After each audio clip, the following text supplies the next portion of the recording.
thinks he can come in here and play my game. Let's go. He knows nothing. Let's go! Tyler won.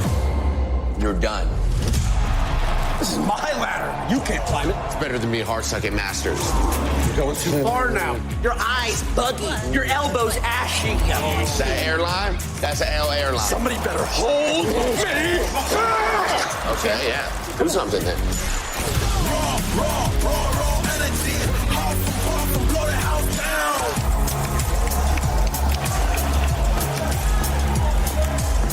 You look nervous. You look short. Everything's good? Mm-hmm. Fight.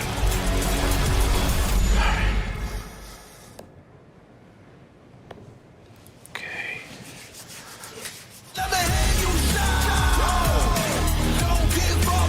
Do you really need the wraps? Yeah, that feels like overkill to me.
is in our DNA. Whenever we let it out, it becomes our superpower. Now imagine an entire city being built to supercharge it. Kadir City, powered by play.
Hello and welcome to the Esports World Cup in Paris for a second year in a row. Chess is one of the main games at the Esports World Cup, and we are here to broadcast to you first the last chance qualifier in chess. There's still 5 qualification spots left for the main event in chess, which will feature $1.5 million as a prize fund. The stakes could not be higher, so those 5 qualification spots are very precious. I am your host, International Master Anna Rudolph, and I'm thrilled to be here with Grandmaster Arthur Nixon. Arthur, I am so excited that I'm already just stumbling across my words, because this is it. This is the Esports World Cup. $1.5 million is unheard of in chess. We wish there were more events like this in the chess world, and over 100 participants are trying to grab those final qualification spots. Yeah, no, hi, of course, and everybody else who is watching. I think that today is going to be an amazing day ahead of us. And, to be honest, I'm sitting here and wondering why I'm not there myself in Paris. Why are you not there? I don't know. I decided that it's better to do the commentary instead. But, watching yesterday's coverage we had together with David, the first day, the first 2 groups, I thought, wow, I want to be there one day, maybe the next year, who knows? And I can definitely feel the players, the chess professionals who have traveled from pretty much all over the world. We have so many American players, of course, all the Europeans very close to France. They're definitely there. And I think this is the kind of thing that's only going to grow in the coming years. So it's just great to be here, to be honest. It's an absolutely incredible opportunity for the players, incredible event for anyone to attend and to spectate. So grab your drinks, your popcorn, you're in for a treat. We're gonna be here pretty much the whole day covering the group stages today of the Last Chance qualifier. This is a 3-day event. The players are divided into 4 groups and you need to finish in the top 4 spots of each group in order to make it to the playoffs of the Last Chance qualifier, which will take place tomorrow. So we have 128 players in total, as mentioned already, divided into groups. And once we are done with the group stages tomorrow, the big showdown, the playoffs, will be a double elimination bracket between the top 4 players of each group. 5 in total will make it to the main event to fight for a portion of that $1.5 million prize fund and to have a chance to face the likes of Hikaru Nakamura, Alireza Firouzja, and defending champion Magnus Carlsen. The stakes, the pressure are extremely high, and this is speed chess at its best. Our time control is 10 minutes. No increment. We saw yesterday already how important time management is, mouse skills, flagging skills, and we are yet to figure out who will be the 4 players both in Group C and the 4 players in Group D who will make it to the double elimination bracket playoffs for tomorrow. Every round, we are going to feature a game that we are expecting to be a thrilling one to follow. We will start with one of the local players, Gilles Moussard, who is representing Team Vitality. Vitality is actually doing really well in the club championship, and it would be great for them to grab more points in the chess category as well. So definitely a lot of local fans there in France for Team Vitality, and a lot of fans for Gilles Moussard so that he could make it to the main event and grab some points for his Team Vitality. In the first round, in a Swiss format, usually that's when we have the biggest gap, right, Arthurs, between the players in terms of experience and rating points. But we have seen upsets, and we have seen some extremely surprising and, I guess, in a way, shocking performances when it comes to yesterday. For instance, one of the heroes of the round was 13-year-old French player El Zain, who is one of our youngest participants, and he nearly took down one of the favorites for the qualification spot, Grandmaster Bortnik. So anything can happen. And Artus, I think I'm going to throw it over to you with that same thought. Will you expect those moments, upsets, and can we expect maybe even a first round upset? Yeah, no, absolutely. I think that the time control promises exactly that, because when you have only 10 minutes with no increment, because, you know, when it comes from the professional's perspective, especially playing over the board and online, the players are used to this extra time. So typically you get like extra 1 second or 2 seconds per move, which sometimes allows you to accumulate a bit more time, think about the critical moments. But here, that's it. You're running out of time and you're just going to lose the game. So I think that definitely some of the lower rated players, they will have a chance. And the time management is going to be really crucial. So whoever has a bit more experience playing this time control, 10 minutes definitely is going to help a lot. And also we shouldn't forget that there is such a thing as mouse slipping. And this is also a chance for lower rated players to produce some upsets, because we've seen this, Anna, happen from time to time when you try to execute a move when you're playing online and somehow your mouse slips, you make the wrong move, and it just, again, produces a lot of unexpected results from time to time. Yeah, it can very well happen in any game, a mouse slip, and that could change a game, completely turn around the game, even if it's some of the top favorites, some of the higher rated grandmasters. As you mentioned, that could happen in anyone's game, and this first matchup is one of those where there is a big gap between the 2 players. Grandmaster Gilles Moussard from France, representing Team Vitality, and his opponent, I believe, is also a French player, but a club player around the rating of 2000, if I'm not mistaken. And he likes to play the Sicilian defense from what I see here in his opening repertoire, because it could be, in that case, I think quite a fun and dynamic battle. But it's so special about the qualification tournaments, such as the Last Chance qualifier for the Esports World Cup, that anyone can participate. So we have seen professional chess players competing with amateurs, with club players. Chess could be your hobby, and you are there facing some of the top grandmasters in the world to try to qualify to the Esports World Cup. It's a very inclusive, very, very welcoming tournament where literally anyone can sign up if you are above the age of 13. Absolutely, yeah. So as you can see, the very first game has already started, and we're already 1 minute in, and this is one of the most popular lines from the Sicilian Rossolimo. Very, very popular at the highest level. White just double the pawns at the c-file here, and is aiming for some sort of an easier game at the king side, and maybe the long run and try to somehow exploit that having double pawns at the queen side is not really so great. It's not really so great, and that's something that we will see later in the middle game on how the players are trying to deal with this kind of pawn structure and the plans for each player.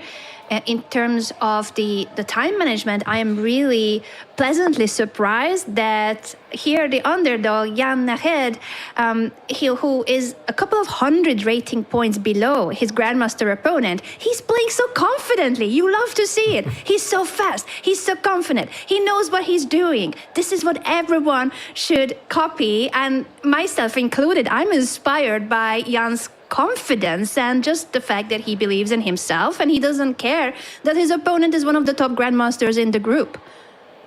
Of course, yeah. So it's really great to see this, and I'm pretty sure that we're going to see more than one surprise in the group stage.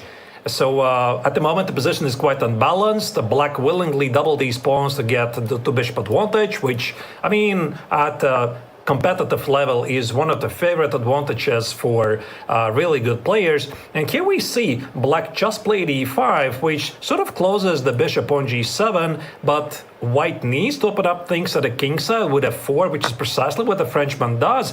And again, the structure changes, so black keeps the bishops here, but I suppose the Frenchman is going for some sort of a king side attack. I think so too. It feels like because of pushing that pawn and opening up the file for the rook, we could see those knight jumps as well that you're highlighting. And that's why Jan goes for this knight jump to the edge of the board to target the bishop of white, and at the same time open up the diagonal for his own bishop. I like the way he's handling this. He's trying to pose questions to his grandmaster opponent and make sure that Jules doesn't get just a free pass at the coordination and the maneuvers that he's planning with those knight jumps. And look at this last move on a bishop h2, of course, was a very, very important move, because I don't think you can allow black to take a d4 and establish a perfect control of those dark squares. So that's why the bishop on h2 is sort of like a sniper controlling this long diagonal, also limiting the knight on h5 in a bit. And I think that here white most likely will continue with moves like queen f3 here, maybe attack the pawn on f7, think about landing the knight here on c4. And at this level, it's essentially about fighting for weaknesses and exploiting them. And it looks like the Frenchman is ready to do that. It looks like he is ready to do that. As you highlighted, it is a very important detail to preserve the bishop and then get ready for his attack and to execute his plan. And now the big question for black is, what do you do about those ideas that white is ready to play? We see a bishop development by Jan, placing the bishop on a very natural square. I like the placement of the bishop, supporting the pawn on f7, and also keeping an eye on the c4 square. In case the white knight jumps there, you could consider trading your bishop for the knight. That's a great move. I really like it. And also look at the last move here that Jules played. He played King H1. This is the kind of thing you would say it's a prophylactic move, something it's not going to really hurt your chances. And I think that he's going for the G4 push at some point. Normally, you're not supposed to touch the pawns in the front of your king, but it's not an H5. I suppose it bothers white a bit. So I would be thinking, do I play G4, maybe gain some tempi by playing E5, knight E4, and exploit a couple of those weakened dark squares in black's position? Or how about I try to capture this knight immediately and something like E5 here, you see I'm cutting off the escape route for the knight and then just try to conquer it. It really looks like that's the idea of Jules, and it is a brave move. Usually when you push your pawns in front of the king, you need to be very sure that it's not going to backfire. Pawns don't go backwards. This is one of the rules in chess that often does backfire on any level. When you wish, you could just place it back to where it used to be. But I feel like Jules is preparing for that push and placing now the queen on the f file. He's doubling his queen and the rook. That f7 pawn is very well protected by black's pieces, but it also means that those black pieces need to stay defending the f7 pawn for a long time. I mean, this is really what also makes Grandmaster so good at the game, because they very quickly, of course, see these ideas. Yes, I want to go after the knight on h5. I want to trap it with moves like g4 or e5, but it's all about having a perfect harmony of your position together. So that's why it's also very important not to forget to develop the remaining pieces, which is, by the way, sometimes a common problem among club level players. They get very much focused on what they want to accomplish, but GMs, well, they always try to first bring every single piece into the action, because g4, e5, well, maybe it's going to be still there after a couple of moves. It could still be there, and that's something that Jan has to take into account every single turn, basically. Is there going to be a g4 push? Is there going to be e5? He has to be ready for those pawn pushes at every single turn. And what we see by Jules is that he's simply improving his position. Now he brings the rook also to central file that will be supporting that central pawn push. So all of these moves are in harmony with the plan of white, and it's going to get tougher and tougher for black to stay ready for the pawn pushes. And that's why we see b5 by Jan Nahed here, trying to create also his own play, saying that, okay, your focus is the king side and the center. I'm going to try to counterattack on the queen side. This makes perfect sense from black's perspective. And white already, look at this, white immediately expected this, because once again, chess professionals very often think ahead. They're not only doing their hard work, what's their move, what's their plan, we're going to position the pieces, but very often they do all of this for their opponent. And judging by the speed, how quickly Musar played e5, he fully expected b5, because it's such a natural move. You're seeing it for this counterplay, and wow, Ooh. f5, that's a big move. It is a big move, and it is against white's pawn push. So after Jules' central pawn push, that knight was out of squares to jump to, and white was threatening to win the knight by pushing g4, and that's why black pushes f5. This is inviting an en passant capture, and Jules knows the rules. En passant, you have to capture, right, Arthurs? I mean, yes, depends really if you are gaining something out of this, but in this occasion, yes, this I think was the correct choice, because otherwise g4 no longer is happening. And look at this, I think at this moment here, Musar is gonna change his strategy again, and once more, this is what makes chess professionals so good, because they very quickly identify that they don't have to stick to this plan of trapping the knight. They're always able to see the larger picture. And I suppose the larger picture here could be that because of his potential counterplay at the queen side, black has maybe weakened some squares. Most notably, how about this c5 weakness? So if I'm white, I'm thinking, can I anchor the knight on e4 and ask you some unpleasant questions, or maybe even bishop e5 followed by knight e4? I really like here white's position on it. I like it a lot too. And while Jules is thinking, I just wanted you to do a quick Insta replay of that en passant capture for those that might not be familiar with this peculiar move in chess, because you normally think the pawns go forward, they capture diagonally, but how can a pawn capture a pawn that was standing right next to it? So if we go back just for a moment to that capture, Artus, if you're able to show it, the black pawn has just been pushed 2 squares. It's jumping across the capture square of the white pawn. And in this moment, and only in this moment, white can take the pawn as if it had only moved to f6. This is called an en passant capture, but you can only do it right after your opponent has jumped across the capture square. You make any other move and this capture no longer exists. Yeah, this is a very good point, and I think when you're playing over the board, and sometimes chess fans, they forget that, and they want to make the en passant move, the second move, or the third move, or at some point later in the stage. It's impossible. The rules do not allow that, and the good thing about playing chess online, you couldn't break any rules. So here we have knight e4. There was a knight trade on e4, and I think here white is going for this plan. He's trying to exploit some of those weaknesses in black's camp. But also the one thing we're seeing is this evaluation bar with white and black color, which gives us a pretty good clue, according to a chess engine, who is doing better. Now, after white's last plan, it's supposedly about equal, but I'm still preferring white's position because maybe knight c5 is not such a big threat, but knight f6 and exposing the black king, I would be worried about this if I was black. I would most certainly be worried too. It's looking very tender on the squares you highlighted, and Jan is trying to face it by placing his bishop on d5, pinning the white knight. I like this. That's a move that is prophylactic. It is pinning the active knight of Jules, and Jules immediately just pushes the pawn on the queen side, strengthening his pawn structure, and says, now that the pawn is no longer hanging, since, as you are highlighting, the g7 bishop was targeting the pawn, everything is safe in white's position. And look at that pawn chain, all of the white pawns on light squares, so the dark squared bishop of black can never touch them. That's right, and this is where also black immediately gets rid of one of the weaknesses by playing c4. So far, the Grandmaster is under pressure. I think after the opening, Anna, he had a very nice position, but the longer the game is ongoing, here black is able to pose white a lot of questions. He still keeps the bishop here.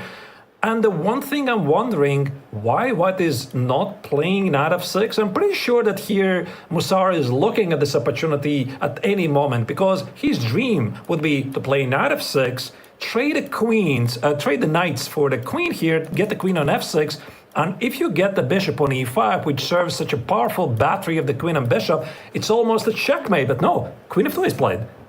It feels like even though he has assessed that idea and was playing for it, now he changes in a different direction and doesn't want to go to an opposite colored bishop position, but rather steps out of the pin with his queen, and now the knight could jump to c5 as well, or f6. Rook f8 is against those knight jumps toward the black king, and it attacks the white queen. So now we see the queen move to this weak square in black's position that's also targeting the weak pawn on the edge of the board. So it's a lot more positional approach. It's no longer about attacking the black king, but rather moving your army toward the other side of the board and targeting the weaknesses on the queen side, especially this isolated pawn on the edge of the board on a5.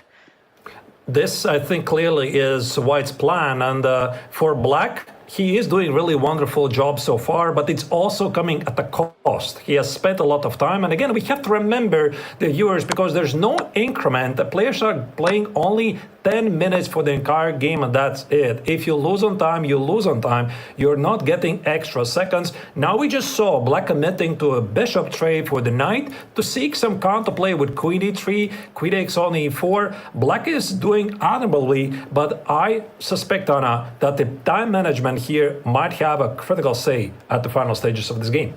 It's so crucial, and we saw this at any level even top grandmasters fall into this. If you are lower on time with no increment, it's really difficult to make up for this time gap between you and your opponent, and this is already over 2 minutes of time advantage for the French grandmaster playing here with the white pieces. So while the position according to the evaluation board is balanced or slightly better only for Jules, his time advantage is so significant that it's bound to happen that for black it's either going to be the time scramble that causes a mistake, or you run out of time because there is no increment, and if you run out of time, you lose the game.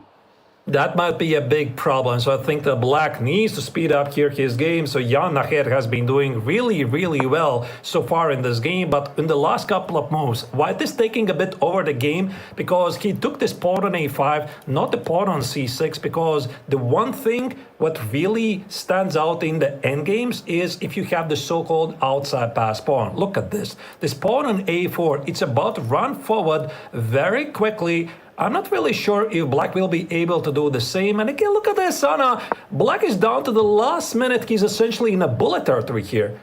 It's bullet territory with no increment, and while the black position is only slightly worse, as we highlighted, the time disadvantage is huge, and you cannot make up for it since there is no increment. 1 minute left for the entire game for Jan Nahed. He's getting a check now from the white queen. He moves his king up 1 square, and that looks like a very safe position for the king. There's no checks anymore. The pawn could be taken by white, but that leads to this very nasty check on the back rank, as Arthurs is highlighting, and that means that you would end up losing the game if you were greedy grabbing the pawn. Now the pawn is safe after having pushed it to c5. The black pieces are so active, the doubled heavy pieces, the queen and the rook together, the bishop in the center, the pawn protecting it. So in terms of the position, black is doing incredibly well, and he's a 2000 rated player facing one of the top grandmasters in his group. The problem for Jan Nahed is the time, 58 seconds left versus nearly 3 minutes. Yeah, and I think this is also where Musar feels that he has to slow down a bit, come up with a plan, because from one side you want to play on your strong pass pawn, but on the other side, queen e3, it's a mistake. A mistake, and this is what's bound to happen, unfortunately, under time pressure, that you cannot keep making the best decisions. But Jules did not spot the opportunity. He moves his bishop away, and now black is back in the game. Yeah, still the problem remains with this outside pass pawn, and also the clock is so low. 54 seconds here for Jan. Bishop d6 is bishop takes on c5 a threat. Really difficult to come up with a defense. I think, wait, you cannot take it? Look at this, Sana. There's some tricks here. He's getting so resourceful here. Very resourceful. Our French player here with the black pieces, about 2000 rated. He's facing a grandmaster, one of the favorites in the group to qualify, and yet he's putting on such a fight. If it wasn't for the time management and that he's down to his final 42 seconds, he would have great chances of scoring in this game. But maybe still he has those chances if he has the bullet skills to support a position like this, where Jules will definitely keep the position as complex as possible, keep making threats, and try to capitalize on his time advantage. How do you actually keep the pawn, Anna? I'm looking at this. How do you defend the pawn? Because I was trying to figure out how to make sure it happens, but the rook on c1 was always under attack. Bishop g1, queen e5 played very quickly. White needs to keep this pawn on a5 alive, or already start to flag black. I mean, if you trade the bishops here and trade the a pawn for the d pawn, it's objectively a draw. But yeah, I mean, how do you do this? I suppose maybe a6? That's what the Frenchman is thinking right now. He must be considering that. I don't think he wants to trade, but he might have to do it if that's the best move in the position. He has pushed the pawn to a6 to try to keep the position complex and capitalize on his time advantage. But now also Jules is below a minute. This is the final. 54 seconds for Jules Moussard, 34 seconds for Jan Nahed. And now again, the evaluation bar shoots up because this rook endgame is not good for black. The rook is supporting the pass pawn, and you're going to run out of useful moves. This black rook is really passive. That is the problem. If you move the rook away, the pass pawn will be pushed, and therefore you cannot move your rook, you can only move your king, and you are gonna run out of useful moves. Jan Nahed knows it. You see the reaction. He knows that he has played a really good game against an extremely strong opponent, but now the smiles, the gestures, it says it all. He had it. He had a really good defense, but at the end of the day, the time scramble made him also crumble and end up lose this end game against Grandmaster Gilles Moussard. But the gestures, the camaraderie, you love to see that. Yeah, and I think he was doing really well for the first 27 moves. This was such an equal game throughout the very end. But yeah, that's why the GMs there, the GMs, Anna, they keep fighting those resources until the very end. And when it seemed that Black already has managed to secure an equal position, couple of moves, and that's it. It's immediately 1-0, and here you can see the players are still discussing what could have been like a small, maybe, insights from the Grandmaster. This is where you went wrong, and this is where you could improve your game.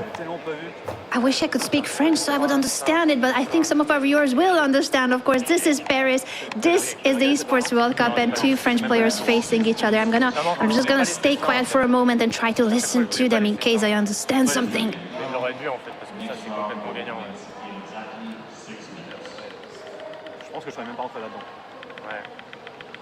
Je ne comprends pas, Anna. That's all I can say.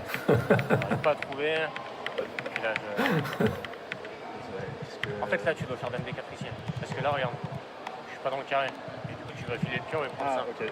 Et c'est ça qui me faisait chier. J'arrivais pas à trouver comment empêcher ça. Et dame B5, pareil. La finale de tour, elle est. Non, la finale de tour, elle est perdante. Elle est perdante pour moi, tu penses? Perdante, ah bah c'est sûr. Attends. Alors là, oui, parce que genre une roi, je suis pas. Non, mais même ici, en fait, je suis dans le carré. Ouais, j'ai le pion passé, la tour derrière le pion. Putain, ouais, je me rends pas compte de ça. Pour moi, là encore, elle était encore. Ah non, t'es cuit, t'es cuit. On va bien jouer.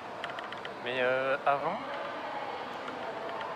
t'étais très correct. Et là, fallait faire fou 5, j'ai hésité en plus. Je me souviens que j'étais pas sûr de 5. Et là, j'ai 4, putain. G4. Oui, je te voyais arriver avec ton cavalier au 4. Moi, je me sentis bien pendant tout le milieu de jeu. J'espérais que tu joues pas ça, mais. Parce que ça. Tellement joué B3 tempo, tu m'as fait mal quand t'as joué B3 tempo. Ouais, je me suis dit, je vais l'envoyer tempo. Et je me suis dit, t'es vraiment une enflure. B3 tempo, je pense que tu vas voir ma tête sur la caméra, je me suis dit, mais putain, t'es. Moi, j'avais quelques. J'étais pas sûr que tous les 5 marchaient en fait. Et donc, quand tu joues B3 tempo. Excuse me, guys. We need to remove from the stage. I go vers le centre. Yeah, you have 2 minutes if you want to go. 2 minutes? But we will remove everything. Okay. Just make sure. And this is what we love about the Esports World Cup. It brings together people from all places around the world, and also it brings together local players like Gilles Moussard and Jan Nahed. These were the final moments in the game when it went wrong for the hero here trying to defend with the black pieces. Jan Nahed, 2000 rated player, facing one of the top grandmasters of Group C, Grandmaster Gilles Moussard, but eventually he ended up making a mistake in the time trouble. He has defended so well. This could very well be one of the best games, if not the best game of his career. So kudos to Jan Nahed for his resourcefulness and playing an excellent game. But Gilles Moussard, French Grandmaster, representing Team Vitality, ends up scoring the full point. And we have the current standings. A lot of players have managed to get the full point. 13 players still on 100% score. But because of the Swiss format, this number of who and how many players are on 100% score each time will get lower and lower, that pool. We have 27 participants in Group C, and the top 4 will advance to the playoffs of tomorrow. Therefore, the top 4 are the only spots that matter in this sense. And if you want to qualify to the main event in chess at the Esports World Cup and have a chance to grab a piece, a chunk of a $1.5 million prize pool, then you need to be in the top 4 of your group. So looking good so far for Gilles Moussard and all the other players who won their first games, but you can never write off anyone, even with a loss or two. you can still make it if you go on a winning streak. That's what happened yesterday, Arthurs, for instance, in the case of beloved chess streamer Eric Hansen. He lost 2 games, but yet he still managed to make it. So it's still possible for Jan Nahed as well and all the other players who didn't succeed in the first round. It's 7 rounds in total, and we're gonna start the second round soon. That's actually the only reason why our players had to stop analyzing, because they were kindly told, hey, we are getting ready for the next round. We're gonna need these computers for the next game. Yeah, and I think that next round is going to start really shortly. And speaking about yesterday's results in the first 2 groups, Anna, I noticed one thing that, like you mentioned, that some of the players who lost the first round, it's not over for them, of course, because there's 7 rounds in total.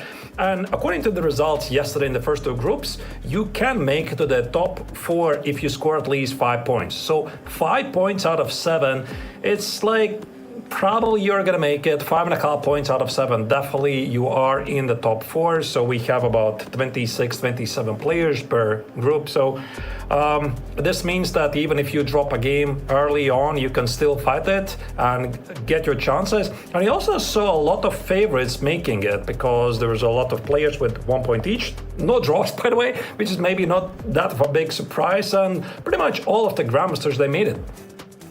All of the Grandmasters made it so far, but each round will start pitting them against a stronger and stronger opponent in a Swiss format. As we mentioned, it's the case that the first rounds are usually the so-called easier pairings when it comes to Grandmasters facing lower rated opponents. There's usually a bigger gap in rating and experience, but the more rounds we pass, the smaller and smaller the pool is where you are facing someone with the same amount of points. It could very well be the case that after 2 or 3 rounds, we are left with just a handful of players on a 100% score, if at all. I feel like yesterday, after 3 or 4 rounds, we were running out of perfect score performances, because it's getting harder and harder to win every single game, especially when the top favorites will be facing each other. And I think also with the next round, we might already see some of the clashes between chess professionals, because there you go, there's the matchup. Rinat Jumabayev on the left against Alexa Lam. These are really well-known Grandmasters, chess professionals, already as early as the second round. So, like, maybe for some of the pros, the first round was a bit easier fight, even though, to be honest, Anna, Moussard's game didn't seem easy to me. I thought that the opposition was really tough. But this is where 2 GMs are clashing against each other. Oh, what's going to happen here? This is a really tough second round pairing. I feel the rating difference between these 2 Grandmasters is only about 80 points when it comes to their classical rating. Of course, I'm not sure how will that translate to their speed chess skills, to their online skills, but the fact that they are 2 very established Grandmasters, Rinat Jumabayev from Kazakhstan, Saleh Salem from the United Arab Emirates, and the 2 of them are here to try to qualify for those final 5 spots for the main event in chess.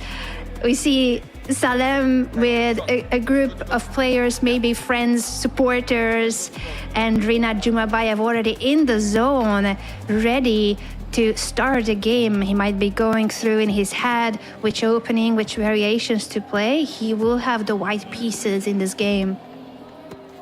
Yeah, so the game is about to start, and we are going to get our moves in a minute. So it was also very interesting to see that both players were having a different kind of attitude. Like Salem, he was a bit more relaxed, while Rinat Jumabayev was more in the zone, trying to focus on the game. And there you go, the game is officially starting. We have d4, the queen's move, queen's pawn move in the first move. So this is a really big theory here. Chess professionals that typically know, like, theory, the best moves according to a chess engines, like 20, 25 moves ahead. And very often it's all about the choices you make, because choices in chess, they're all but limitless.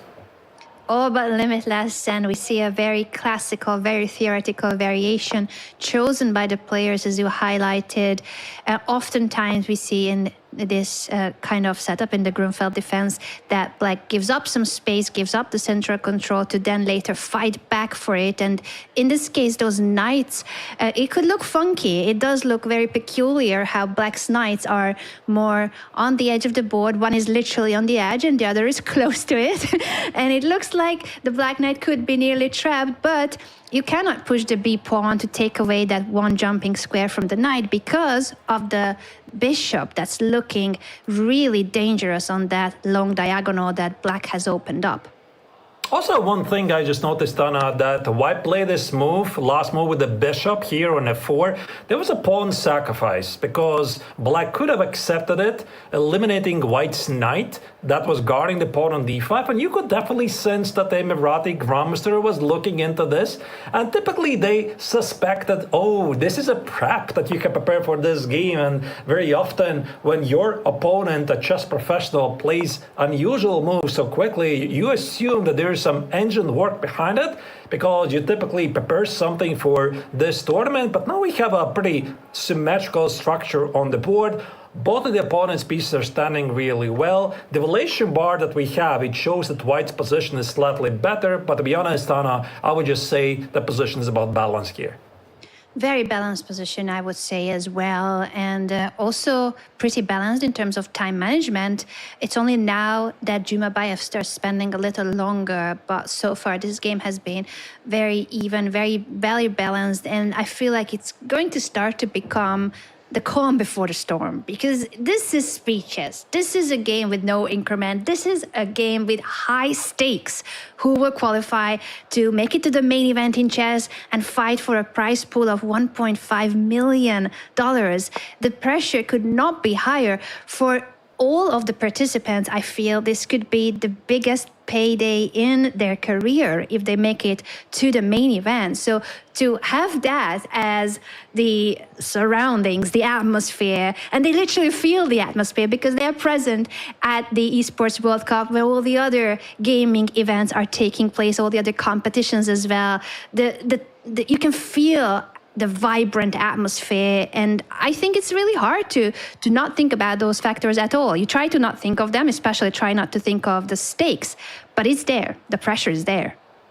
I think you're right, Anna, especially before the tournament. You're thinking about where I am. I'm playing this Esports World Cup last chance qualifier. There's $1.5 million at stake and everything. So yes, you're definitely nervous.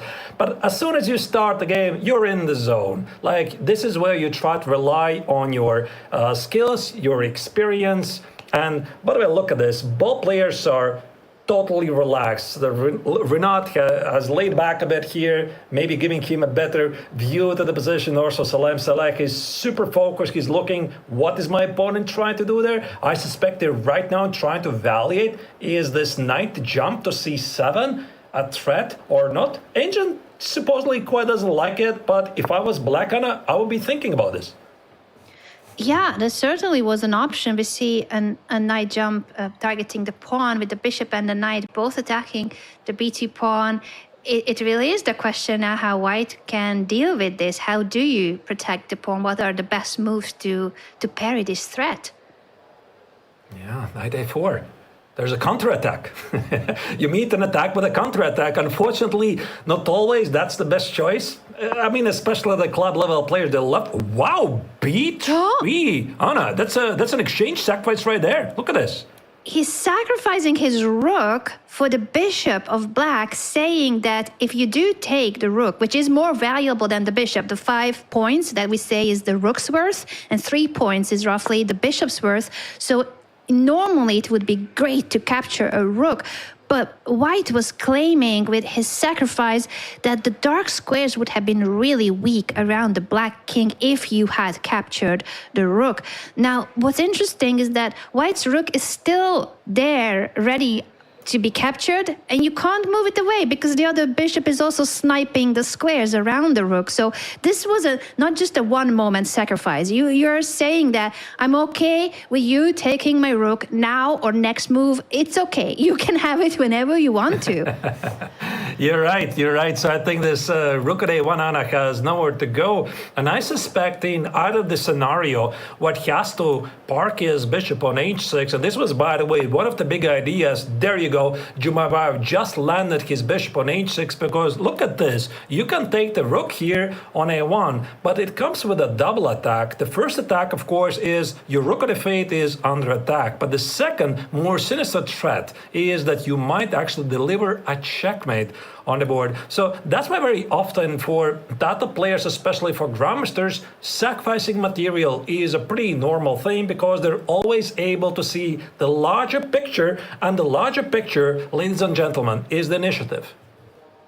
Initiative is the key word here, absolutely. And what a powerful way of facing a somewhat higher rated opponent. These two grandmasters, of course, are very close in terms of their strengths. But if someone is slightly a favorite, it would be Salem by rating.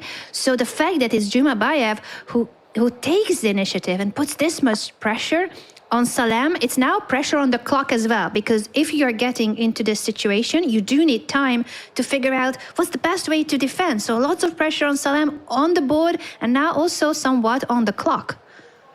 Yeah. So he is definitely under a lot of pressure here.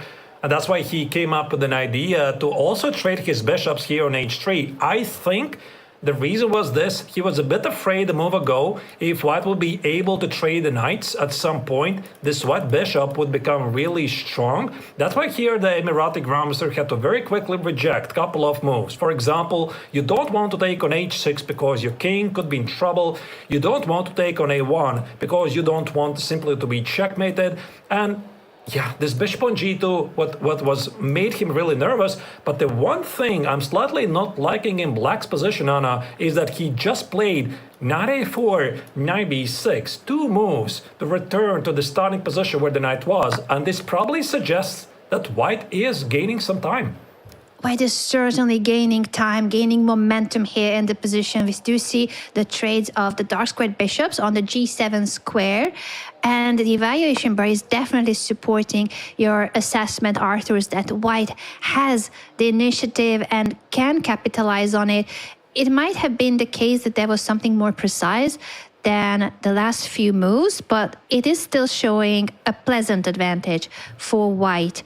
The black rook has now just moved to the open d file. Trying to trade pieces is usually a good defensive resource. The less pieces, in general, the less likely that you're going to get into trouble when it comes to your king being attacked. But overall, I feel that the white pieces are more active and more dangerous.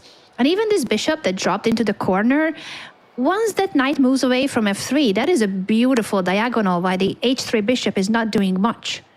Exactly. That I think the very reason why white decided to decline the bishop trade, I'm not really sure if this was the best thing, because the one thing I'm slightly worried about white's position, Anna, is that this bishop on h3 makes me having some potential back rank issues. Because imagine this, if I move one rook, the second rook and the queen, I do need to watch out for some kind of a back rank check. And this might be a mate because the bishop on h3 doesn't allow the king to escape. But I assume that here Jumabayev is heavily banking on the idea at the right moment to play knight e4, open up the light square bishop and apply a lot of pressure against black's queen side.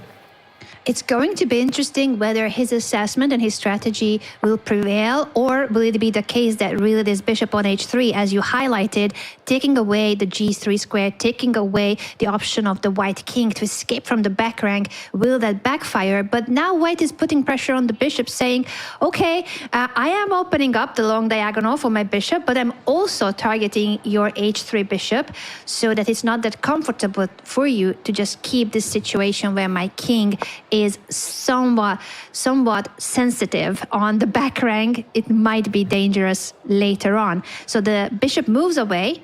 Black doesn't want to allow white to capture the bishop for the knight.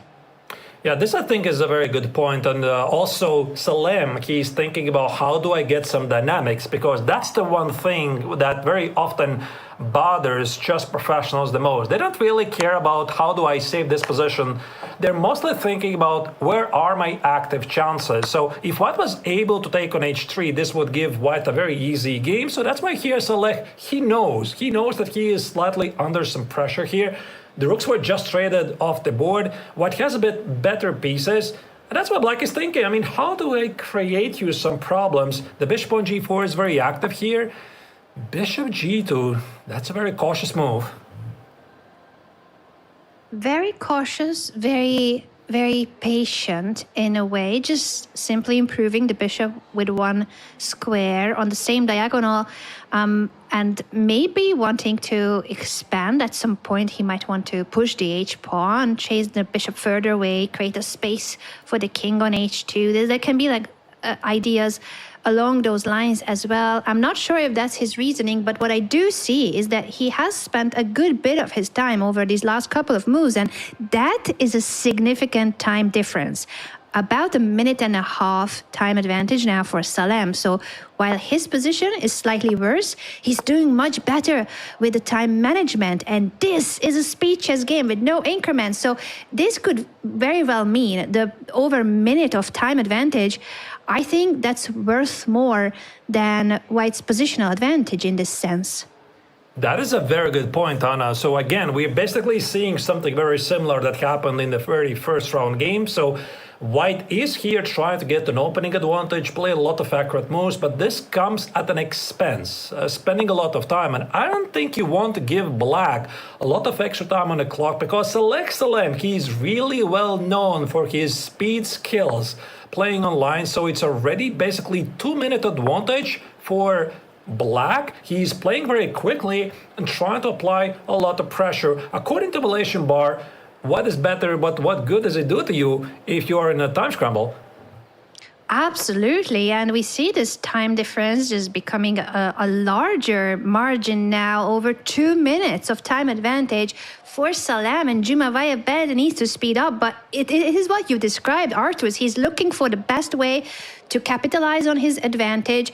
He knows he's somewhat better. He wants to do something about this, make progress, but that costs you time, it costs you effort, and then you end up having to settle for less optimal moves, such as this knight jump to offer a queen trade and make the position simpler.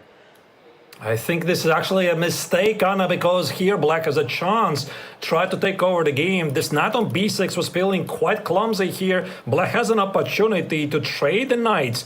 The queen on b2 for White will be left defenseless, so there's going to be what we call in chess intermezzo move. You include the move before you capture the knight. We might see a couple of pieces disappearing off the board, but Black is not even thinking about this. He's thinking even further. So what happens when I take it? What happens if I trade knights? I trade queens. He takes an a4. What do I do after that? And how do I, most importantly, evaluate the position?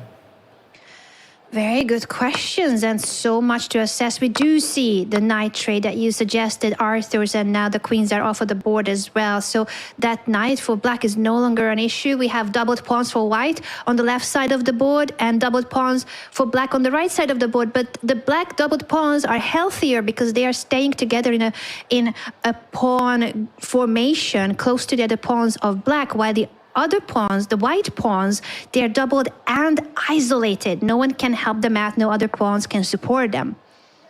Yeah, that's going to be a really problem for White. Look at this, rook c8 and not rook d8, because Black could have traded rooks, but he treats that his rook here at the queen side is going to cause White more problems. So I think that Black is thinking about how do I create you some problems. Knight a5, here comes Salem. He's about to take over the game here, Anna, because knight a5, back rank check. You're really happy if you're White that you included the h3 here, because otherwise that would be a big problem for White. Absolutely. It is now black with the really active moves. The rook has come in, the bishop putting pressure on the white pawns. If only black could also improve his knight. That's the last piece that's not really doing much in the activity, but it's doing much in the defense. It's guarding a really important pawn on b7. So in that sense, it is also doing an important role, but it's going to be harder for black to improve that piece for sure.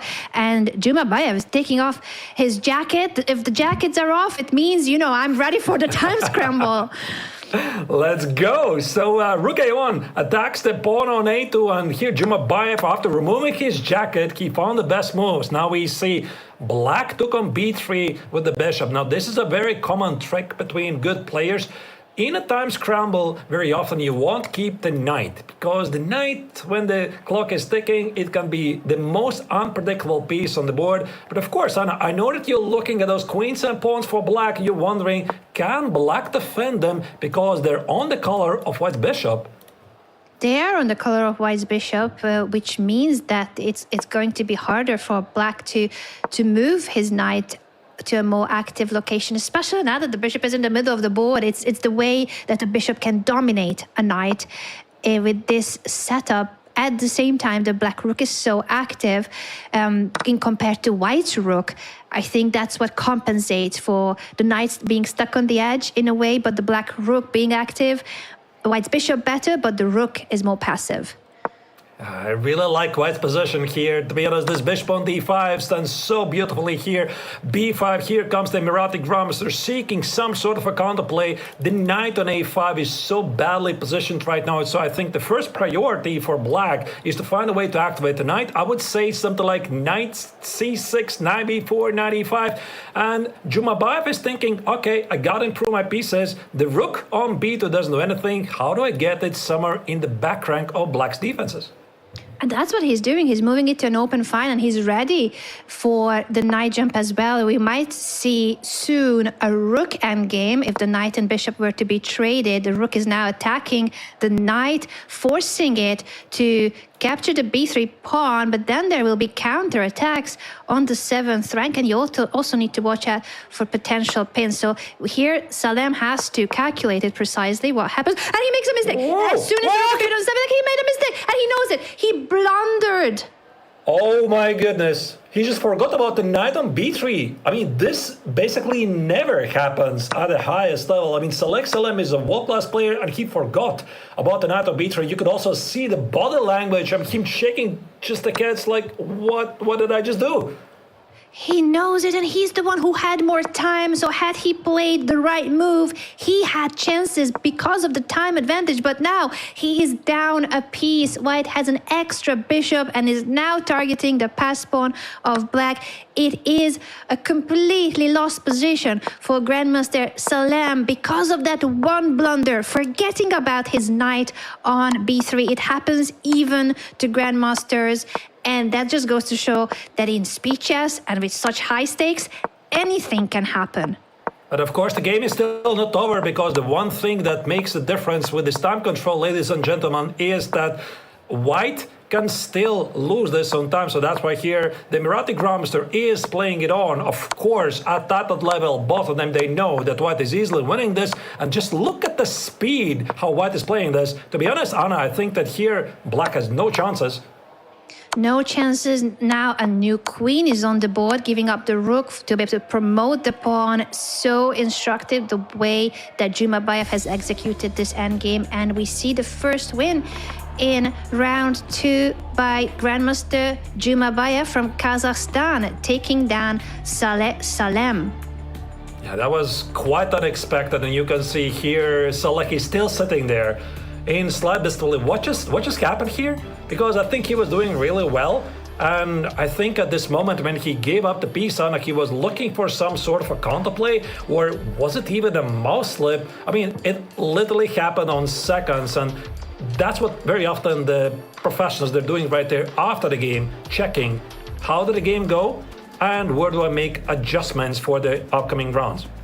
both of them are going through the game, trying to see where they had gone wrong. And that's the same for Jumabayev. Even though he won the game, he knows that he had made mistakes too, and he was under severe time pressure. So it is really crucial for the players to improve from those mistakes. But there's only a few minutes break between the rounds, so both of them need to put this behind themselves, especially for Salem to forget what had just happened, because that's a mistake. The blunder he made, that's a mistake that he rarely ever would on such a high level as Grandmaster Salem's level. This is really a once in a blue moon kind of situation, but it happened, and this was the final finishing touch in the game when White already had the extra bishop, gives up the rook in order to promote his pawn, and then it's going to be checkmate. The queen and the bishop will get to the black king, and if you want, you can get a second queen, because White still had one final pawn remaining. And the reaction of Salem, that was a really painful defeat for Grandmaster Salem, especially considering that he defended so well during the game. He was slightly worse for a while in the game. So Jumabayev putting pressure on Salem in the middle game especially, but then Salem had the time advantage that was giving him the buff that you need in speed chess. So it could have gone either way, but at the end of the day, it was Salem who made a big mistake, forgetting about his knight. It happens, Arthurs, it happens to the best of us. The players will have now just a quick break to recover before round 3, and that's what we're gonna do as well. But when we are back, this is round 3 of the last chance qualifier in chess at the Esports World Cup. 5 qualification spots are up for grabs for the main event in chess for $1.5 million at stake. That is huge stakes, huge pressure, and we'll be right back after this short break to cover round 3. Play is in our DNA. Whenever we let it out, it becomes our superpower. Now imagine an entire city being built to supercharge it. Kadir City, powered by play.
Thinks he can come in here and play my game. He knows nothing but go! Tyler Wine, you're done. This is my ladder. You can't climb it. It's better than me hard-sucking masters. You're going too far now. Your eyes buggy. Your elbows ashy. Is that airline? That's an L airline. Somebody better hold me. Okay, yeah. Do something then. Raw energy. Blow the house down.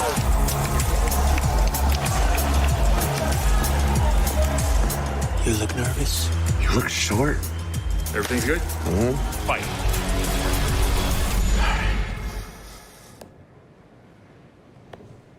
Okay.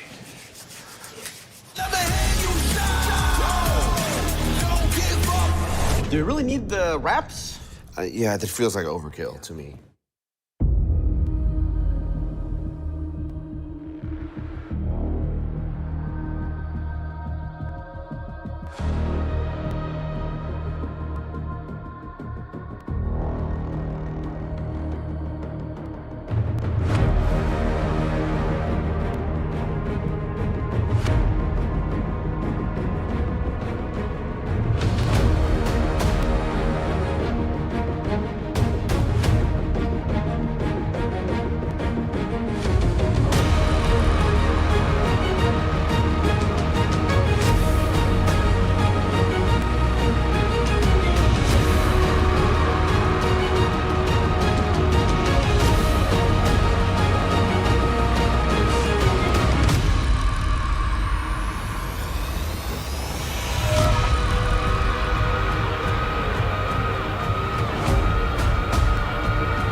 Welcome back, everyone, to the last chess qualifier in chess at the Esports World Cup. As the name says it, this is the last chance for players to qualify to the main event in chess in Paris. And that is going to be for a prize fund of $1.5 million. That is what's at stake in chess at the Esports World Cup's main event. And a lot of grandmasters, semi-professionals, and hobby players are now in Paris fighting through this 3-day event of the last chance qualifier to try to grab one of those qualification spots. We are currently covering Group C of the last chance qualifier. The top 4 places will make it to tomorrow's playoffs. So it is the top 4 places in each group that matter. And right now, after 2 rounds, we have only 6 players remaining on a 100% score. Arturs, what do you make of that? I think that most of the favorites have done really well so far. We did see I don't know if this was an upset in the previous round, the game we were following, Renat Jumabayev against Salek Salem. Still, two very strong grandmasters were battling. Also one draw in the entire tournament. As you can see, Gianmarco Leva currently sits at 1.5 points out of 2. A couple of grandmasters have suffered losses. For example, Salek Salem, also Zbigniew Pakleza, who is currently in the 8th place. And well, everything, of course, is still ahead of them, because I think that to make it to the top 4 and the knockout for tomorrow, 5 points out of 7 might be enough. And as you can see, the leaders, essentially, they need 3 victories more to get in this safe zone. But it's going to be really, really difficult, Anna, because they will be facing each other starting this round. Exactly. So starting this round, and that is going to be the story for the next many rounds. It's a 7-round event, the Swiss stage in each group. The more we advance through the rounds, the higher the stakes, and also the more likely that you're facing the other top grandmasters. And that is exactly what's on our screen, round 3. And we have 2 of the highest rated, some of the highest rated players in the field facing each other. Andrew Tang from the United States and George Meyer, originally from Germany, now representing Uruguay. Both of them are very well-known grandmasters. Andrew Tang, especially known for his speed chess, bullet, and even hyper bullet skills, while George Meyer is also a very experienced online player and has competed for very many years already in chess.com's events as well. So speed chess definitely is something that has been part of their careers for a long time, even if they are not exactly the same generation. Especially when it comes to bullet, ultra bullet, or hyper bullet, you do not want to meet Andrew Tang in a dark night evening playing this super fast time control. But here we still have 10-minute time control game, so I'm not really sure, Anna, who is going to be favorite here. So Tang is the bullet specialist, but Georg Meyer, he's a world-class player. He was about to be, very close to being the best player in the world, somewhere near this magical 2700 ELO mark, which makes the best of the best. But anyway, the game is ongoing, and what kind of opening is this? Early move, Queen f3, Anna? What do you make of this? I'm surprised, and I'm not sure exactly how we even got here, but I think what's great news for everyone, including us, is that this is a very fresh territory. This is not your common Grandmaster versus Grandmaster theoretical position. This is not a main line. We have a very refreshing position where White has more space and the Queen on f3, so the Knight cannot jump to that square, while Black's setup is more solid, less space, but Black is actually ahead in development and has just castled. So already castled king, safer king for Black. White can decide whether he will castle king's side or will he choose the queen's side for his king. Oh yeah, queenside is definitely an opportunity here for White to consider, and this is one of the perks of bringing out the queen here to f3 early. Normally, if you're watching this, you're thinking, wait, you can't play just like this. I mean, you have to bring the king side knight to f3, you have to castle the short side, and then to find a good place for the queen. Well, if you are just professional, very often you can bend some rules and make exceptions. So here you see Andrew is doing exactly that. He says the queen on f3 is not so badly position here, and he's still trying to make tricks here. As you mentioned, Anna, short castle or long castle, maybe delay the decision for as long as he can, but can he do it for too long? Probably not. Yeah, if he does it for too long, George Meyer will take advantage of it. Knight e2 is a blunder. Knight to e5. Goodness me. A knight sacrifice, but it is only a temporary sacrifice. If you take that knight, another knight will appear on the e5 square, attacking the queen, attacking the bishop, and you will win the piece back, but with also extra material, the extra pawn, and then the check on d3. White's position is completely lost after this knight move that Andrew played. I am about to take everything back that I said. So even sometimes grandmasters can misplay things, and I would have thought that queen on f3 is going to stand really well for white and being tricky with the castling short side or the long side.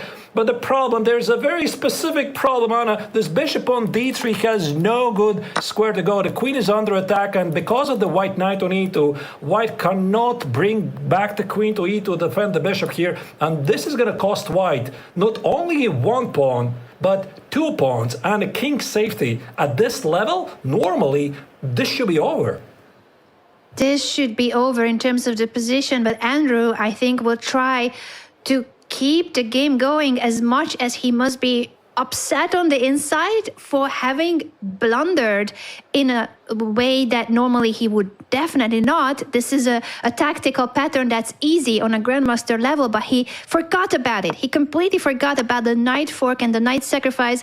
And now, as you said, black is about to get 2 extra pawns and has ruined the opportunity for white to castle. So safer king for black. 2 extra pawns once you capture on b2.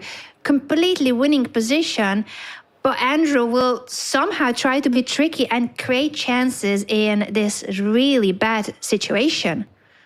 Absolutely. I think he will do his best to somehow turn around this game, but I don't know what it's going to be. Is he going to try to play really fast on the clock, or he is going to still be looking for some positional chances? But the one thing which really puzzled me, Anna, was the facial expression of Andrew. Like, he blundered this, he tried to, like, build a poker face, nothing really happened. Oh, well, okay, I blundered this. Look at that. How did that happen? Let me now focus on the thing. But to be honest, I think deep inside he was probably just screaming. So what did I just do? But the game continues. H4, he has to seek some sort of counterplay at the king side. And that's exactly what he's doing. I am also impressed by his composure, the way he managed to just shake off that moment of a blunder, knowing that his position is busted, basically. This, on a grandmaster level, is a completely winning position for black, and yet the game goes on, and white will create chances on the king side if George Meyer doesn't play in the most accurate way, because Andrew is a very, very dangerous player, and that pawn is marching forward, as highlighted by the arrows that Arthurs has beautifully drawn for us. It's now on h5, ready to push to h6 as well and target the black king. He is trying to do something, but against such a player as George Meyer, it's going to be really, really hard. Again, we are playing a 10-minute time control game here, so Meyer cannot afford to think for too long. He's going to try to simplify the position. First, he has to address white's threats at the king side. Does he walk away? Something like king h8, he can do that. Or does he see counterplay with a 5? Does he go for trades? Trade as many pieces as he can, because 2 extra pawns, this should be already enough to win the game. And you have to find answers to these questions, Anna, very quickly. And those answers are costing you precious seconds and even precious minutes. What we do see is 2 minutes of time advantage for Andrew Tang. So even though his position is lost, he is doing so well on the clock that if the time management continues the way it is, and if Andrew manages to stay in the game, George Meyer could end up being in a lot more of a time pressure situation later on in this game, and then mistakes can happen from his side too. Absolutely. So you always fight until the very end, and you can never relax too early. And Anna, you've been in this situation so many times. I've been in this situation so many times. We are professional players, so we do know that you're thinking, oh, I've got this. I have a completely winning position. Let's take it home. Let's cash it in. And you relax too early, and that's it. the game is suddenly over before you knew it. So you cannot afford to relax. The last move by Black, to be honest, was an amazing move by the Uruguayan player, because I think the real threat here, Anna, is not recapture back with the rook, but the sneaky move, bishop c8, bishop takes to d5, and harass the white king. And I'm pretty sure that both players are on the same page. The bishop c8 is actually happening. I think so. I think that will be happening. And it's, again, you described it so well, Artur, this situation that we have experienced so many times, and not just on a professional level. I think anyone who has played chess, even as a hobby, even as a pastime, you know this feeling when you are in a winning position. It's easy to relax. It's easy to let your guard down. But George Meyer so far hasn't let his guard down, and he will be now pushing his g-pawn to not allow the checkmate that White was threatening with. We see a pawn capture by Andrew Tang. You cannot take that with the black pawn because of the pin, but rook takes f5 is a move, and the bishop check on e4, I think, is some... sorry, bishop check. I'm blundering my bishop. Never mind. This is how you blunder. I'm like, I did not see the knight for a second there. Oh, yeah, you always got to keep full board awareness at all times. Speaking about Andrew's choice, this h6, including this white pawn on h6, I think this was a really smart choice, because it kind of talked Black out of this idea to land the bishop on f5, or maybe Black was planning to recapture on f5 with the rook all along. Watch out for queen g4, your knight on a4 is under attack, so don't blunder that. So I suppose you want to address this in some way. Is it queen d7, queen e8, or knight c5? Black has many good moves here. Many good moves indeed, but how long will George spend on choosing one of those good moves is, I think, a critical question here. Because when you are spoiled for choice, when there's so many available good moves, sometimes you end up spending way too long in figuring out what's the optimally best, what's the I guess in this sense the most precise. But you don't have to play the number one move of the engine. If you have a position like this with two extra pawns, oftentimes a good enough move is good enough. If you play it faster, that is what I think matters here more in speed chess. And he is getting there, like he's getting lower time on the clock, and I'm getting a kind of a bit worried for George, because of course I think he is still well within the control, but we just know the reputation of Andrew Tang, who goes by his username online Penguin GM. His speed is incredible, so I don't think you want to have this position, for example, with Black having like 2 minutes on the clock. Then I think it's essentially a free result game. So that's why here Meyer is thinking, how do I simplify position? How do I get the things done before we get there? Because he is aware of White's amazing speed skills. He's very well aware of that indeed, and he is below on the clock. It's over a minute of time advantage for Andrew Tang. So positionally, White is completely busted. It's too many pawns down, a vulnerable king as well. Very healthy and very decisive of a positional advantage for Black. But in terms of the time situation, especially in our format, that there is no increment, this is still a game. And that's because of the time advantage of Andrew Tang and because of his incredible bullet skills as well when it will come to the final moments in a time scramble. It might come down to that. So that's why here White is trying to get everything to the time scramble. 9g3, Anna. I was looking at this move. I was wondering if Black just blundered the rook on f5. No, I think that Meyer fully expected this. You see, the queen on d7 was pinned. The rook on f5 was not available to walk anywhere. But here comes the counterattack. Queen c6, attacking the pawn on c3. So White has to be really careful. The king's in trouble. The rook and a1 might be dropping. You also have to make sure you're not getting checkmates. So that's why I'm pretty sure that White is not going to take the rook, or, as, by the way, Engine suggests here, trading the queens. He needs the queens. He does need the queens. So it is question time for Andrew on how to face these threats created by George Meyer, and how...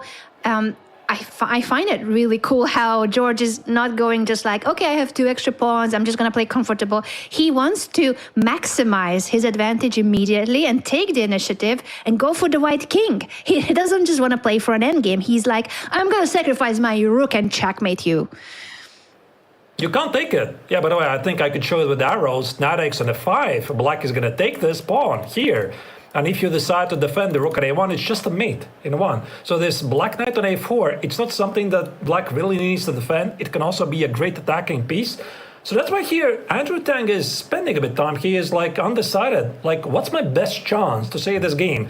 He doesn't want to trade the queens, but maybe he's going to have to, because if he's, for example, avoiding the queen trade with c4, black might keep this terrific looking attack. So what do you do, Anna? Do you resort on your speed skills and enter a technically losing endgame? Where's your best chance here? Where is your best chance, and how long will it take you to find your best chance? Because now the time situation has completely changed. Andrew Tang, after a long think, accepts the sacrifice of George Meyer, captures the rook, allows the queen coming in. Now the white rook in the corner is hanging, but so is the bishop on e7. It's absolute chaos. We'll see. It's going to get really chaotic here, and I'm not really sure what to make of this. Of course, I see the Valation bar that says that black is winning, but do not underestimate white's counter chances. By the way, look at this. The rook at h1 is under attack. Black can take it, but do not forget about the king's safety. Like knight x on e7, the queen, the knight, the bishop. You don't want to leave your king alone. So that's why I think here black is thinking, how do I get out of this, and how do I get a simpler to play position, or how do I get the queens off the board? 3 minutes. 3 minutes for both players. It feels like now it is anyone's game. Yes, black's position should be winning, but it is a very chaotic situation where the white king will be marching into the middle of the board, and then the bishop is hanging with a check. So yes, you can pick up the rook. Yes, you can give a check with the pawn or with the bishop. But now this check, for instance, the evaluation bar slightly is changing its mind. Maybe the bishop check wasn't the most accurate, and it looks so natural. Still, advantage for black should be a winning advantage, but this is messy, very messy territory. It's too much messy than Meyer was attempting to get. And maybe this queen d7, queen c6, this maneuver that he played earlier was the best move, but now white is hoping at least somehow to get out of this. By the way, queen x on a2 is already the only move called black keeps his winning position. Look at this, he has 2 minutes and 44 seconds, he finds it, and now what? He found a key move, which is giving up his knight. It has just been captured on c3. His bishop on e7 is still hanging, so now he moves it to f6 and threatens a discover check by pushing the pawn. So this was the key sequence. George Meyer finds it, and it's now 2.5 minutes left for both players, but with this really lethal threat of a check, I'm looking at that knight move as well that you are drawing. What happens? Can white go in that direction? Andrew chooses the knight jump to b3. It makes perfect sense. I mean, it limits this queen here because knight e4 would be a great blockade, Anna, but this would also allow the black queen to give a lot of checks. And with this last move, the American Grandmaster is saying that, first and foremost, I want to limit your queen's activity, your checks. If you play e4, there's going to be bishop d4. Of course, according to an engine, black is easily winning this. Like, the move b5 is the top choice, which I don't really know if you are thinking about this if you are black. The second choice makes even less sense. Bishop d3, Anna, 2 minutes for black to figure this out. 2 minutes, and it is George Meyer who has gotten an early advantage in the game because of the blunder of Andrew Tang. It has been a completely winning position for George Meyer from an early opening advantage, but it is now just a minute and a half left for Meyer, and he does not see that easily the way forward. Yes, there's a couple of moves, but queen to e2 was not the best. He's offering a queen trade, but apparently, even though it's still advantage for black, this was not the killer blow. And just like that, look at this, white, if he trades the queens, he's going to be up a piece. I mean, let that sink in. He's going to be up a piece for so many pawns, but this is exactly the kind of thing that Andrew Tang was looking for. And also black is low on clock, 1 minute and 30 seconds. Here, Meyer didn't find anything better. He goes for the queen trade, and Andrew is already thinking, if I find nothing, I can play queen e2 and try to flag you. But how about I'm looking for some tricks, knight e7, queen e6. This is really, really turning out to be a 3-result game here, Anna. I fully agree with you. And if I had to guess the result, I would say Andrew Tang has now better winning chances because suddenly, as you said, the time pressure is kicking in. Both players are on a minute and a half. The queen trade was avoided by Andrew. He's rather placing his queen on d5, trying to attack the black king. It seems to be quite a risky strategy because now black can also attack the white king. It's a back and forth. Both kings are weak. Yeah, he had to make this judgment call, trade the queens or not, and he decided not to trade them. That's a mistake. Queen e6 is incoming. Compared to black had to play e4 check, but this sequence, Anna, I was looking at the engine lines. This was really, really difficult to find. Queen e3, black is no longer winning. He has only 1 minute left.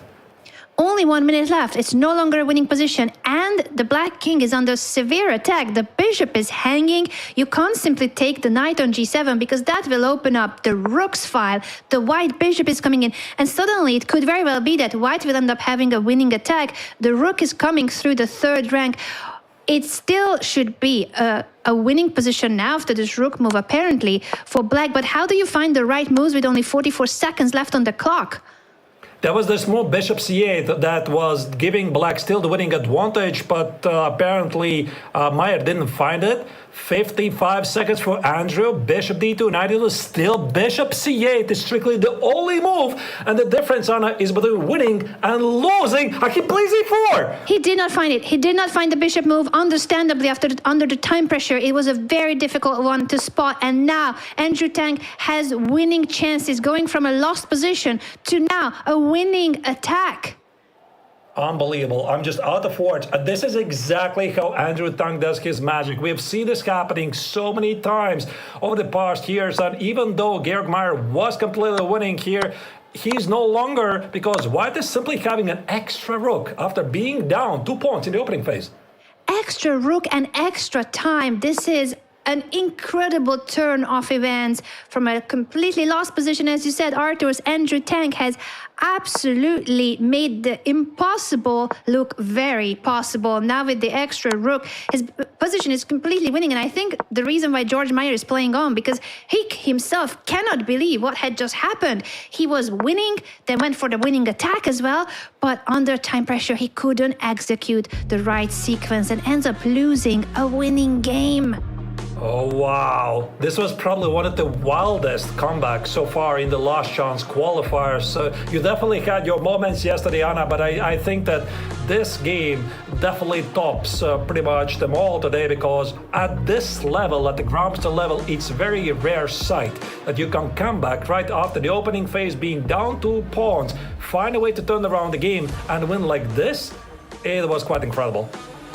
Absolutely incredible, and both players are still processing what had just happened. Andrew Tang coming back from the jaws of death. He had a completely lost position after the first couple of moves in the game. He blundered at a very early stage, but then fought on, managed to pose questions to his opponent and managed to survive the attack of Georg Meyer to then use the time pressure in his favor. And it is Andrew Tang who prevails and stays on a 100% score. I just love his facial expression on it. He's like, I've been there so many times before. Okay, one of them. Again, another game where I've been able to stage an incredible comeback. Look at this. Once again, this replay. 92 was such a logical move, and 95. And look at the expression of Andrew Tang. There was like zero reaction to this. He is essentially icing his veins. He stayed in the game, and these were some of the other key moments. Avoiding the queen trade, even though it was a risky decision, but it paid off because black could not find the right sequence. The rook was coming in, and e4 was the final mistake in the game. He did not find the bishop move. That was the only way for black to stay in the game. And at the very end of the day, it was an extra rook for Andrew Tang. Extra rook, extra time. He wins the game from a completely lost position earlier, but that's because he fought on and he was very, very resourceful. Wow. That's the kind of game that can really either elevate you or sink your tournament. So it's going to be really hard for Georg Meyer to recover from this, because he knows that he was winning and he could have done better. But also for Andrew, like, it's some sort of a confirmation that luck is at his side. He's playing really well. And by the way, having a perfect score, 3 out of 3. 3 out of 3. Not many players will be on 3 out of 3 after the first 3 rounds. This is Group C, 7 rounds in each group, and the first 4 players make it to the double elimination bracket playoff that is tomorrow. So looking great so far for Andrew Tang. Round 4 is about to start, and I believe we are going to be following again 2 of the top grandmasters in Group C. Artemyev is facing Mossad in a similar situation where one of them, if they win, it's amazing for your winning streak and for your chances to qualify. But if you lose, you might no longer have the chances that you had, and you're going to have to bounce back with a winning streak. Chess is brutal because that one mistake, even just that one pawn push by George Meyer, that cost him the game. He was winning for the majority of the game. Doesn't matter, you make one mistake, tables turn, and now you're lost, and you're gonna have to accept that. So this definitely was the wildest game of the tournament so far that we have covered, Artus. You are so right about that. I'm curious how wide this next game will be. When you see this matchup, Artemyev against Mossad, what do you think we can expect? Who would you say the favorite is? I mean, on paper, Vladislav Artemyev is a favorite because he is a former world top 10 player. So this means he is one of the best of the best of the best. And in the last year's World Rapid Championships, he finished in the 2nd place. So among the best players in the world, and also on his way, he defeated Magnus Carlsen himself. And he has done that many times before. So that's why that's a player to watch out for. But of course, also the Frenchman Jules Mossad is not to be underestimated. He is an elite grandmaster in this elite section of top 100 in the world. And in one game with no increment, Anna, anything can happen, really. Anything can happen. As you said, a favorite is Artemyev, but with our time control at the Esports World Cup, we have seen huge upsets and huge time scrambles. Flagging skills will matter so much as well. And in one game, anything can happen. Certainly more pressure on Artemyev, I feel, because of being the favorite, because of being the one who has to supposedly win the game, while Jules Mossad, he's the local hero and he's representing the local Team Vitality. It would be incredible for Vitality to have Jules Mossad at the main event in chess with chances to grab points for the club championship. So there's going to be so many fans there present already in Paris who will be rooting for Jules. So he has the crowd support even physically in person at the venue of the Esports World Cup.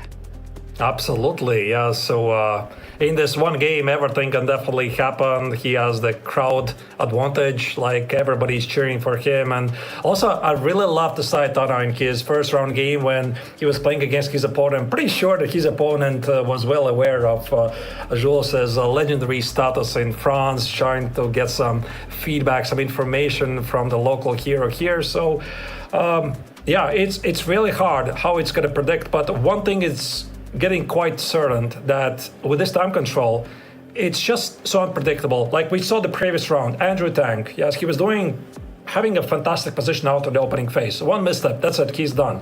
At this level, it's mostly unforgivable, but also we saw in the second round when the Emirati grandmaster Salem Saleh blundered a piece. So even the very best, they make these mistakes when under a severe time scramble.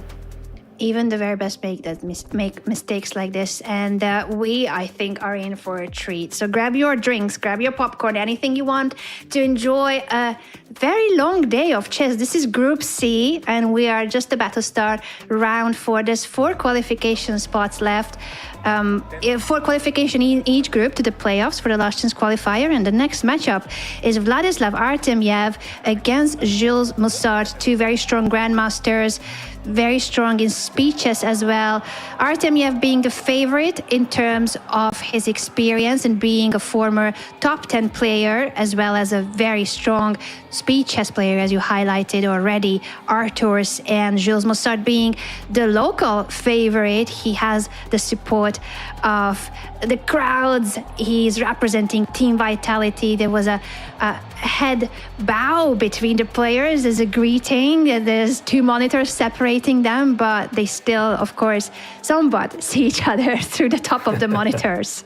And most of the players are still not quite used to this because, again, I mean, chess in the esports is still a pretty new thing. And mostly when the players are facing each other, it's over the board with physical pieces. So you get to a lot of body language, you get to read your opponent, or you play online. So that's why this is a very unique presence, very unique setting for most of the players. And some of the players are still not quite feeling it. Also, of course, the time control, the 10 minutes with no increment. But I love it. And I think this is the future, essentially, for chess. It definitely is the future for chess, and there is so much at stake. We have said this number so many times, and we're going to continue repeating. It's $1.5 million. That is the prize fund at chess at the main event that will take place next week, and 5 players will qualify from the last chance qualifier. I see, by the way, Artemiev wearing the Team Spirit jersey, so it's great to see that he also has been signed. More and more players have been signed, and this one we're going to need to update our badge for him. He is repping Team Spirit, and Jules Moussard representing Team Vitality. Yeah, so they already have found their teams. Some of them have not, and I would expect that also in the coming years, more and more chess professionals are going to find their esports teams. So things are only gearing up. The opening is some sort of an offbeat line by both players, and the one thing what really stands out in Vladislav Artemiev's playing style is his improvising, because he is really well known for his practical decision making. Maybe his opening prep is not so deep, but he feels on those positions really well. And here you see he has just created a weakness on c4 at the queen side, but at the same time all of his pieces have joined the game, which Black cannot say the same. Black cannot say the same with the pieces on the left side of the board still waiting on the bench to be called in for the game. Hopefully for Jules, that means that he's going to now focus on those pieces and develop them as soon as possible. It's not that easy to find the best way to develop when the pieces want the same squares, like both the bishop and the knight could be heading to the d7 square. Especially this light square bishop for Black is a bit more problematic because it doesn't have an open diagonal where you can easily develop it to. It's going to be a bit of a clumsy piece, while the rook of white is ready to come to the semi-open file and put pressure on the pawn on b7. The white bishop is already targeting that pawn too. So it's pressure on the queen side, and Jules is feeling that pressure. He moves the queen out of harm's way before the rook even lands there. Queen c5. Now that's a move, Anna, I quite didn't expect. And I was thinking Black might be either developing one of the queenside pieces, or also there's this rook d8 move. And I tried to figure out what exactly is wrong with this move, because you see, you're hitting the knight on d4, which probably can be captured, but apparently there was some tactical problem why it was not being played, and that's why here the Frenchman is trying to maybe improve on the idea. So queen c5 doesn't really reject the idea to play rook d8, he hits the knight, and after queen d3, maybe you can still play rook d8. There's so many questions to answer very quickly. Knight b5 instead played by white.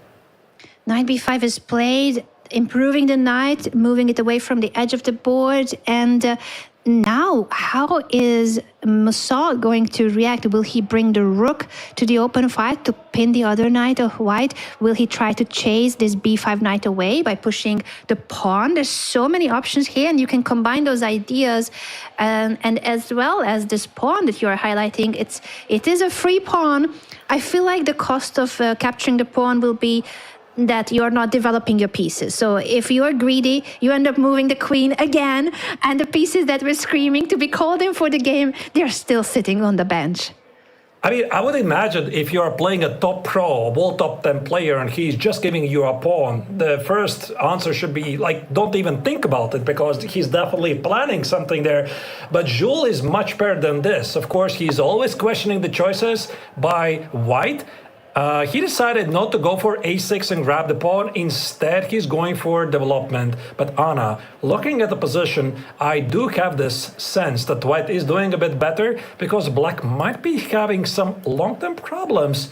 Bringing out this Lasco bishop that you mentioned, it doesn't have any good squares to go. No, right now the knight has just stabbed onto the square that was the only available one for the bishop, and also the pressure over the b7 pawn by the white bishop is making it not possible for you to even push it because of the pin. The rook would be hanging in the corner. So now white simply defends the c pawn and says to his opponent, okay, how are you going to develop?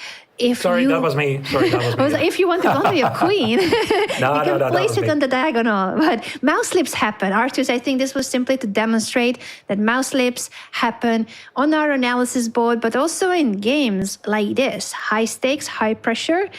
And there is certainly pressure, real pressure on the queen's side of Jules. He needs to figure out a way to develop his pieces, develop the bishop, connect the rooks. Easier said than done.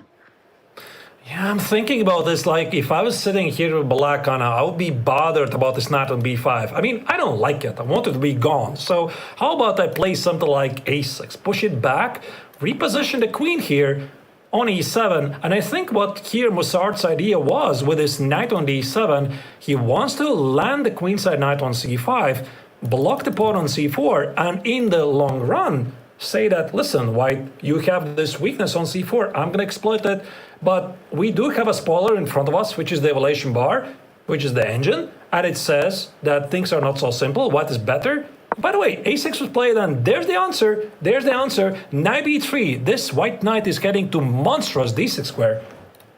That is an absolute beast if it lands on d6. This intermediate move, counter-attacking by attacking the black queen and now jumping with the knight to d6 thanks to the support of the white queen and the black queen having to go away from the c5 square. Rook b8 quickly played by Jules Mussard. He's trying to push his b pawn in order to develop his bishop. If he gets to do it, then he'll be back in the game. But with the knight on d6, now it's not only about pushing the pawn, it's the knight and the bishop eyeing the b7 square, making it really difficult for black to finish development.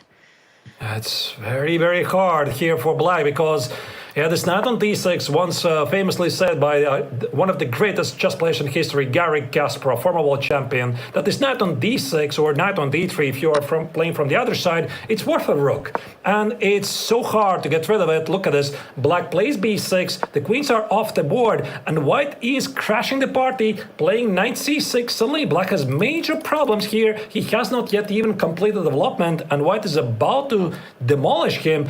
Get another knight on c6, knight on d6. You have to get rid of these knights as quickly as possible. Huge problems for the French grandmaster here with the knights coming in, and I don't really see how he can deal with those threats. Once the knight comes to c6, attacking the rook barely has anywhere to go to, and then that knight is threatening a check on e7, which would be a discovered attack if you are moving your rook back into the long diagonal. So knight jump now to c5 by Mussard, trying to create more space for his pieces, but the knight will come to c6 regardless, and you're going to end up losing material. He's giving up a rook for the knight, sacrificing an exchange, as we say in chess, giving up your rook for a knight or a bishop. He had to give up material in order to stay in the game with some chances. No chance for him, no chance here for Mussard, and right now in the opening phase he's getting mercilessly outplayed. And also the one thing which really stands out, Anna, is the time management. Look at this. So Artemiev has not only an extra exchange, he also has extra 2.5 minutes on the clock. So the speed is absolutely incredible here, the way here he has been handling things. And I think at this stage here, white is thinking, okay, probably I'm having a technical winning position. How do I get this to a logical outcome? Maybe try to trade the pieces, maybe try to exploit the weakness. And the one weakness which really stands out is this pawn on b6. Do I double the pawns, double the rooks here at the b file, or what I'm doing here?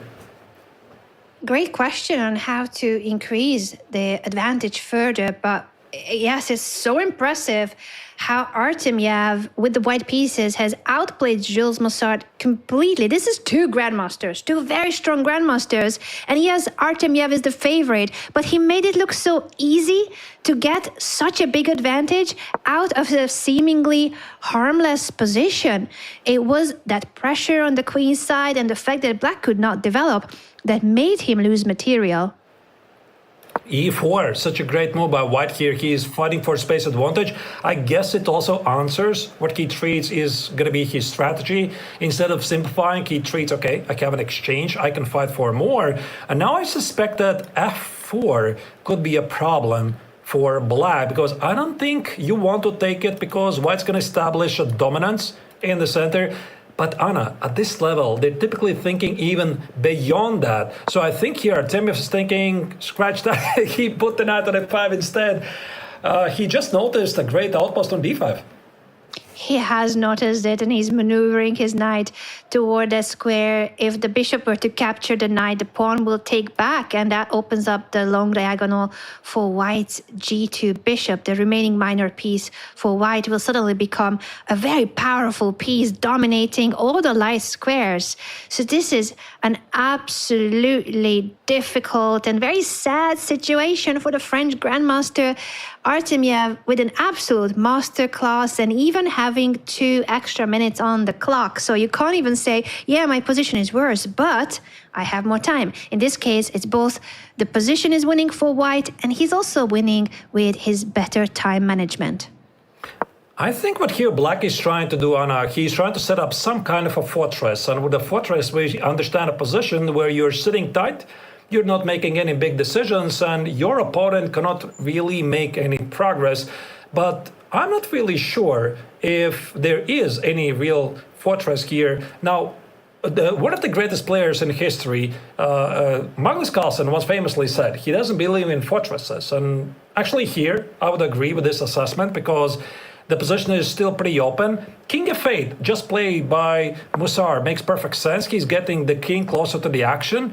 And he wanted to land the knight on e8, play g6, put the king on e7, but is he going to make it?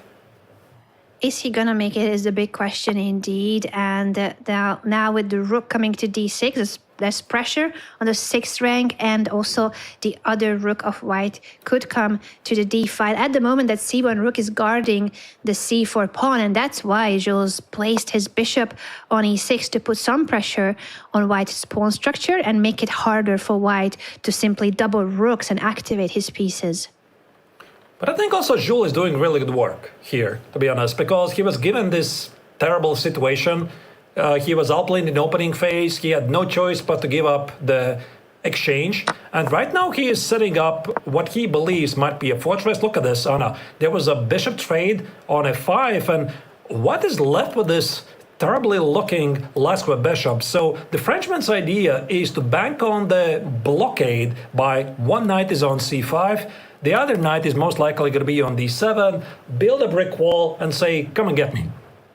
That is a great strategy. It's exactly what he's doing. He's counting on this defensive setup and telling white to find a way through. He's going to be trying to parry any and every threat of white by this knight formation, the knights guarding each other, but also guarding the pawns.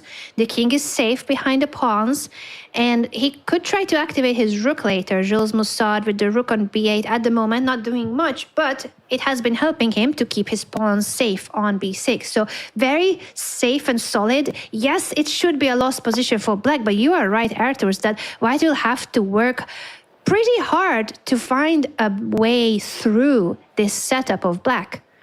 I don't think actually it's so easy as the engine evaluation bar suggests that white is completely winning, because these knights are not to be underestimated. Look at this. And here also Mossard is increasing his speed because he cannot forget he has only 1 minute and 44 seconds. His situation is really precarious. And to be honest, it looks like the pre-game favorite Artemyev might get things done. But considering the bad situation, the bad cards he was dealt, I think that here the Frenchman is doing pretty well. very, very impressive. His resourcefulness and how tenaciously he's defending a really bad position. He's trying his very best now with the knights to create threats as well, or simply jump back and forth and tell white, what are you going to do? The bishop might come to e6 at some point, or bishop g8 to attack the h7 pawn. So black will have to move that pawn in order to get it out of harm's way. Yeah, and then maybe white's going to go back to e6. So here, oh, that was the idea. Look at this, Anna, what an amazing idea. He played bishop g8 to push the black pawn on h6 so that the white king finds a way, crash the party. King h5, king g6. Let's not forget, ladies and gentlemen, the kings in a chess game are not always something you need to protect. Sometimes, especially in an endgame phase, they can be a vital piece to win the game. This is really instructive, and the way that Artemiev provoked the pawn push in order to have an infiltration journey there ready for the white king coming in through the light squares, and then the rooks doubling, the bishop coming back to e6. This is going to be now each time harder and harder for Jules Mussard to stay with some tiny remaining chances of survival in this endgame. At the moment on, it looks like it's quite unlikely because his position is getting worse and worse. The fortress, it didn't work quite because white is finding cracks through his defenses, and I think here Artemiev is looking for the kill. So where is it? Is it bishop e6, king g6, rook d1, or what's the fastest way for me to wrap up the game? I'm pretty sure he's looking for a forcing sequence, but he doesn't have a lot of time. It's only 3 minutes, and you don't want to get in the time scramble here. You don't want to get into a time scramble, and with nearly 3 minutes left for Artemiev, he really has been making sure that he keeps his time advantage. He ended up pushing the pawn to h4 and now getting into black's camp with the king. Rook a7, rook c7, the Frenchman has nothing better. And I think here Artemiev also is attempting to be a bit unpredictable. With this move h4, we saw the king side. I didn't even look at this, Anna, but somehow here white believed that this move is necessary for him. White is doing really well, but where's the break? Where's the break? Rook d1, here comes the breakthrough. Can you now go for the pawn endgame, sacrifice on d7 a couple of times, take the pawn on g7? We're reaching the critical moment of this game. Absolutely critical moment. Will there be a trade of all the pieces, or will white simply try to capture on g7 now that the black king has abandoned the g7 pawn? I really like it, Anna. I like the idea of taking the pawns for free. In general, I was also thinking that maybe white could try to simplify the position a bit, but no, here Artemiev keeps the tension. Maybe he's going to try to apply a lot of pressure on the clock because, to be honest, he has nowhere to hurry. Nowhere to hurry. It's a very healthy advantage where you have a rook against a knight, an exchange up, as we say in chess. So advantage on the board, material advantage also on time. 1.5 minutes against half a minute. There is no increment at the Esports World Cup. This is all the remaining time for both of these grandmasters, and the pressure is huge. Jules Mussard is trying really tenaciously to defend by going back and forth with the rook, building up this fortress-looking setup, but now the white rook is coming in. The king finds some shelter on g8 now that there's no bishop on the board, but the pawns are traded in the center. Yeah, this was also a really nice moment, Anna, when he decided to include his f takes on e5 here. Here comes the breakthrough. Here comes Artemiev. I don't think that black can take with the knight. It's going to be back frank mate. The Frenchman has no choice. And here, black's position is falling apart. The only thing that can save Jules Mussard is the clock. But last time I checked, Anna, black is down to the last 20 seconds, and white has also more time. And that is still the case, unfortunately, for Jules Mussard. 53 seconds left for Artemiev, 18 seconds left for the French Grandmaster. He's trying to find some chances here in this endgame, but the position is completely lost, and he's also really low on time. 15 seconds left. Yeah, so of course he's in a battle though, because nobody has made points by resigning early, but I think Jules knows. He knows this game is over. There's a back rank checkmate threatening here. So what's the fastest way to wrap up the game? It's just to collect the pawn. And there's the resignation. Artemiev wins. What a game by him. incredible fight by Jules Moussad, but at the end of the day, it was a masterclass by Artemyev, who put a pressure on his opponent from an early stage of the middle game. We see the players discussing the game. I'm going to try to listen in together with you, Arturs. Very logical, natural. Maybe Queen C5 not the best move, I think. Main idea after Rook D8, C5. Yeah, and trick with Knight E6. Yeah, of course. I'm not sure. Maybe E5 sometimes. E5 immediately. Maybe more active at least. Yes. E5. I'm not sure. Like B1. After E5, next move Knight C6 and then E5 Knight B5. Yeah. Yeah, it's a little bit tricky, of course. Yeah. I don't remember exactly my preparation, but it's mostly practical choice. Without increment, very hard to play. If you not remember. I underestimated play. Then after it was Queen C5, I think after Queen C5, you feel that Queen C5 bad move, yeah? I didn't see a good move after Queen C5 here. E5 again. Queen C5 not so bad. I can play Queen D3. Yeah, this is what I didn't like, but yeah, maybe Queen D8, but this is much better. I thought Queen C5. Yeah, it's very easy for white. But then Knight D7. And also not easy for black. And here. Like this, yeah? Yeah, it was possible, yeah. Of course, yes. Maybe looks good for white, but should be equal. Yeah. Very forced line, yes? After Queen B6, I must play Bishop A3 probably. No, but here... Maybe I have some possibilities. This is not possible. Oh, very nice. Sorry. Extra piece for white. And here I was thinking... Knight C3, Knight C4. Need to calculate, yeah? Yes. Oh, I don't know. Yes. Oh. Draw immediately, yeah? But not easy to find. No. Of course. Yeah. No, but here Queen C5 I played too fast. I was thinking here, but... Yeah, probably it's critical moment in this game, E5. Because here, again C5. Yeah, white is better here, yeah. End game on 2 results, yeah. Very typical situation. Yeah, in the end, probably Knight C4. Knight C4, yeah. Knight D7, just... Maybe Knight B5 on D6. Too passive. No, I need to play E5. Yeah, need to analyze more, yeah? No, I don't know at all. So, but here maybe we're just going to swap you to that station. Okay? Okay. And then your opponent. I need to change table, yeah? Yeah, we need to change table. Okay, no problem. And then your opponent will be. I'm sorry, good luck. The players are still analyzing, but these were some of the key moments and the final moves in the game that Artemyev won against Jules Moussad. At the end, it was a full rook up, and he is catching this one final hope of black. The passed pawn was blocked, and therefore Jules Moussad resigned. It was a masterclass by Artemyev, and for Moussad, it means he'll need to bounce back in the next round if he wants to stay within the chances for qualification to tomorrow's playoffs. We are going to take a short break, but when we are back, it is the final 3 decisive rounds in Group C, and we will have 4 players qualifying to tomorrow's playoff. The stakes are so high. 5 players from the last chance qualifier will make it to the main event next week at the Esports World Cup in chess. $1.5 million is the prize fund. That's what over 120 players are fighting for, a chance to qualify. We'll take a short break, and then we are back with the final 3 decisive rounds of Group C. Play is in our DNA. Whenever we let it out, it becomes our superpower.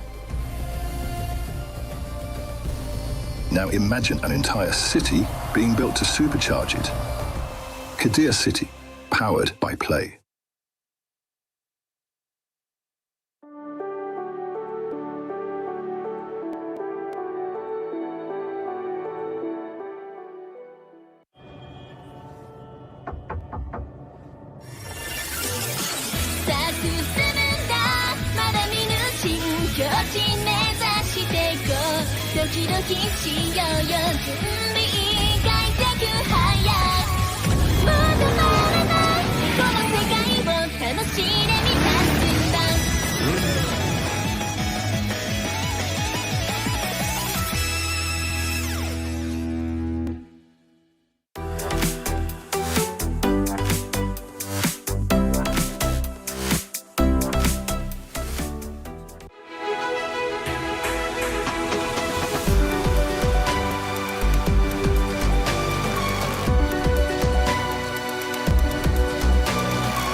We were there.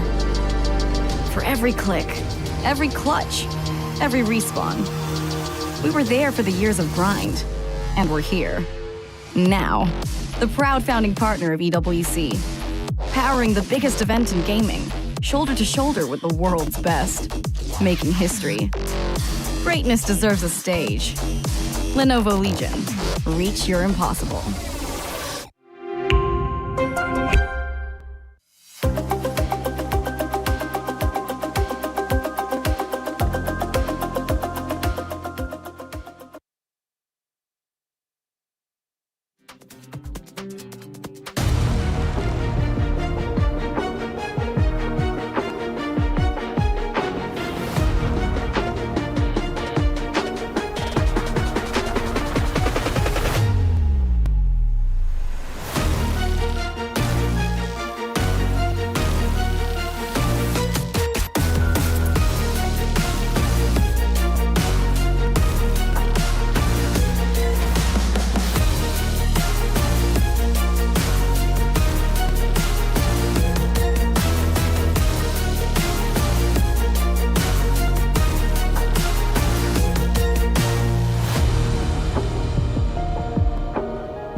Welcome back, everyone, to the last chance qualifier in chess at the Esports World Cup. 5 qualification spots are remaining for the main event in chess. Prize fund is $1.5 million at next week's main event in chess. So a lot of players are showing up to try to qualify for those remaining 5 spots. We are covering today the group stages in Group C and Group D, and tomorrow is the final day in the last chance qualifier with a double elimination bracket knockout format between the top 4 finishers in each group. So what matters today is to be in the top 4 places, make it to tomorrow's playoffs, and do tomorrow extremely well to have a chance to face Magnus, Hikaru, Alireza, and the rest of the already qualified players at the main event. This is now round 5, about to start in Group C, and what we have left is only 2 players on a 100% score. Vladislav Artemyev and Andrew Tang on 4 out of 4, and then it's a bunch of players on 3 points from 3rd place to 7th place. We are going to see a lot of these matchups between the players, the first and the second, and the rest of the players sharing 3rd place, facing each other now in the upcoming round. So there will be some really crucial battles coming up in this round 5. Every point matters so much. There's only 7 rounds in totals, and you need to score, we believe, at least 5, if not 5.5 points to qualify. The more points you score, the better. And of course, for Artemyev and Andrew Tang, so far it has gone perfectly. They are on 4 points out of 4 games, but one of them at least will have to ruin that beautiful winning streak in this matchup. The fight of the leaders, this is it. So on paper, Artemyev, of course, is the favorite. He is one of the world's best players, but do not underestimate Andrew Tang, because his skills, his speed in online chess are legendary. He's pretty much the fastest player in the world, if not the fastest player. So also lately, Andrew has been focusing a bit on the classical chess. But again, this game is going to feature only a 10-minute game. We're going to see the game is starting, and Andrew Tang once again is playing the London setup, which is quite popular at all levels. The position is quite equal, but at this time, Controlana, I think all you need is just an easy plan, and he has it. An easy plan, that's what the London system is known for. That's why it's so popular on any level in chess. And it's one of those feared openings that is not like the most dangerous opening, but you also are like, okay, but what am I going to do against it? You can't really just refute something that's simply a setup that gives you a plan. As you said, in speeches, this is perfect. And to see it now at the highest level, this is the battle between the 2 leaders of Group C. Andrew Tang simply going for this very known formation, but now taking some time in order to find what move order he wants to play. And this 97, the last move by Black, it kind of confuses me, and it also definitely confused Andrew. So he's looking at this and trying to evaluate, okay, what is this? Because normally Black is not playing like this. And typically White's plan, it involves positioning this queenside pawn on c3, the knight goes on d2, and no, and again no. Here, the American Grandmaster went for a different plan. He decided to take on c5, and I presume, Anna, that c4 and knight c3 is going to happen. A change of plans. It is a change of plans to say, I'm not going to hold on to my d4 pawn and strengthen it, but rather trade the pawn for the c pawn and now push my own c pawn. So he's changing the usual strategy of the London system now to a very dynamic approach, immediately wanting to open up the position. There could be a trade on c4, or if Black allows it, White will take on d5 and might create an isolated pawn for Black.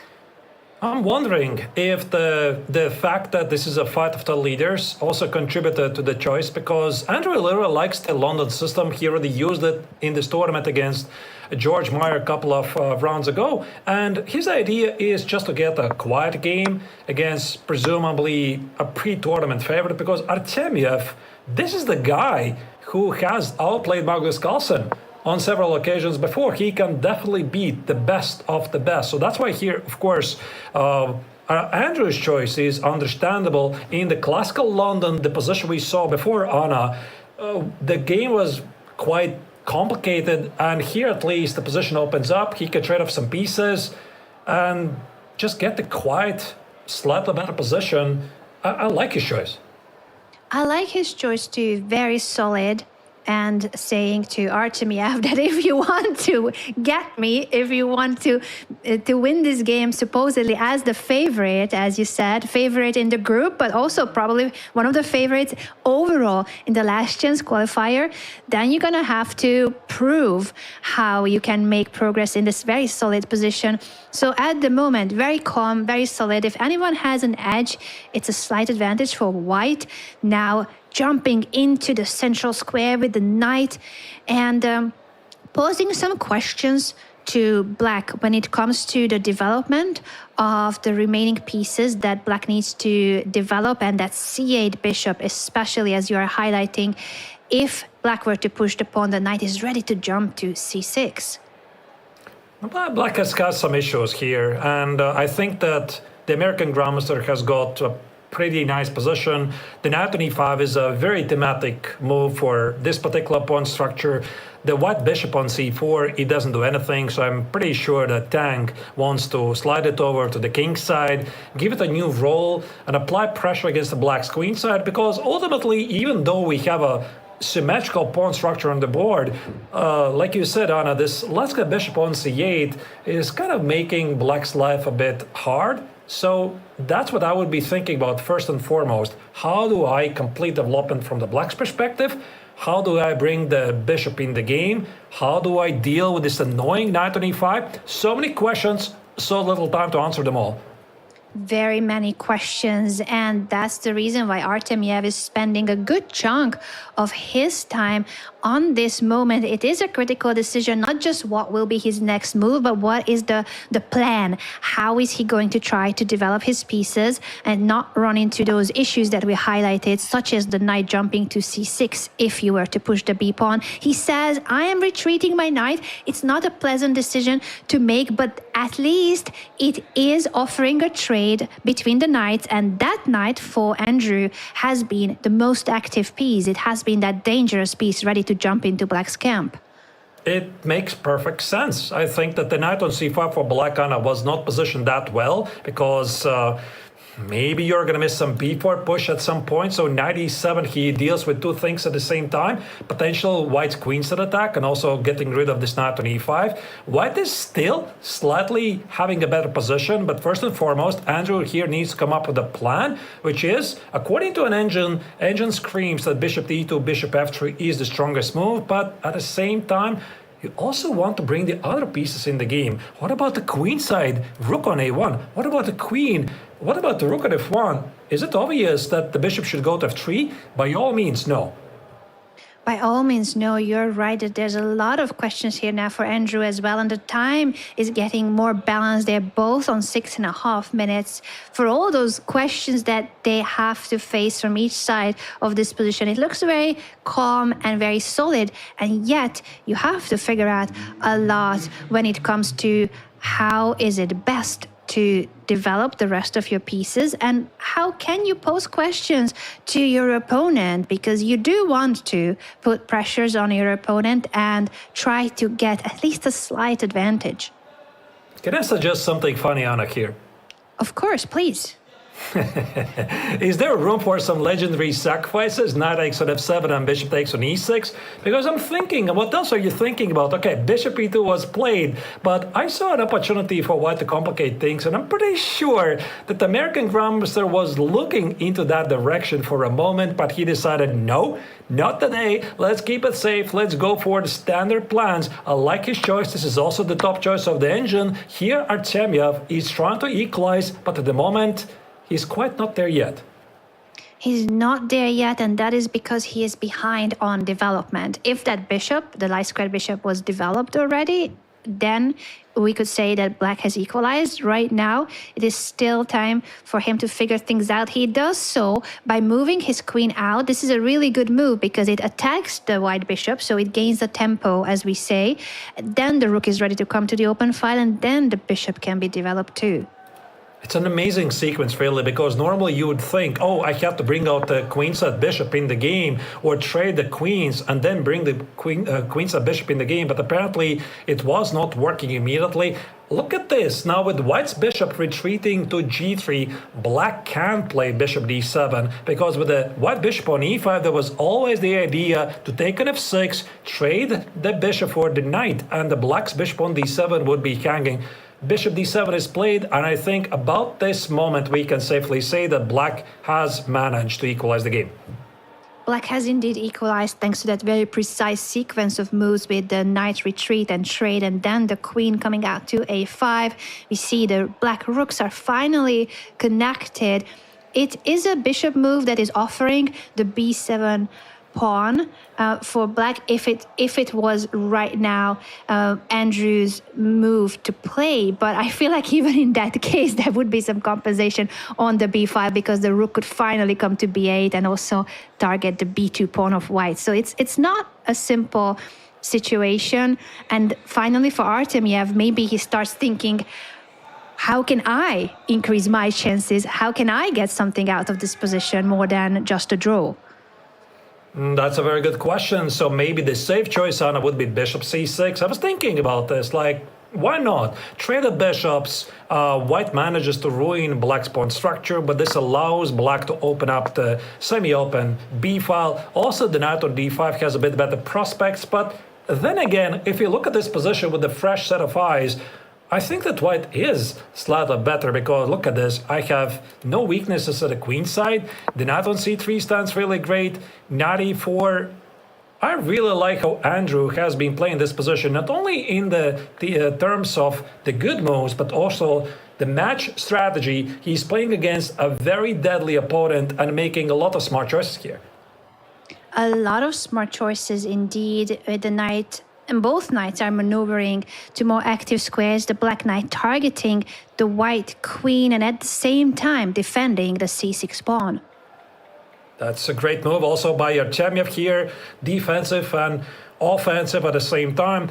I would think that you want to get the queen on c4, but it might be a target with black's queen counterattack, queen b5 for queen d5. Right now here the American Grandmaster is figuring out where to put the queen. Does it go to e2? Does it go to c4? His pawn structure is a bit better, but is it enough? And again, you don't want to sit here for too long because look at this, we are already to the stage where we're getting quite close to the time scramble. 4 minutes for both players. And I think the speed of the game, Anna, here is going to start to increase rapidly. It is going to start to increase for sure. It's the final 4 minutes for both players, and Andrew is still figuring out what's the best square for his queen. There aren't too many squares available, but of course it's not just about the next move, it's the follow-up plan and how is it best for him to then bring the rooks into the game. He's choosing the b1 square, surprising this queen retreat, blocking the rook in the corner completely. But his idea is to chase that black knight away as soon as possible by pushing the a pawn, and then he's ready to expand and get the queen out again. That is a really odd move, but I think you're right, Anna. It comes with a very concrete idea. He doesn't find any better square for the queen. If he would position the queen on e2 or c4 or b3, there was always some problems. The queen on b1 might feel awkward because it blocks the white rook at a1, but a3 is incoming, and then white's going to reposition the queen. And that's why Artemiev is thinking, how do I continue? Do I activate my rooks? Like rook d8? Do I play f5? What I'm doing here? So many questions and not much time left for Artemiev to figure out. He's now below on time. It's about a half a minute time advantage for Andrew Tang, but the closer the time scramble, the more significant those extra seconds are for the players. And Andrew Tang is known for his incredible bullet skills, so you do not want to face him in the final minute of the game for sure. Look at this, Anna. He did not play knight d3 like we saw in the previous round game, Artemiev against Jules Massard, that the knight on d6, at least according to Garry Kasparov, is always worth a rook. No, he decided to play it safe, put the knight on d5 instead, and now the valuation bar again slides in favor for white, but only because of the move b4, which was found by the American grandmaster. Knight c5, and white keeps pressing. White keeps pressing indeed, and we are now going to see how is Andrew going to follow up. Where is that knight going now from e4? He doesn't want to jump to the c file. He comes back to d2 instead, and that knight could now maneuver toward the queenside weaknesses. So Artemiev pushes c5 before it's too late, because the white knight was ready to jump to b3 and block you from these pawn pushes. c5 just in time to get rid of that weak pawn. Yeah, I'm wondering if the American grandmaster's choice was to keep the knights on the board because he is really keeping this knight as an important piece for the time scramble. Again, we discussed this earlier, Anna. When it comes to the time scramble, it's always a good idea to keep the knight because it tends to be a very unpredictable piece. But the game is ongoing, and it seems that black has, again, get rid of his weakness on c6. The position is equal, and we are entering the time scramble territory here. We are entering the time scramble indeed, and now Andrew is the one who has less time. We know, of course, that he's a speed demon. He can start speeding up, and even bullet or hyper bullet territory for him would not be unfamiliar at all. But you need to make sure that it's bullet for both of you. You don't want to be the one going low on time and your opponent having an extra minute or two. Yeah, but this 1 minute. 1 minute is quite a lot. And also, Artemiev is incredibly fast when it comes to the online blitz. e4. Here comes the counterplay by white, trying to create some weaknesses. The black knight on d5 cannot go anywhere because queen takes on e6 could be a problem. Once again, black has a worse pawn structure. Black has a worse pawn structure, and that's what Andrew Tang will try to exploit. At the same time, the black pieces are really active, and the atmosphere is vibrant at the Esports World Cup. You can hear the other competitions next to the STC Contenders Arena. That's where we are with our last chance qualifier. But of course, the venue is full of other gaming events, other very high-stakes competitions, and that's why all the players in chess as well are wearing noise-cancelling headphones. Yeah, the atmosphere there must be really feeling electric, and I wonder how do the players even concentrate, because you're feeling this adrenaline rush when you're hearing the announcements, the excitement all over the place. But maybe there's already enough excitement in this game because, again, the players are getting to the last 2 minutes. The position is still equal, but black probably has the more active pieces on it here. More active pieces, and now with the rook coming to the back rank, he's offering a rook trade. Once the rooks are traded, that white king has one square to step out to, so it's not a back rank checkmate, but that white king will be further away from the action. In an endgame, you want your king to be active and get closer to the center of the board, but that check would be pushing the white king away from that direction. Nice defensive move here by Andrew Tang, defending the rook here and also lining up for a potential attack against the black pawn on e6. Now, this pawn on e6 probably is the only reason why white is still keeping the position balanced, because there might be enough counterplay. Here comes the black rook on a rook c4, attacking the pawn on a4. You don't want to go into passive defense here. You definitely do not want that, and that's why this knight move and counterattacking was really important. The pawns are traded in this funky way where each rook grabs one pawn. The rook of white is staying on the 6th rank to make sure that the black rook cannot abandon the A file. White is getting also his own counterplay here. Rook c6 is a great move here. Maybe knight f3, knight e5. Black seemingly has the better chances because of the outside pass pawn. But ultimately, when it comes to the time scramble, Anna, it's all about the king's safety here. And you have to watch out for your king here. There comes Andrew Tang, knight c4, starting to hunt down the black king. That knight is going to be a very dangerous piece if it starts giving checks under just a minute for Andrew Tang and also for Vladislav Artemiev. He's approaching the final minute of his time management here. So it's crucial now for both players how they will fare under a minute. This is bullet territory, no increment. Mouse skills will matter so much. Very quick decisions will need to be made. There will be some flagging. I just feel it, Anna. I mean, White has an extra pawn, but to be honest, at this stage, I don't think it even matters. It's 50 seconds about each. Andrew Tang is a couple of seconds behind, but he is seemingly the faster player here, and also he has the knight. Do not underestimate right here. Such a tricky piece, especially in the heat of a time scramble. A knight fork, an unpleasant knight check could decide the game. So extra pawn for Andrew Tang, but those are doubled pawns. And the bishop is really active, and so is now the black rook by pinning the knight of white. Here comes the black king, king e6, king d5, might be a threat, so the white king is racing to help the white knight. Rook c3, defensive attack. White does keep the pawn here. I think he can already trade rooks if he wants. There you go. That's what he's doing. That knight is seemingly hanging, but so was the rook. And after the rook check, you cannot take the knight still. So now there could be a repetition of most checks back and forth. But Andrew says, no, I don't want to repeat. I don't want to draw. Of course, he has an extra pawn, he has to keep it going, but he has less time on the clock, and here Artemiev is pressing really hard. 14 seconds for white, 21 for black. It's pure blitz madness here.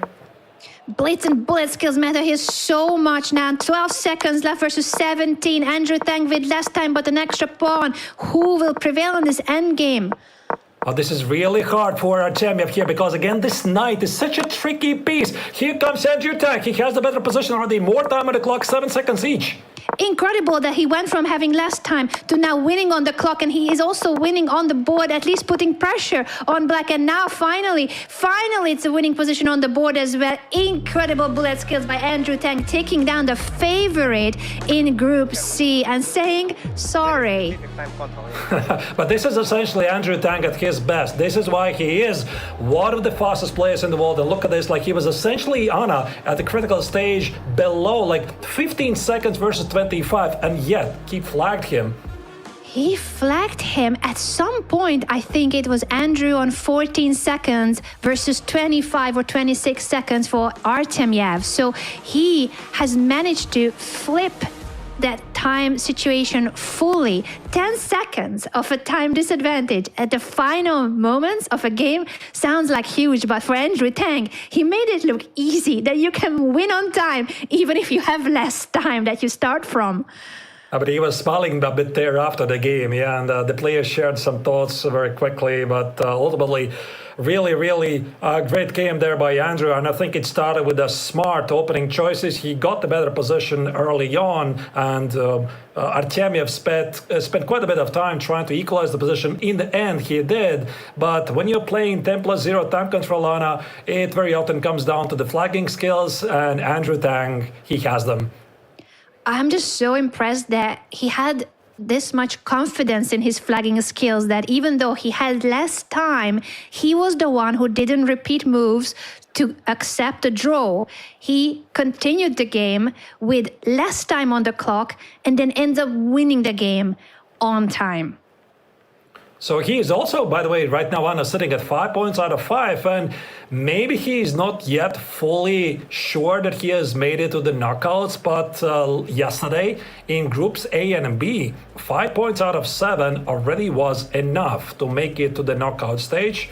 And here we see some couple of critical moments in the last seconds. This is why he kept the knight, Anna, to be left on the board and enter the time scramble, because the knight is such an unpredictable piece, even though, as you can see, the valuation bar says the position is equal, but you always keep jumping with that knight, and yeah, if you play with black, you're never quite sure where the knight lands. And this is where he's also flipped everything on the clock. He had less time on all the way until here. Black was still defending well. Now everything was a mistake in the end in the heat of the time scramble, but it didn't matter what the position was anymore. White wins on time with the better mouse skills. That was a smile by Artemiev, accepting his fate and accepting the apology from his opponent for flagging him. Yeah, so here, obviously we are reaching into the critical phase of the tournament where Andrew Tang is the man to beat with a perfect score. By the way, 5 points out of 5 on Artemiev for score. Of course, still has a very good chance because he's currently sharing a second place with two other very strong grandmasters, Jules Massard and Valery Kazakowski. By the way, very happy to see a fellow Baltic grandmaster playing here in Paris. I met Valery last week. He was playing in Estonia, so maybe we're going to have a chance to talk about it a bit later. Also, Select Salem is staging a comeback and still within the striking distance of the top 4. Within striking distance, for sure. With 2 rounds to go, still there's all the chances, even for the players on 3 points, if they manage to win 2 out of 2. I know it's not easy to win 2 out of 2, but it is possible. Mathematically, theoretically, still all the players even on 12th place right now, even on 3 points out of 5. If you do well in the final 2 rounds, you will have some chances to qualify, but best chance, of course, goes to Andrew Tang, who still is on 100% score. Incredible play by Andrew Tang, who wins with the better bullet skills, even when he has less time, apparently. Now, our next featured game for round 6 is actually your friend Valery. He will be facing Saleh Salem in round 6. So with 2 rounds to go in Group C, we are approaching the very decisive final clashes, and we will soon know who are the 4 players who will qualify from Group C to tomorrow's playoffs. As a reminder, this is the last chance qualifier in chess at the Esports World Cup. What's at stake are 5 qualification spots to the main event in chess, which features $1.5 million as a prize fund at the Esports World Cup. It's absolutely insane. This could be the biggest paycheck for all of the participants who are fighting here for the qualification, but the road to qualification is not easy. You need to finish in the first 4 spots in your group, and then tomorrow in the knockout playoffs, you also need to do really well against other players who qualified from their group. So 1 step at a time. In Group C, top 4 places, they are the keys to the next phase of the qualification path.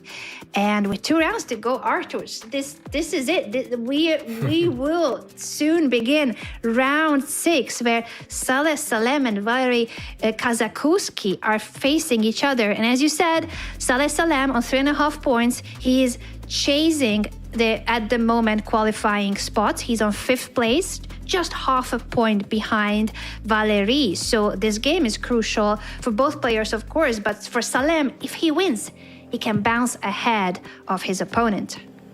Yeah, maybe the Emirati Grandmaster is a small favorite on the paper, but to be honest, Anna, I'm not really sure at this stage it matters, because what matters is how well you're doing on this particular day, if you're having a winning streak. And when it comes to the Lithuanian Grandmaster Valery Kazakowski, he's been playing really well lately.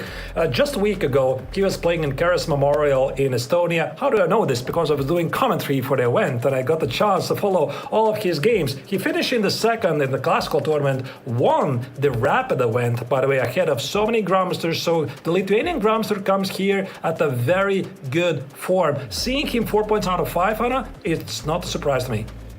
Not surprising to you, and maybe it's not surprising to him either, as you have described his great performance in recent tournaments. And for Saleh Salem, he already suffered a loss, and he also made 1 draw in this event. He cannot really afford to drop more points. So it's crucial for Salam from the United Arab Emirates to now try to somehow play for a win and bounce ahead of Valery Kazakuski. And they're getting some final instructions about the equipment. I presume the game is about to start. And also, I had a chance to know Salek Salem in real life. He is a frequent guest of Beal Chess Festival, going there for like 10 years in a row. Very, very friendly grandmaster. I would actually say that both of them are essentially one of the most pleasant, friendliest grandmasters in the circuit. And they're playing against each other, two gentlemen of the game. Who is going to make it? It's really hard to predict, Anna, but Salek Salem is at least an ELO favorite on paper. He has the white collar, and the game is starting right now. The game is starting while Saleh is also trying to find the tab on the computer screen. But we are in here right now, ready, both the players and us, to cover this crucial clash in round 6 of Group C. Again, Valery Kazakuski at the moment sitting on a qualification spot to the playoffs for tomorrow, but Salek Salem chasing him half a point behind. It will be crucial for Salem to try to win this game and get into the first 4 spots. And I think this also suggests a bit of a different strategy by both players. As you said, Anna, White needs the victory here pretty much at all costs, because if Salek doesn't win this, let's say he draws, most likely the next round he's going to play with black color, and you don't know who you're playing with. For Valery, I think it's really simple. He's playing with black, he's half a point behind, he's trying to be solid. So that's why he entered this position where he has well-positioned pieces. A couple of moves ago, he gave up his ducks with bishop to have a better control of the e4 square. And we're seeing, of course, the engine's evaluation, at least the bar, which says that white is a bit better. Does it really matter at this time control? I don't really think so, because white has the bishop pair, a bit more space. But at this time control, Anna, it's only about having the easier game. And I think black is doing really well in this regard. I agree with you that even though we consider the pair of bishops an advantage, it's a long-term factor in the game. Black's position is a very simple setup, and the simple, the better for making fast decisions in speed chess. As you're highlighting that e4 square is a spot where oftentimes a knight will want to jump to, and then you can expand even with a pawn push like f5 to gain some more space and start your own attack on the king side. Instead, we see a rook move to e8. Looks somewhat more mysterious, but it's more in the direction of maybe pushing the e-pawn in the right moment, which is now, according to Valery. He says, now I'm pushing. It does make perfect sense, yeah, because if you play rook e8, you have to have some presence of the pawns in the center. White closes the position with d5, which might be a bit of a difficult move to explain, because you would think, oh, I have the bishop pair, I should try to open up the position. Well, my answer would be chess's card, really. So white is willing to open up the position, but at the right time. So after playing d5 here, Salek Salem is trying to gain space advantage, squeeze the opponent a bit, and then open the position when it's going to suit him the best. That's exactly what he's doing, and that's something unpleasant from Black's perspective, to have to maintain that tension, that the pressure, to have to always bear that in mind. Having also more space, white with the space gaining pawn moves in the center, the pawn on d5 especially so is taking critical space away from black. You would love to bite into that pawn chain, as you're showing with a pawn push like b5, to try to undermine that pawn that's taking the space away from the black pieces. That's a big decision, and Kazakuski decided not to go there. Instead, he goes for c5, which serves two purposes. Purpose number one, organize some sort of a counterplay at the queen side should white again play d-takes on c6 and passant. We talked about this in the very first round, how sometimes when the black pawn marches by 2 pawns ahead of your pawn, you can take it and change the structure. Or the second plan is also attempt to close things at the queen side, because this is where white is attempting to organize his play. And b5, wow, that was a very interesting move there.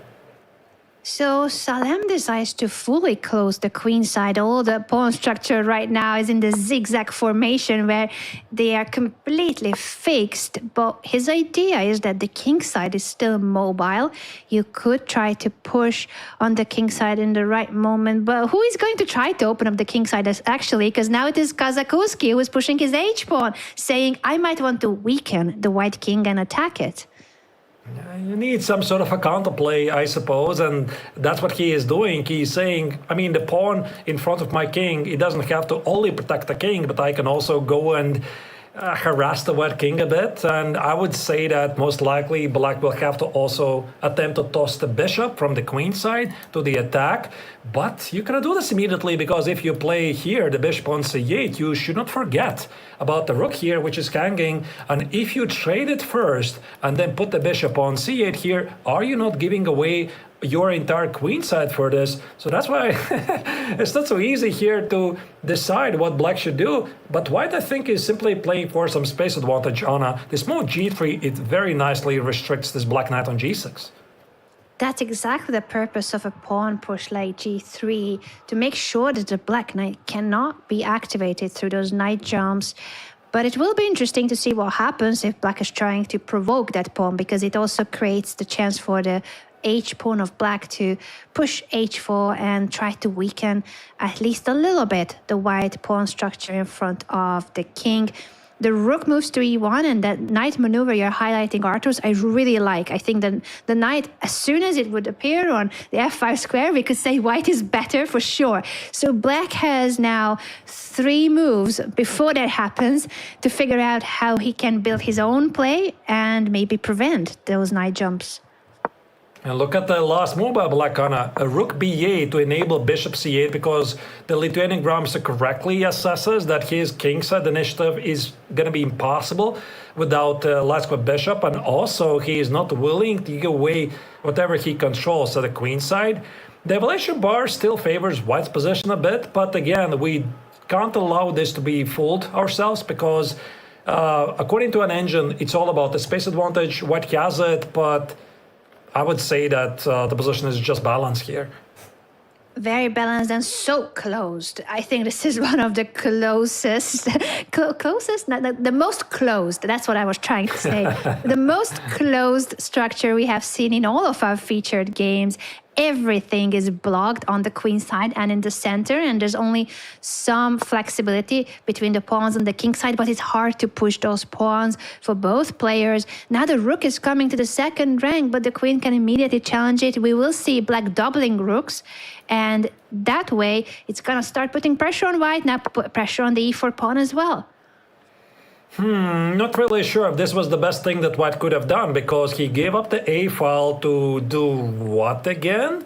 The rook and d1. I'm not really sure Anna liked this choice, and I do feel that Kazakowski has a bit taking over the game with the last couple of moves, because even though the a file, it doesn't matter in the grand scheme of things, I'm quite worried about the pawn on e4 here, so I'm thinking, like, can I play knight x on e4 immediately here, because it's seemingly defended, but also the black rook on a2 is targeting this bishop on b2, and I think that this is what Salem is realizing right now, that, oh, maybe giving up the a file was not the best idea. Not the best idea, and slight pressure now because of the factors you highlighted, Arturs. It's pressure now on Salem. He was enjoying a pleasant position earlier and more space, but now he needs to play precisely to stay within the possibility of equalizing, of holding the position together safely. He places the bishop on f3 to overprotect his pawn, but now the knight maneuvering toward g5, it's starting to look a bit scary. That was a great move here by black. I mean, giving a different role for the knight. And I think that Saleh, he was waiting to play knight f5 at the right moment. So finally he has to do this. But there's a problem. Unfortunately, in chess, you can sometimes not take, because that's the difference between chess and checkers. In checkers, you make a move, you attack, you have to take. In chess, this is what makes chess so hard. You can sometimes say, no, I'm not going to take it, or I'm going to take the next move, or 3 moves later. So black just said no to the knight trade on f5, and he's willing to do it whenever he thinks the circumstances are right. And that's quite difficult for Salem to face, that will be in the air throughout the next various moves that Black can choose to capture the knight at any point and find the best moment for it. You always need to be ready for it. And now the question again is, how do you take back on g3? Which pawn? F pawn or H pawn you want to capture back with? Knight can also take on g3, but that will leave the king side really vulnerable for white, and the pawns are not in a pawn chain together to protect the white king. Yeah, probably you want to take with the H pawn, but I was thinking, does F takes on g3 make sense, because I badly want to activate my pieces? But you can definitely sense that here Saleh is thinking about this. Like, it's not a very obvious choice, and typically you want to spend there like 30-40 seconds to have a better feeling how the character of the game is going to change. It's not a trivial choice. He does go for f takes on g3. According to an engine, Black is much better if right now he takes on f5 and goes knight e7. Knight e7 immediately is also good. Black is taking now the initiative. As you said, bishop takes knight was a great move, but also this knight trade offer similar ideas in a different way executed, and white retreats the knight instead of trading knights. Now the second knight will come in, and suddenly a lot of the black pieces are asking questions around the white king. And do not forget about the rooks doubled on the a file, how it's also through the second rank looking in the direction of the white king. I mean, so far Kazakowski is playing the flawless game. He is playing it perfectly. He managed to cover the A file after white decided to give it up. Then he was able to organize his counterplay at the king side. And to be honest, we're looking at this position, Anna. The first impression I have here is that Black is completely dominating the board. Look at this. He controls the A file. He has two beautiful pieces here, the rook on the second rank, rook on A8, and also he's attacking at the king side. So the question here is, where is the counterplay of Saleh Salem? Where is his counterplay? That's what he's also trying to figure out. At least for him, the time factor so far is balanced. There is no time disadvantage on either side. But he does need to figure out what to do with the threats that Black is creating. That queen on h6 is looking quite dangerous. He says, okay, I'm going to have my bishop on c1 to cover the diagonal. But now that opens up the second rank for the rook. The knight is coming into h3 and f2 as well. This is looking really dangerous. And Salem also has a bit of an interaction with someone. I don't know if it was another player or someone else talking to him, but we see a gesture and some really difficult moments here for white. Will the knight jump to f2? Yeah, but how obvious is it? Because if you jump to f2, I'm pretty sure that here Kazakowski sees this. He's also seeing that there's going to be 9g for counterattack. Attacking the queen on h6. You see this is a discovered attack by the bishop. And do you go there or don't you go there? Of course, we have the confirmation of the engine, which says just jump to knight f2. It's all good. But that line, Anna, features a queen sacrifice. So is it going to be easy for the Lithuanian Grandmaster? I'm not really sure. I wouldn't be surprised if he would go for a different move, like walk away with a queen, play something like queen h5. But he definitely senses this is the critical moment right here. He senses it, and it was really complex to figure out what happens with the tactical patterns. As you highlighted, Arthur's, he chooses to step out of the dangerous diagonal. It's such a natural human move, preventing those discovered attack ideas that Salem had as a counter to the knight fork of Black. And now that knight fork is a huge threat because it would end up winning the rook of white, the knight check coming to f2. Yeah, you have to address this in some way. So knight f2 wins the exchange, and as you said, Anna, the queen on h6 for Black is no longer under attack. How do you deal with this? I suppose somehow control the f2 square. You don't want to take on h3 because it weakens your king so much. So I suppose bishop d2 or rook d2, or is the Emirati Grandmaster looking for something else? I mean, I don't really know what other options there might be for white here. Really difficult decision for Salem. I don't really agree with the computer assessing it as only slightly worse for white. I think to the human eye, this is looking like it could be curtains right now. And he doesn't find the right move because it was so difficult to find the precise defense. He places the bishop on f3. Very logical move, and yet it wasn't the right way. Yeah, white is still on a lot of trouble here. Queen h7 is a great move. I mean, it targets the pawn on e4. Black is thinking about the same threat, knight f2. Now there's a secondary threat, knight g5, attacking the bishop, attacking the pawn on e4. And I suppose why white doesn't want to play rook d2 or bishop d2, maybe he's worried about some rook a1 counterattack ideas. That's the problem here. When you're having a difficult position, it's so hard to find good moves. It's extremely hard, and now it's also the time pressure. 2 minutes left for Salem, 3 minutes for Kazakuski. A great chance for the Lithuanian Grandmaster here with the black pieces to score a really important win in the direction of qualifying from his group. He's currently on 4th place, but if he wins, he's going to be on the podium, and Salem will no longer have that small margin of chance anymore. Still, the game is on, and as long as white stays alive throughout this attack of black, there will be chances because it's speed chess. Anything can happen. Absolutely, and white is somehow staying alive in this game, Anna. He managed to get the rooks off the board, but there's a brilliant move, bishop h3. That's the question, if white missed this or not. But now the pawn on e4 becomes terminally weak, and if you look at the position with a fresh set of eyes, Anna, what do we see? White has a big weakness on e4. Black controls the a file. Not if I loses, yeah? A mistake. Apparently, it's a mistake because of the tactical patterns. Can Kazakuski figure it out? He has 2 minutes, 47 seconds left to figure out the right sequence. His position is now completely winning. Yeah, but it requires... Oh, that's a lovely move. Knight x on e4. He sees it. The knight is being sacrificed because then the rook is coming into white's camp. What an incredible move. And now the rook sacrificed to pick up the white rook. That was really beautiful. Actually, I saw a different line, but this one, Anna, made a bit more sense. And now black is winning this. It's not even a better position. He has an extra pawn in a queen endgame. And on top of that, white is also low on the clock. Queen d4, e4, e3. Textbook game here by Lithuanian Grandmaster.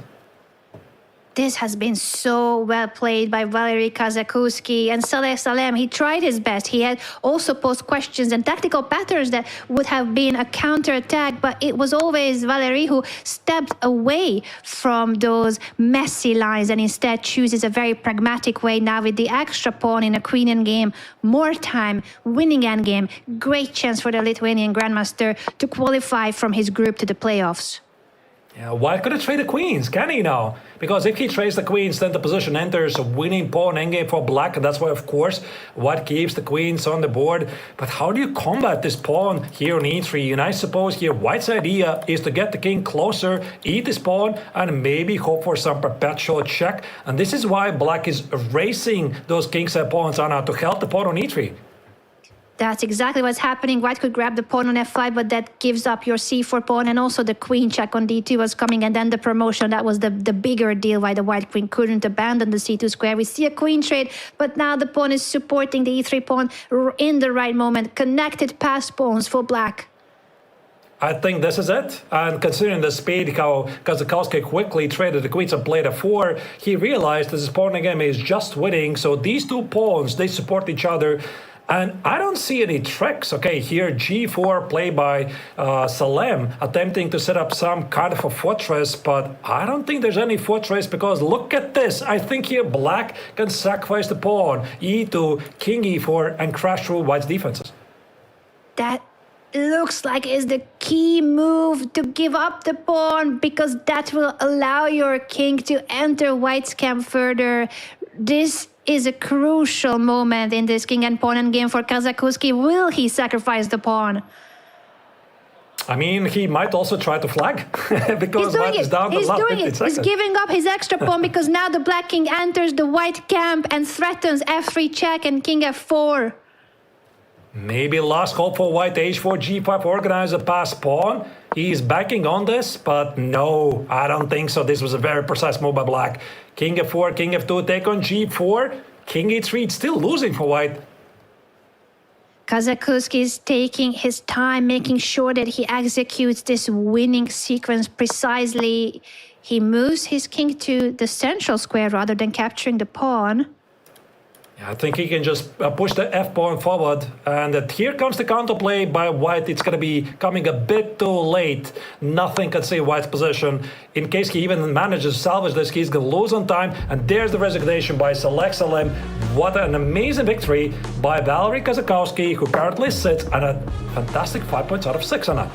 Incredible play by Kazakuski. We saw the celebration as well. It was a huge win for him and a very painful defeat for Salem. He'll have to try to win his final game, Saleh Salem, and hope that the other games go in the way that suit him. But now his fate is no longer in his own hands fully because the qualification spots are getting further and further away for him.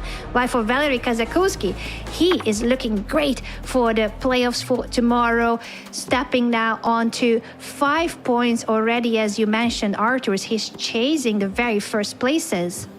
And you know what's a fun fact, Anna? He has already qualified for the FIDE World Cup the next time, the next year. So he's really good, not only at over-the-board chess, but apparently in online chess as well, which should not be a really big surprise. So quite an amazing victory there for Salem Saleh. I'm afraid that it's going to be very, very hard for him, if not even mathematically impossible, to make it to the final four to qualify for the knockouts tomorrow, because he was already trailing half a point behind Anna. And yeah, I think it's just mathematically chances are over for him.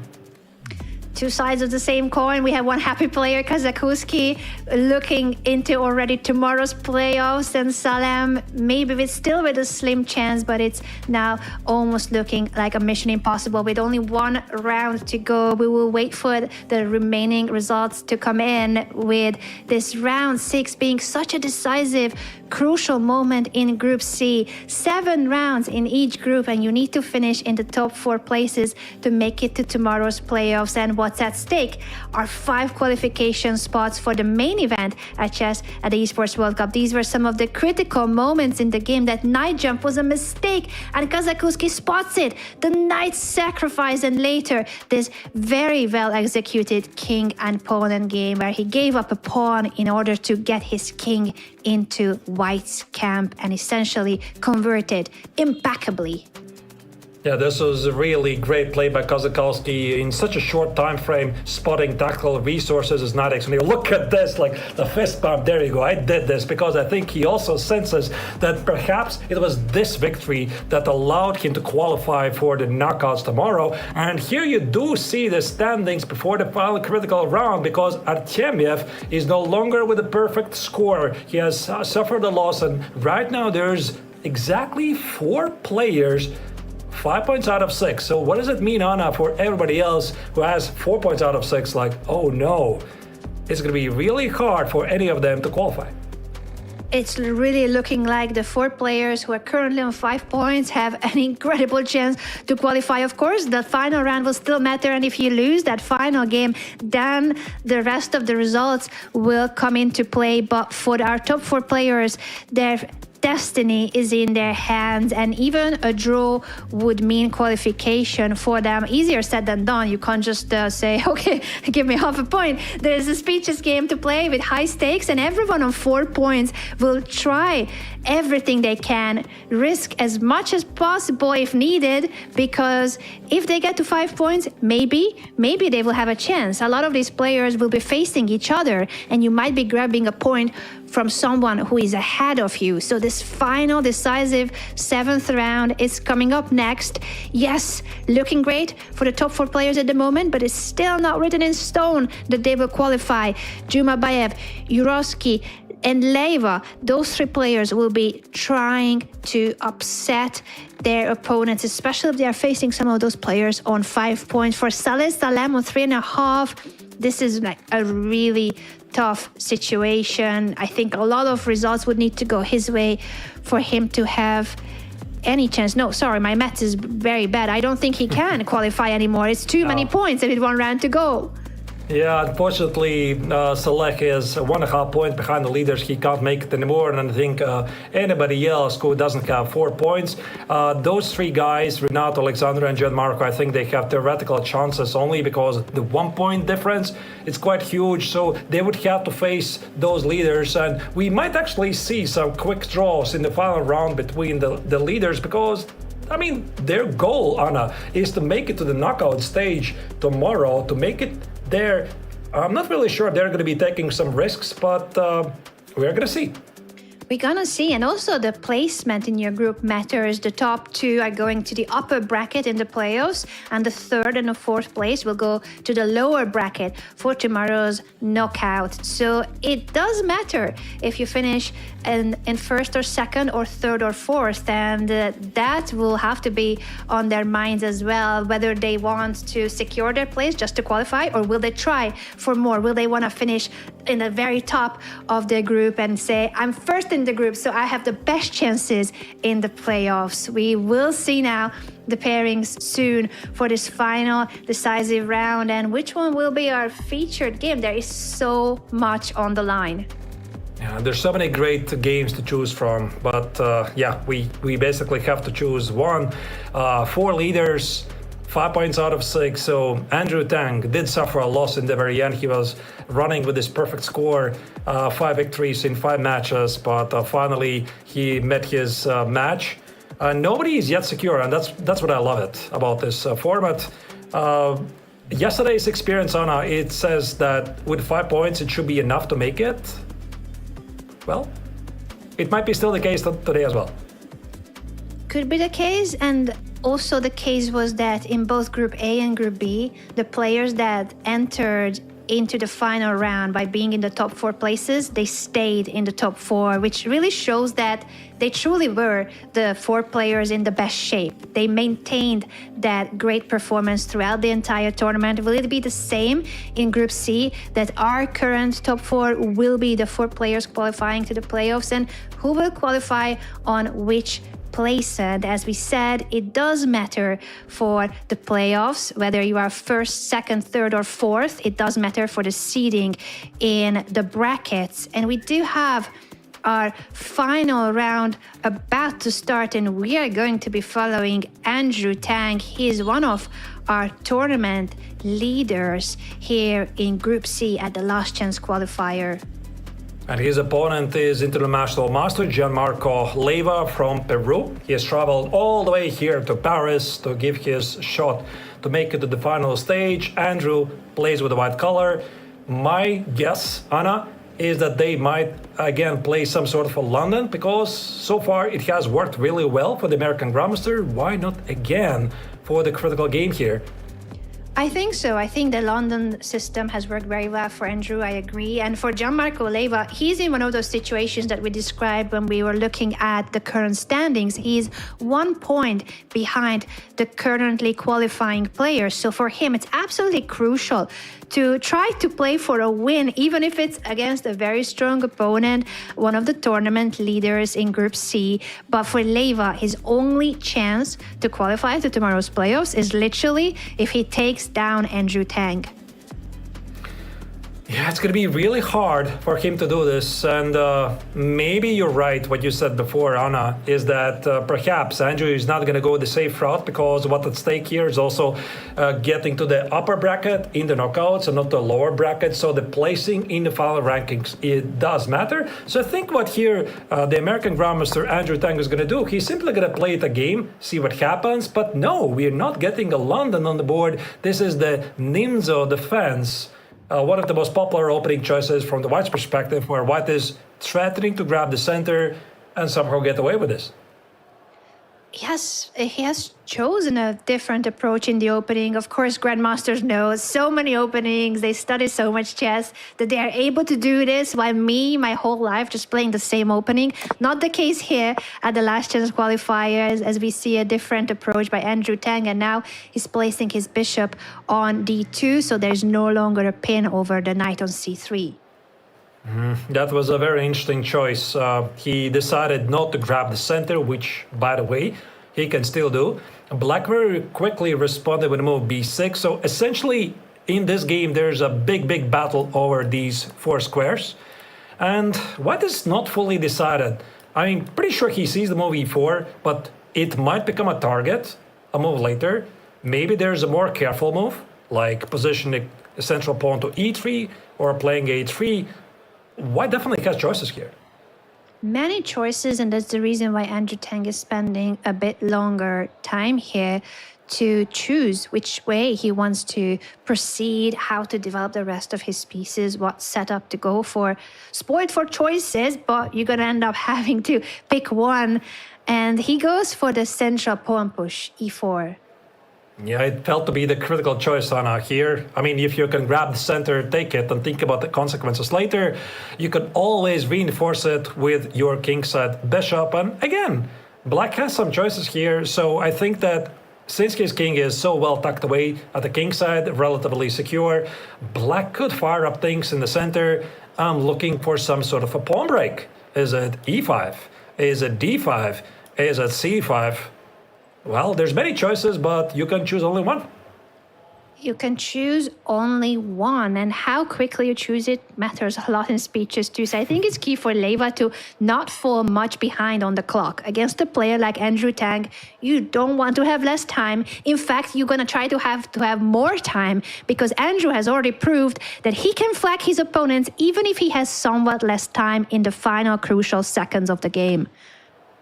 Is he trying to recall the opening theory? Because I catch his glimpse to the side. Like, you could definitely see the Peruvian player trying to recall something. And this is the kind of sight you probably have seen from the Queen's Gambit Netflix TV series, where the main protagonist, Elizabeth Harmon, is staring at his ceilings. She's trying to calculate the line.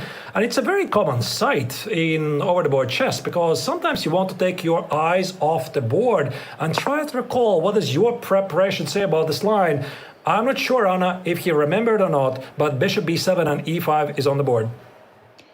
That's, I think, what was happening. And now he has to face the question on what to do about this central pawn push. Do you move the knight? Do you take the pawn?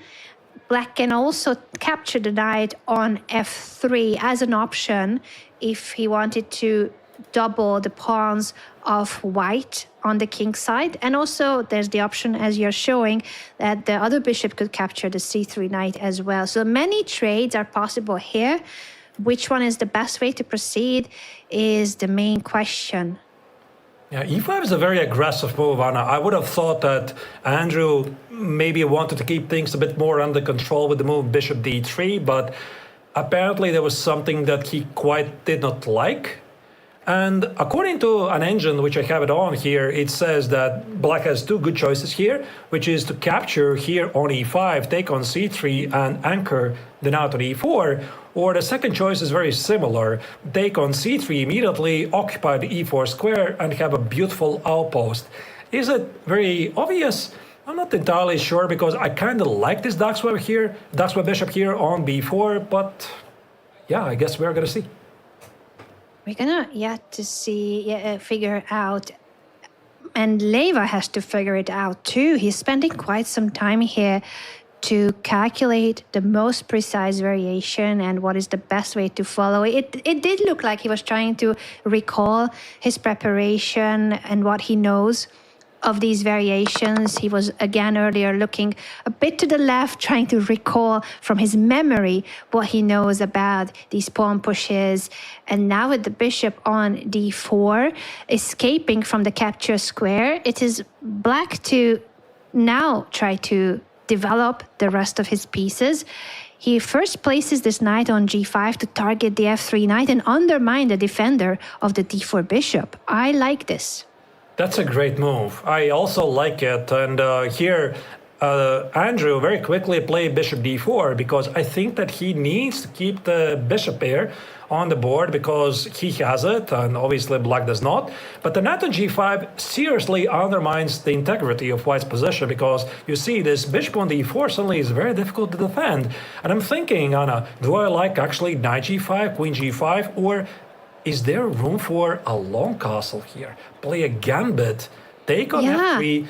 And Arthur, just for a second, what happened now on the camera, Andrew was actually using the buttons to go back in the game. He was reviewing the last few moves, what had happened and how he got here. He realized that this is not the position he wanted. That was a very interesting moment there. But you gotta live with what you have here. And h4, that's a very aggressive move. Getting rid of the queen here, maybe force it to go to f4 and offer a queen trade. That's at least what I would do. That's exactly what's happening. And Andrew Tang clearly being somewhat bothered by the fact that he messed up his opening. It's not a bad position, but it's certainly not the position he was hoping for when he chose this variation. He places the queen on d2, which defends the bishop and offers a queen trade at the same time.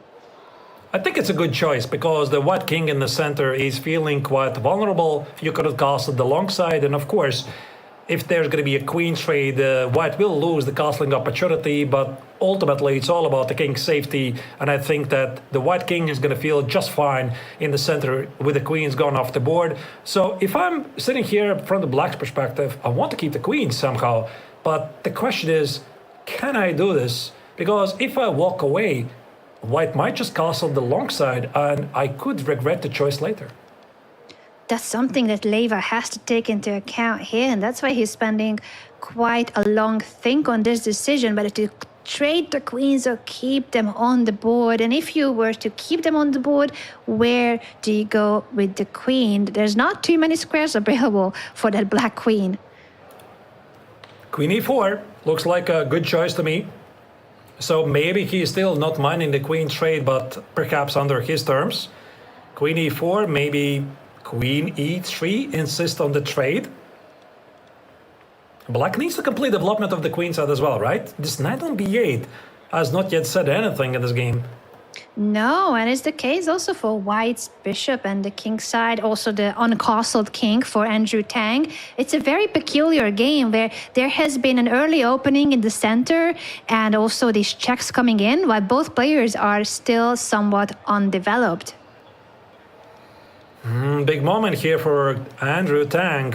Maybe he's considering bishop e2, sacrifice the pawn here at the king side so that he can castle away and then use the semi-open g-file for some attack. But, well, when you're at this game for that long, you know that maybe this is not a forcing line. We just saw the queen trade happening, and I suspect, Anna, that we might be seeing also some pre-moves, because this is not the first time I see the moves being executed in a lightning fashion.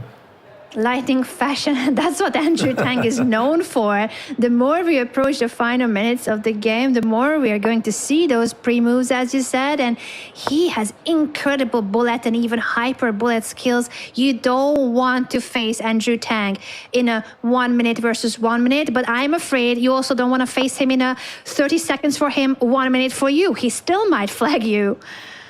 That's the problem, yeah. So his skills are really legendary when it comes to these super fast, hyper-accelerated time control games. And Gianmarco, I think, is doing a really good job so far, considering that he is in a must-win situation. He played a bit of an offbeat line. Now he has really well-positioned pieces. He controls the only open file there is. He has no weaknesses. White is heavily banking on the prospect that his bishop pair will prevail in the long run. So if I'm black, I'm comfortable, but okay, let's put that aside. How do you make a progress here? Rook d4. Okay. That seems like a very logical move to put pressure on the f4 bishop, which is the bishop that's defending the e5 pawn. And this move also allows your other rook to come to the d8 square. So black is ready to double rooks on the open d file and put pressure on white's pieces at the same time. It's not so easy here for white, considering that I suspect that Tang is in a must-win situation, because if we talk about the qualification, I'm pretty sure that he's going to make it. Doesn't matter to this result. Maybe there's going to be a tie-break, but I have a good feeling that he's already there. He might be thinking about his placement in the standings, because you need to finish in the top 2 places to make it to the upper bracket. the knockout tournament, which is going to happen tomorrow. And the word is that his tiebreak is not the best here. So he's not in a really easy situation in terms of the tournament situation. He was leading the event with 5 points out of 5. Then he lost the 6-round game. And also here, his position, Anna, I'm not sure I like it. Yeah, and as you said, he wasn't 5 out of 5. He has just lost the previous round. That does affect a player. You need to recover from it. But again, it's easier said than done to just forget what has just happened when there's only a few minute break between the rounds. And for Andrew Tang, he does need to try to win this game to get into the first 2 places of his group. He's repeating the moves now. Maybe he's thinking his position is not good enough, or it's just mind games. You know, you're testing your opponent. Would they want the draw or not? And Gianmarco declines the repetition. He could have done this. He could have played Rook D4 to play some mind games. This still might mean nothing. King F2, Knight E7. Both players are rearranging their pieces. The Knight on E7, the engine quite doesn't like this move, and I think I'm in agree with the Silicon Beast on this matter, because Anna, this Knight for black at the queen side, it felt that it was controlling some critical squares. I don't know about this choice for black. Yeah, it might not have been the best. Of course, it's still an all right position, but now white is also more so back in control of his position with the rook coming to the e file. He will be trying to also develop the light square bishop that's still stuck on the back rank. The knight comes to f5, which is putting pressure on the h4 pawn and also can jump toward the d4 square.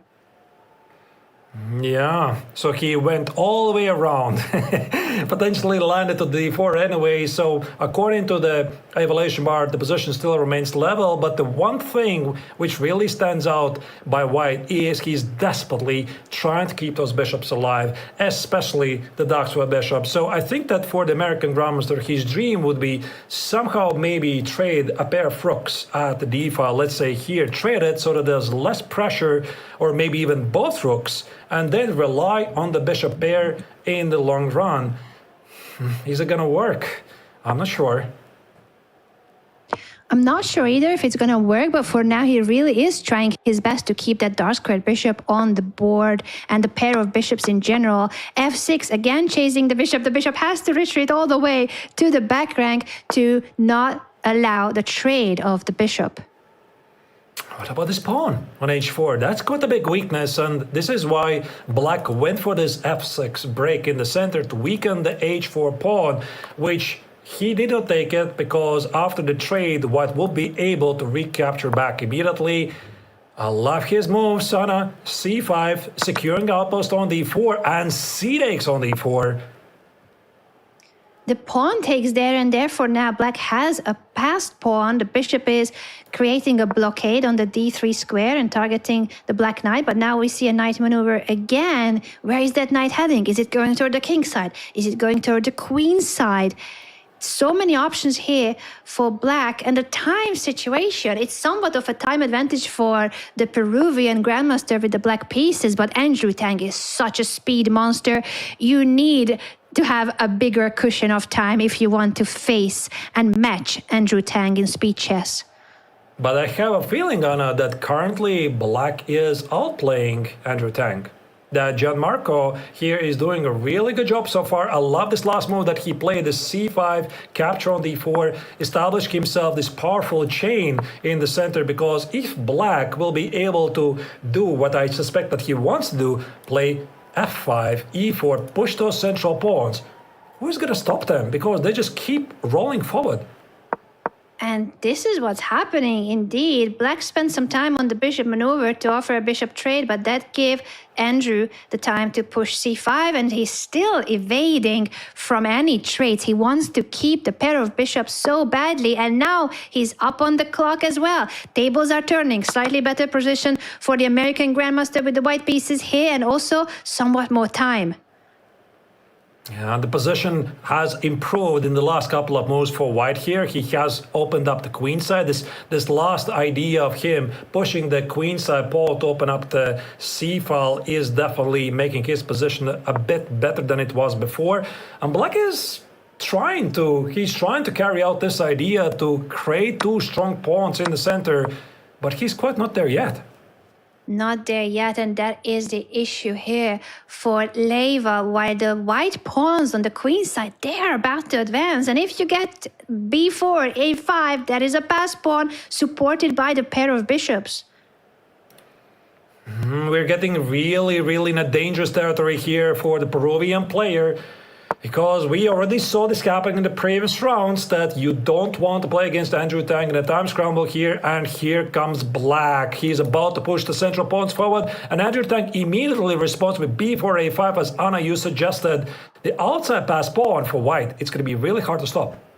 Really difficult to stop it, and also a half a minute of time advantage, about 30 seconds extra for Andrew Tang. This could be the crucial final phase in the crucial final seconds, and under time pressure there will be more mistakes. Usually you end up having to not play optimally because you don't have time to figure everything out.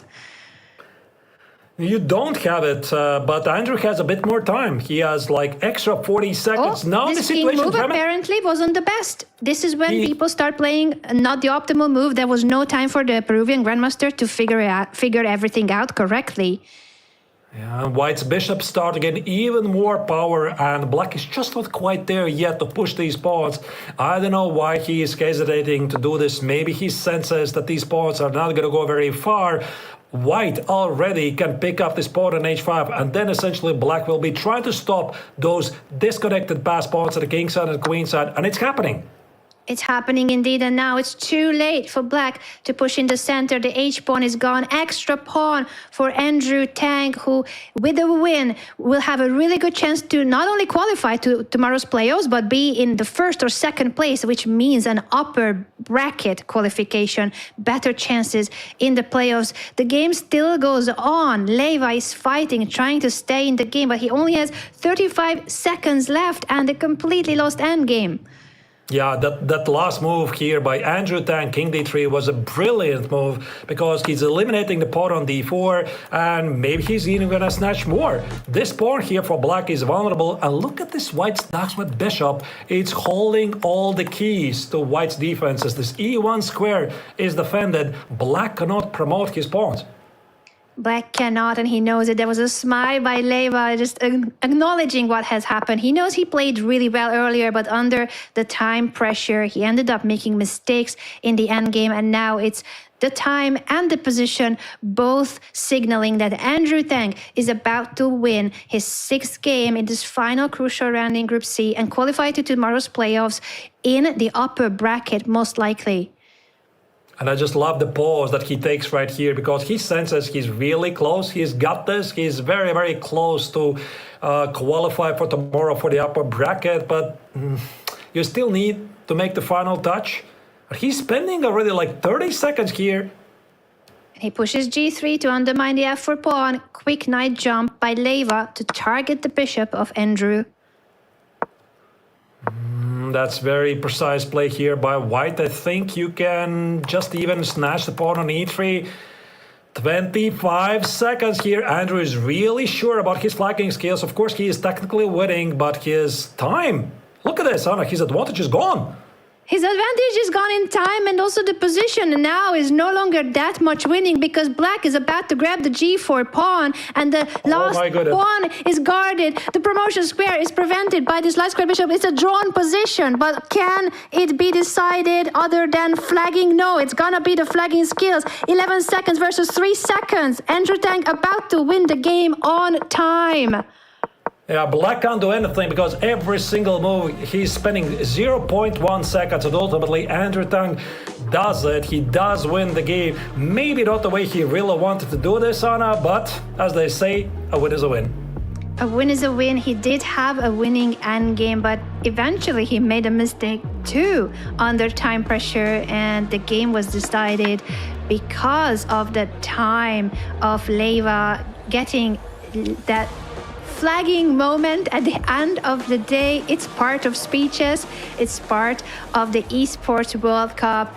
And that is a disappointing result for the Peruvian Grandmaster, who fought really well in this game against Andrew Tang. But at the end, we have Andrew Tang moving on to 6 points out of 7 rounds. These were the final moments, and this is when Andrew Tang made a mistake, allowing the knight capturing his bishop, and then he's dropping the g4 pawn as well. Opposite colored bishops, not possible to win, because black will always give up the bishop for that one remaining pawn if you even tried to promote it. So not enough material to win if you get rid of the pawn, but that's why Andrew doesn't touch the pawn. He's guarding it with everything he can, and he's just moving his pieces, shuffling around, and wins on time in this bishop endgame. Wow. Yeah, I also love the smirk by Andrew. He's like, okay, how did I blunder this, right? But what to do, that he had to resort to his flagging skills. Ultimately, he prevailed, and overall, I think it was well-deserved victory. And he does become the winner of Group C, Anna, because because of this victory, yes, he won the event with 6 points out of 7. This is going to allow him to qualify for tomorrow's upper bracket knockout tournament together with Vladislav Artemyev, and also Jules Massard and Valery Kazakowski. They finished their respective games in a draw. They're going to make it to the knockout stage, but only in the lower bracket. There you have it, our 4 players who entered round 7 in the qualification spots. They remain as the top 4, but it has been shuffled around, and as you said it, Andrew Tang, he really wanted that win to make it into the upper bracket because his tiebreak points were not the best. Andrew wins the group, and he will be in the upper bracket tomorrow in the playoffs. This has been Group C, but after a break, we will be back with the final group of the last chance qualifier. Group D is coming up next, with also some stellar lineup, very strong grandmasters in the field, and also amateurs, club players. Anyone and everyone can enter the last chance qualifier. So we're going to see some really fun matchups in the first round, and then blood will be spilled on the board between the top grandmasters who are trying to make it to the qualification spots.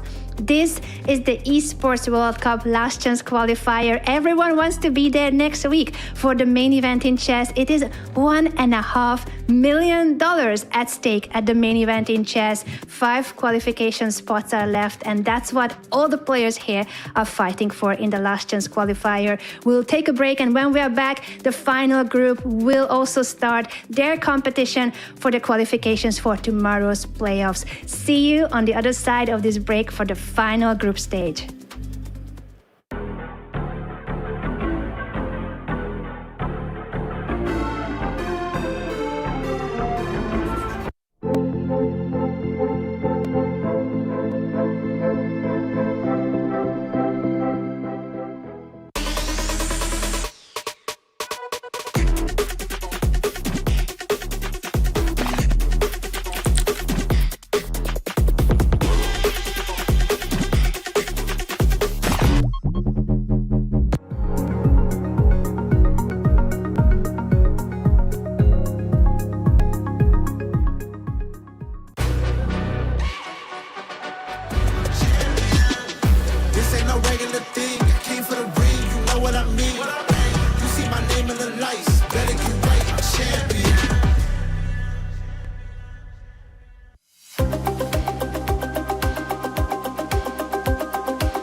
He can come in here and play my game.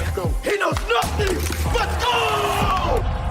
Tyler Wine, you're done. This is my ladder. You can't climb it. It's better than being hard-suck at Masters. You're going too far now. Your eyes buggy. Your elbows ashy. That airline? That's an L airline. Somebody better hold me. Okay, yeah. Do something then. Raw energy. Blow the house down.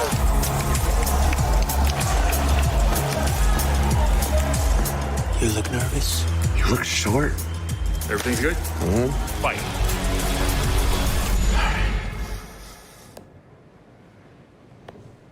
Okay.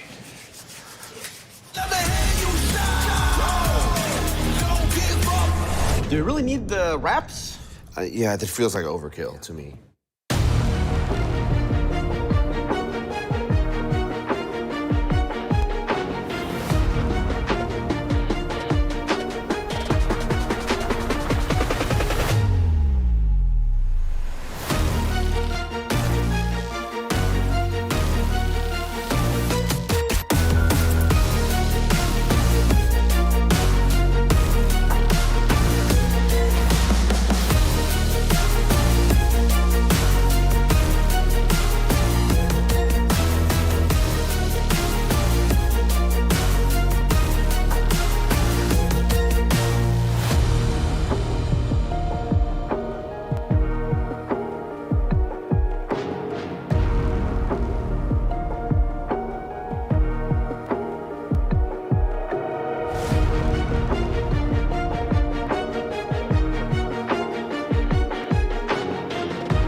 Hello and welcome back to the last chance qualifier in chess at the Esports World Cup. This is it, the last remaining 5 spots up for grabs for the main event in chess are determined throughout a 3-day event.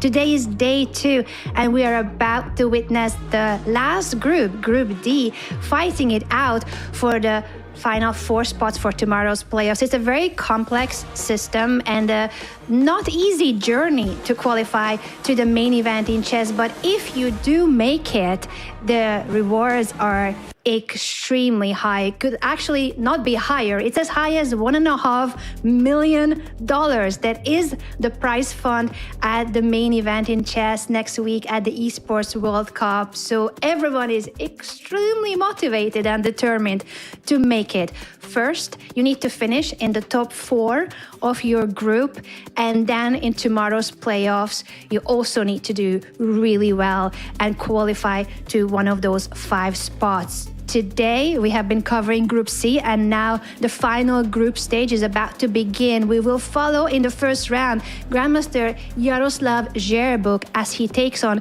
Jesus Hara Segovia. I would presume that Jaroslav is the game's favorite because he is the GM, but you never quite know in these starting rounds, as we already saw earlier today in the very first round of Group C, where the Frenchman Jules Mossard was having some troubles in his own game. The time control is still the same, 10 minutes with no increments, and here you see this game is starting, and we have a bit of a quiet opening here with a kingside knight, knight of 3 b3. We call this the Reti opening.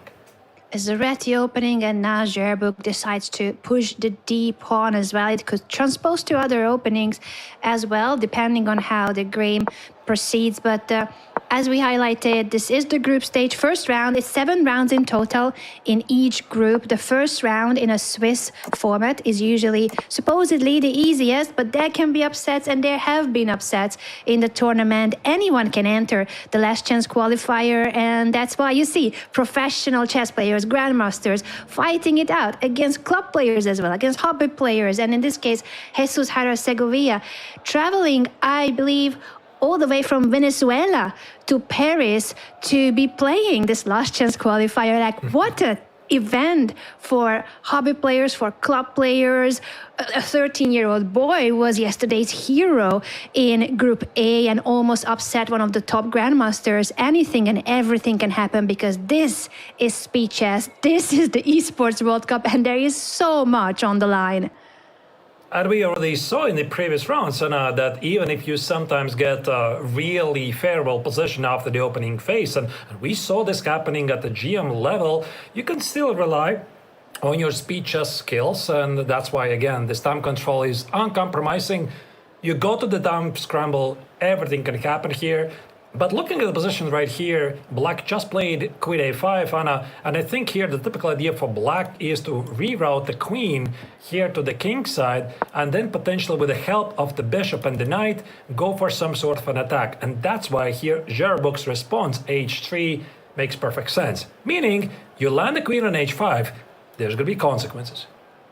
That's exactly what Žerbuk is ready to do, and that's a very grandmaster way of thinking. Prophylactic move. What was my opponent about to do? How can I prevent it before it even happens? To discourage completely that queen swinging over to the H5 square. And now that's why Segovia is taking a longer pause here to figure out what to do next. And in terms of this matchup, I believe the rating difference between these two players is over 600 points in rating when it comes to classical chess. But that doesn't mean that online Jesus Hara Segovia is not higher rated. So one thing is what's your rating over the board in classical chess, and very different if you play a lot of speed chess, play a lot of chess online. No increment here. Flagging skills, mouse skills matter, and this pawn push matters too, because Black is about to sacrifice a piece. Look at this brave play by Jesus Hara Segovia. Over 600 rating point difference, and he says, I don't care, you're a GM, I'm going to sacrifice a piece and try to checkmate you. I love it. I love it. I love the spirit. I mean, I doubt that it's objectively working because from my experience, Anna, is that these early sacrifices, they very rarely work. But I love the spirit. I love the uncompromising approach by the Venezuelan player. The queen on h5 and this knight on g4 makes white's position a bit precarious at the king side because you see, it's just one move here and white could get checkmated. This knight on f3 somehow holds white's position together. But let me continue my thought. If I will be allowed to play e5, e4, grab the center and attack this knight, who knows how things are going to unfold. And that's why Zherbuk also takes a pause and finds a different path now for his other knight to try to knock that queen away from the attacking h-file before those moves happen that you were highlighting, Arthurs, because yes, white cannot give a free pass to those moves and just sit around. He has to prevent them before they happen. Knight f1 and knight g3 is the follow-up plan of the American Grandmaster here with the white pieces. d5. That was a bit of strange move here by black. I suppose he was a bit concerned about potential e4 push. Now white is getting ready with this knight sliding over to the king side. This h2 square, this critical square that black is so heavily banking upon, now is defended twice. And as you can see, black is essentially like in a poker, moving all in. All the chips are going into the middle. But Anna, I'm not really sure if this is going to work because black's entire queen side is not yet participating in this attack. It's not, and you wish that that knight and rook that are sitting on the bench still on the left side of the board, you wish they were closer to the white king because then your attack would be extremely dangerous. Zherbuk is pushing the e-pawn to challenge that pawn on f4 and at the same time prepare for this nasty pin that you're highlighting because once the queens are off of the board, there will be no longer any attack against the white king. So knight to h2 is a major threat here, simply with the idea that without the queens, there is no danger for the white king. I think it already works right now, and because black just played bishop here to the king side, trying to apply some pressure against the pawn on e4. Why I'm suggesting this knight h2 because you would think that when you have an extra piece you want to trade off some pieces, but no.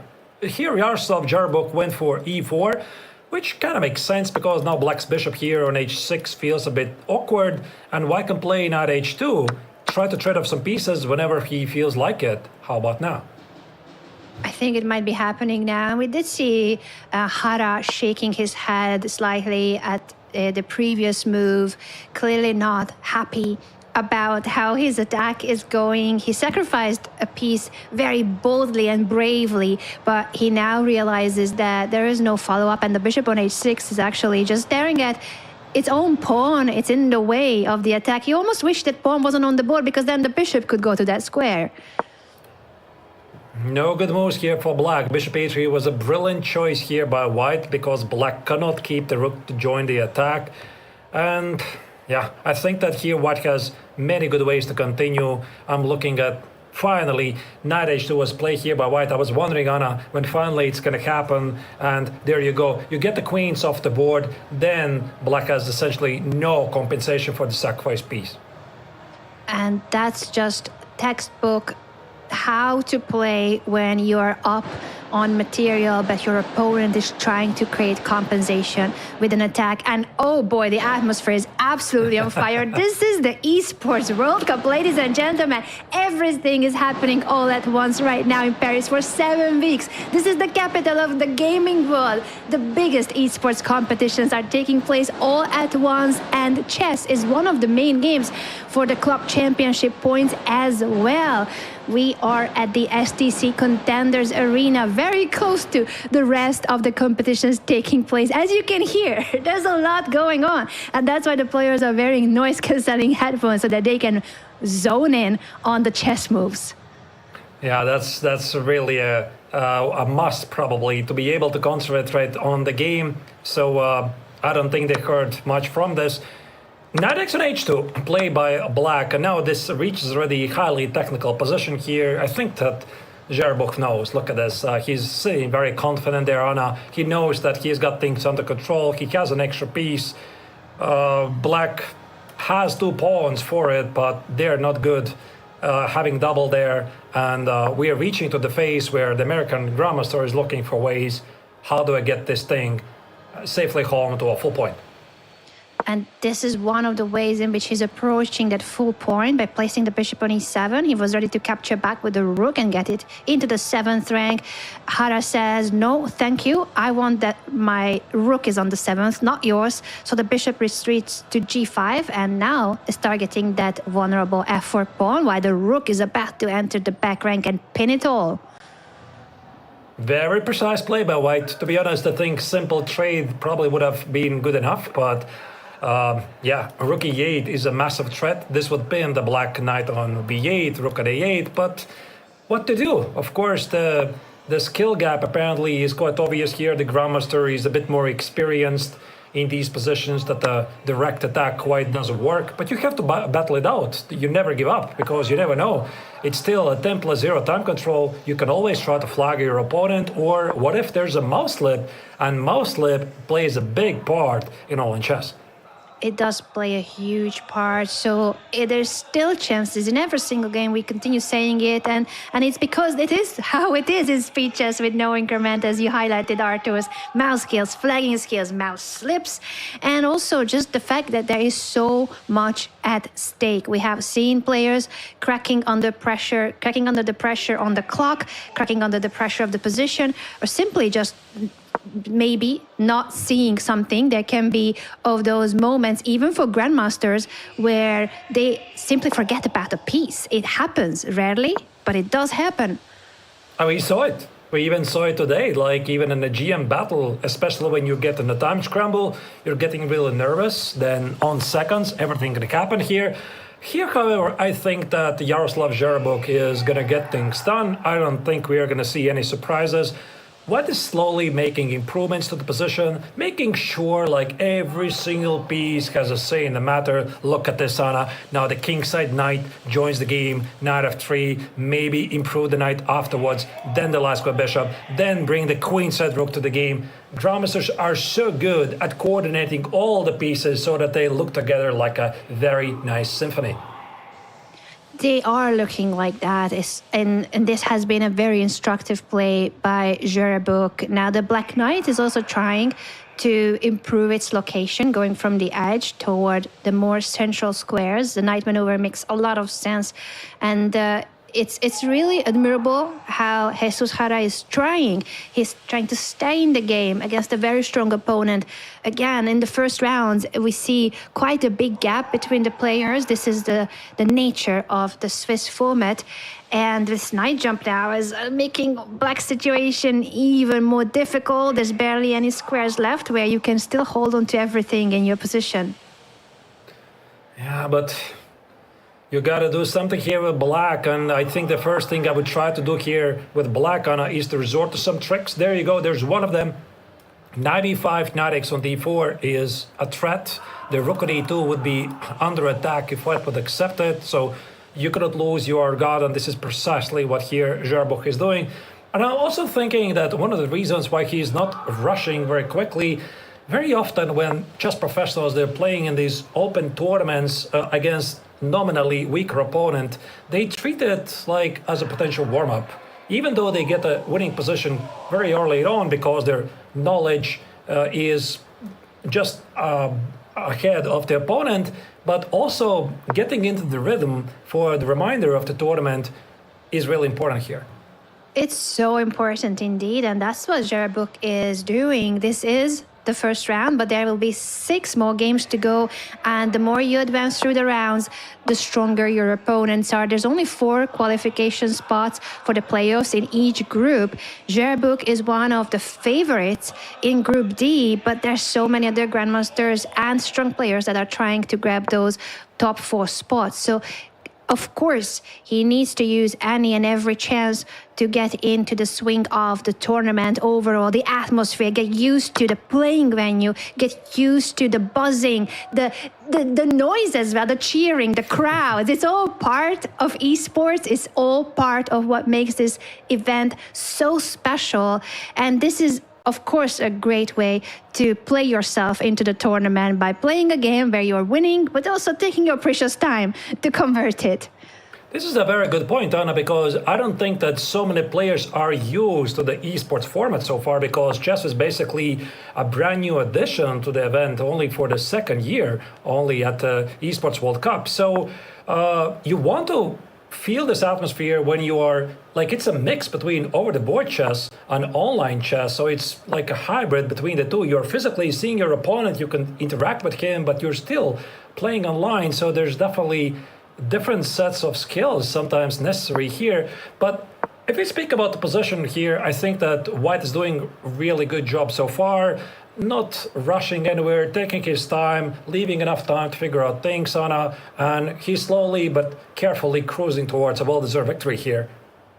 That's exactly what he's doing, and he's making it so seemingly simple. Again, this is just a small pawn push. He's putting his pawn on a better square, strengthening his pawn structure. Very slow but steady progress. Every move of White is improving the position, even if just by a little margin. But the little progress adds up, and White has been up a piece for a while. Yeah, there comes the break. F5, I suppose White is getting ready to crash through Black's defenses.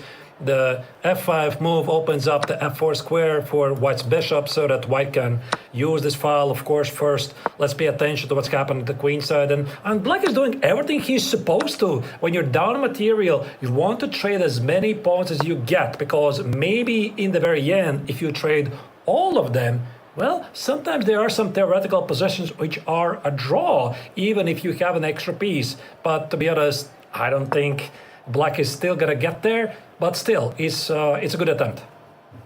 It is a very good attempt, and he has been fighting so well. Also, this game for Jesus Jara, I think he obviously knows that he has been in a really tough spot, in a losing position, but he's using this chance to learn a lot from this game. Probably Zherebuk is the strongest opponent he has ever faced, or one of the strongest at the least.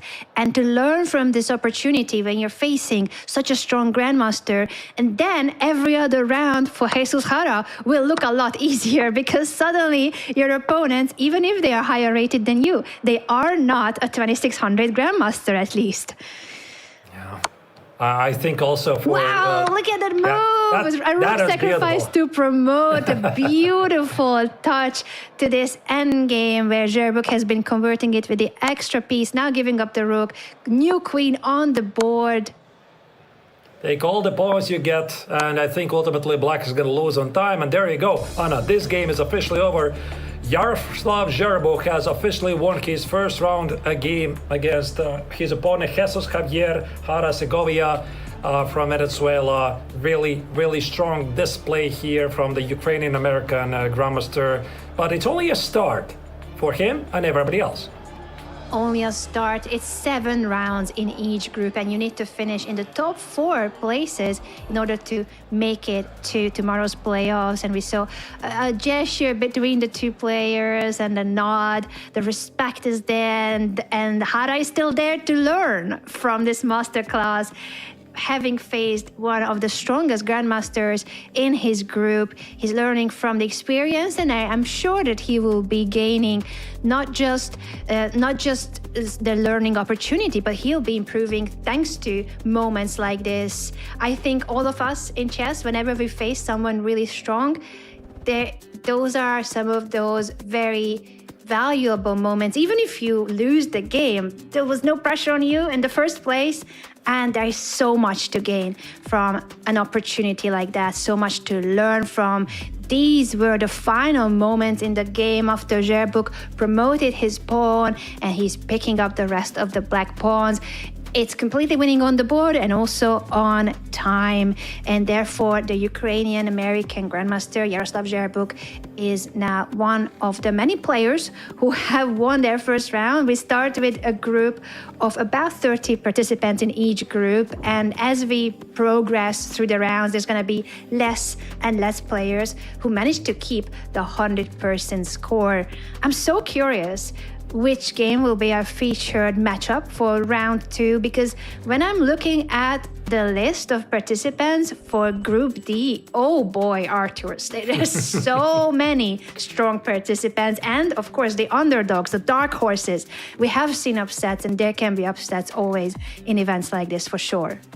I mean, we might already see a Grandmaster clash in the second round. This is what we saw in Group C. Very early on, the players are getting pit against each other. Here you see these are the first standings after only one round played, 6 more rounds to go. So we see quite a bit of Grandmasters at the very top. But one name I'm very, very happy to see, and I know that you're looking at this name and you probably would like to call him out.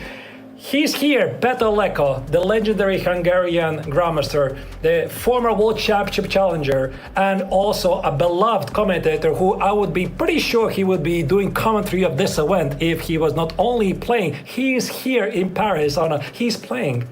He's playing. I was so happy to see Petr Leko as one of the participants, as you highlighted already. Incredibly strong Grandmaster, very well-known commentator, coach of Vincent Keimer. But before he became the coach of one of the rising stars in the chess world, Vincent Keimer, Leko himself was a very successful player. In fact, a challenger for the world champion's title. He nearly became a world champion himself, and he was a very successful player as part of the Olympic team of Hungary as well. He's here now to fight it out in esports. I am so happy to see that. Alexander Grishuk, of course, is also a household name that many people will recognize from decades of elite chess. But Maxim Mukhomedov, for instance, when I'm looking at the standings, I'm like, first place, Mukhomedov, I'm looking at the ratings. I believe he's unrated, and yet he's on 1 points too. So see, anything and everything can happen. We have professional grandmasters and also club players, amateurs, playing in the same field. And this is what makes esports and chess at the Esports World Cup so special.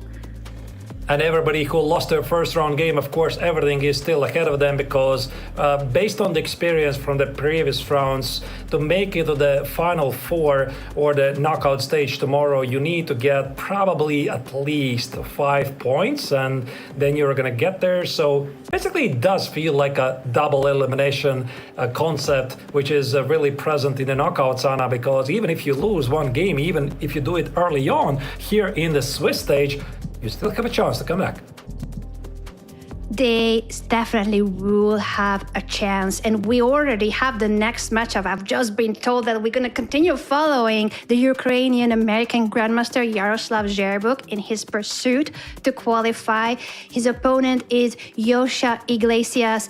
Yosha was a teammate of mine back in the days when I was competing in France, and I'm so happy to see, again, that it's a mix of very high-rated, known grandmasters, then club players, semi-professionals, amateurs, children, older people, anyone and everyone is welcome and is ready here to fight for these top prizes. Yosha is a FIDE master from France, so there's going to be, again, quite a big rating gap. But I would not write off Yosha Iglesias and their chances, because, yes, it's about like 300 rating points difference in classical chess, but that's classical chess over the board. When it comes to speed chess, online chess, the esports atmosphere, I don't think that these ratings matter fully. Of course they matter, they do matter, because that's your chess knowledge and experience, but they don't translate exactly as okay, so Zherbuk will win for sure. There will be chances, I think, not just in this game, but also in the other pairings for the upcoming rounds. And I'm so excited to see my former teammate fight it out against Zherbuk to try to upset the Ukrainian-American Grandmaster for the qualification spots. And Yosha plays with white. So this means that everything, of course, is possible. The time control is unforgiving. No extra time added, only 10 minutes. And we already saw in the previous group stages that you get there, things can get really chaotic. Even GMs are blundering the pieces. So things are not really granted for the Ukrainian-American Grandmaster. Also, the question here is, did he get into the rhythm or not? And all the other participants, I think they will be also getting much tougher, much in strength equal matchups, and just in a very short time frame, there will be a lot of Grandmaster professional clashes to determine who's going to make it to the knockout stage. It's absolutely thrilling each and every group stage because of the factors you mentioned. And this is our final group. We have seen already 3 groups fight it out in a grueling format where we start with the Swiss format. We start with the early rounds being the so-called easier rounds, but even round 2, round 3 starts heating up. And then you see some of the top Grandmasters not always making it. We have seen blunders, big mistakes. We have seen huge time scrambles and flagging skills as well, taking a big part of how the games will end up and how and who will qualify to the playoffs. Again, we are following our Ukrainian-American Grandmaster here, Yaroslav Zherbuk, who is one of the favorites in his group. But being a favorite is also more pressure. Absolutely. Yeah, so he knows that this game is by no means going to be an easy task. He plays with a black color. Players are getting ready for the final instructions. This is the feature board. But again, dear viewers, you can see there's a lot of other boards being set up in the background in this exhibition center. I actually tried to pronounce it correctly. I think it's Paris Expo Porte de Versailles. And I tried to pronounce it before the start of the coverage. I don't think I quite get it correctly, but yeah, it's a big exhibition hall in Paris. Anna, you would probably correct me and you would say it's in the heart of the city. It's in the heart of the city. You are so much braver than me with at least attempting to pronounce it. I love France. I love French language, the French culture, but to me, it's so hard to pronounce everything. So thank you for trying it yourself, Arturs. Yeah, my pleasure. So the players are getting ready. I don't know what Yaroslav is thinking there. Maybe trying to recall some opening preparation, because this is what typically really good players do. They arrive to a tournament, they can prepare some specific opening ideas, and that's what I think what I would do if I would enter this competition. Like I would look at the players in my group that are entering there, and I would in advance already check what they are playing using some preparation tools. Like we have this professional software called ChessBase to prepare, very deeply analyze the games. Or I don't know, Anna, maybe he's just chilling and enjoying the atmosphere there. What do you make of this? Hard to tell, and I'm also just trying to picture what it would be like to be sitting there right now. But I'm gonna throw that back to you, Arturs, because you could be there. You could be one of the participants, and you could be fighting for those qualification spots yourself. I know I could, and I'm looking at like Yosha being there. Yosha is so brave that she's fighting for the qualification spots. I'm not. I'm not as brave. I prefer to watch. Yeah, or do the comment free. So I can imagine the atmosphere there in the exhibition center is really electric because, I mean, being part of the Esports World Cup for chess is a new thing, and you want to be there. You want to feel the atmosphere. And to be honest, maybe I'll have to change my calendar next year on a plan to visit this event on site and also give my chance to play in this event. And more and more players every year, they are getting accustomed to this idea that chess is part of now of the esports family. And yeah, it feels amazing, but the games are about to start. There's a bit of a hiccup, but I imagine it's not for long, and the games will be given green light. We are about to get started with round 2. Every round matters so much, and the stakes are getting higher and higher as we approach the final group here with Group D and the final moments of the last chance qualifier group stages. Only 4 players from Group D will make it to tomorrow's playoffs. So the top 4 places, that's the only thing that matters. There you go. There's the first move. D4 is played on the board. Queen's Gambit pawn move. D4 played. Black plays a king's pawn to E6. Very solid response. Look at that. This is really aggressive move. We call it the Dutch defense in chess. And when somebody says Dutch defense, it usually means something really aggressive, Anna. So black is going to unbalance game and maybe at some point organize some sort of a king's attack. This pawn on f5, very often it bothers white. It does bother white, and we see Yosha going for a solid approach. I like the way she's developing simply the king side, getting ready to castle, and Zherbuk immediately says, hey, what about the bishop trade? If white takes, the pawns of black will be doubled, so it's somewhat of a weakening of the black pawn structure. And at the same time, Zherbuk was very happy to just go for this and create a not so common pawn structure. You want to get a game, you want to simply play chess, and sometimes it takes a bit of a risk. White, I think, is very comfortable here. I do like Yosha's position, but Zherbuk is doing this so that it's not just a natural, easy way for white to develop. She also needs to answer now some questions about, for instance, what about this pawn trade on d5? Will white want black to take? And if so, is it okay to take back with the bishop? Do you need to support this with the pawn? Early questions in the game to answer. And there's the answer. White decided to take on d5 with a pawn, and this prompted black to respond with the kingside knight capture on d5. I do feel, Anna, that the American grandmaster is taking some risks here, because typically when you play a 5 at a competitive level, this means that black is willingly accepting a slightly worse position at the get-go just to get the game, just to keep more pieces on the board, and also potentially try to get the opponent out of the preparation. Again, the one thing we don't really know is how far the preparation for black it went for this game, because I'm pretty sure he did look at the opening repertoire of all the players before the start of the tournament. And what are we seeing here? There's a big fight for the central d5 square, Anna.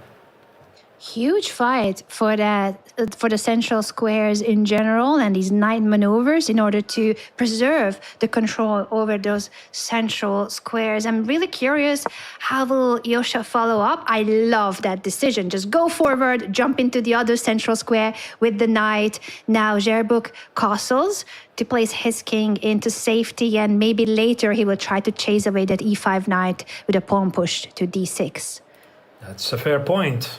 But by pushing d6, you also might be creating some weaknesses in the position. I think that here so far, Yosha Iglesias is doing really well. She has beautifully positioned pieces. This knight d3, I'm not sure I like this move, Anna, here, because I felt that the knight on e5 was standing really good. And typically, I try not to retract the pieces that are positioned really well. But apparently, white didn't quite like that d6 is going to give black the tempo. The position probably is still about balance, but now black has this opportunity to change the pawn structure. And there you go. Knight x on c3 was played. It has just been played, and the rook move to immediately target that pawn on c3. Yosha responds with also a rook move, guarding the c3 pawn, and is ready to push c4 to gain more space. Will black allow those pawn pushes or not is the question. Bishop to d5 to try to prevent the pawn push. That seems to be a good move, because now this c-pawn push is impossible. But there's also the pawn on a2 really under attack. So you see this move by black comes with two threats. Dealing with white's ideas and conjuring our own.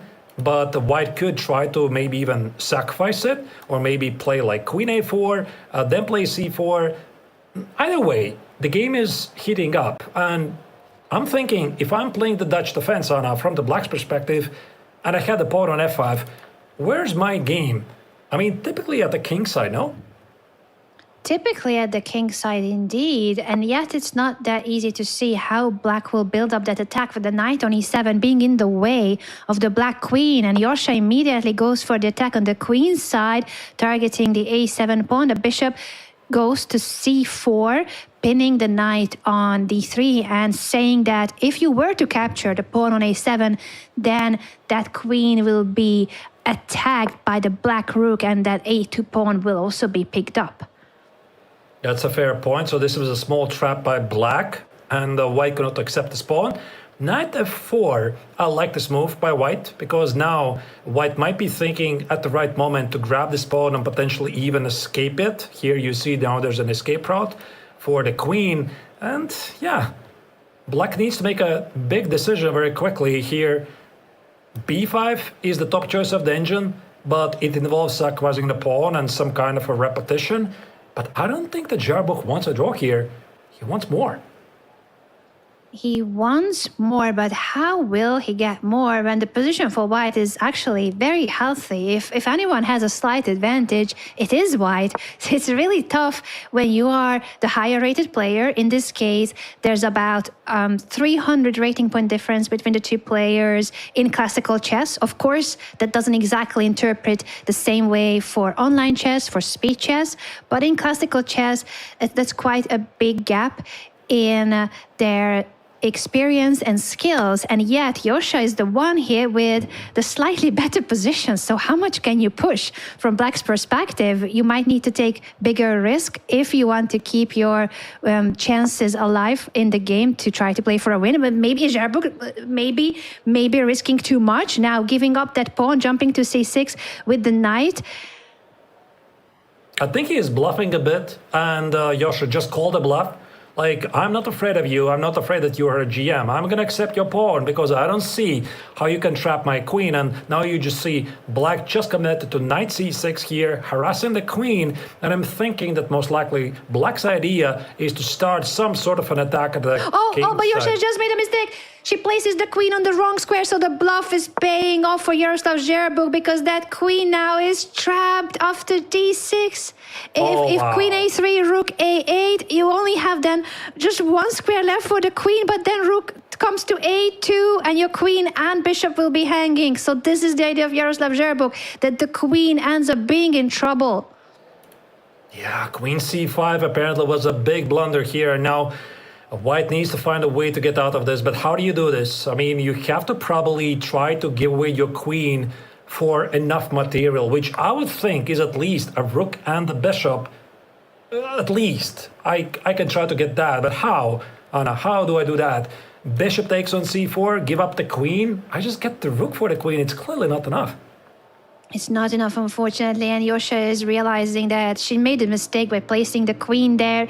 It was good to call the bluff of Jarbuk by capturing the pawn, but the follow-up was important, that the queen retreats instead of placing it on c5. So it was crucial to go back and retreat it to where it came from, to a3, and then hide it on b2 before these attacks are coming in. And now every move of black is coming with a tempo. The pawn is attacking the queen, then the rook will be chasing the queen, and you end up losing material.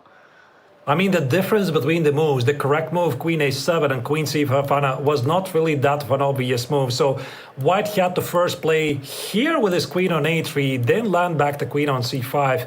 And the only difference would have been with this rook on a8, black wouldn't have access to the pawn on d6 because the knight would be hanging. So it's basically the same maneuver, but the move orders in chess unfortunately matter a lot. That is such a small yet very decisive difference in this game. How you play the same idea with a different move order makes the entirely different picture for black. And now this is a winning position for Jarbuk. Yosha ends up giving up the queen on the b4 square. It must have been a mouse slip because she also shakes her head and then resigns. It was a good game by Yosha until that bluff by Jarbuk that eventually pays off because Yosha didn't find the right sequence. It was so difficult where to go with the queen exactly and what move order. Yeah, I mean, this was not really a great moment for white to make this mouse slip. The position already was lost, but I'm pretty sure she didn't blunder the queen. She intended to put the queen on a3, but we just saw a mouse slip happening right here in the Esports World Cup last chance qualifier. And I'm pretty sure, Anna, that we are going to see more of this stuff happening because that's the integral part of online chess for Yosha Iglesias. That was a really terrible game, unfortunately, because she was just getting into this game, accepting the pawn, and a couple of moves later, there you go. Once again, we're revisiting this moment. Queen c5 was a terrible blunder, unfortunately, because of the black's move d6, and White just drops the queen. Queen b4 is a mouse slip, of course, but the game basically finished just like that. Just like that, it was the right square for the queen, but not in the right move order. It happens in chess. Such a small detail can make a big difference. And she called the bluff of her grandmaster opponent, rightly so. But the follow-up wasn't easy to spot that the queen had to go back to a different square and then to c5. It was quite a peculiar move order that she had to find in order to basically capitalize on the mistake or on the bluff of Yaroslav Zherbuk. This means that the Ukrainian-American grandmaster Yaroslav Zherbuk moves on to 2 out of 2. And I'm really curious how many other players will be on still 100% score after the first 2 rounds of Group D. This is the final group that we are covering, and tomorrow is the playoffs and the last chance qualifier. 5 qualification spots are up for grabs at the Esports World Cup for the main event in chess. The stakes could not be higher. $1.5 million is the prize fund in chess for the main event. We are going to take a short break, but when we are back, we're going to take a look at the standings, and we will continue with round 3 of this final group to figure out who will be the players fighting at the playoffs to qualify to the main event in chess at the Esports World Cup. See you in just a moment. Play is in our DNA. Whenever we let it out, it becomes our superpower. Now imagine an entire city being built to supercharge it. Kadir City, powered by play.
He can come in here and play my game.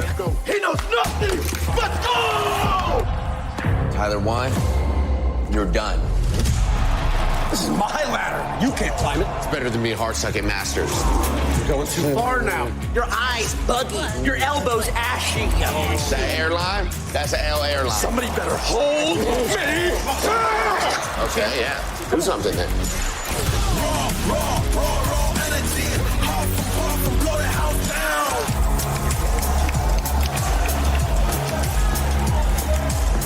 You look nervous. You look short. Everything's good? Mm-hmm. Fight.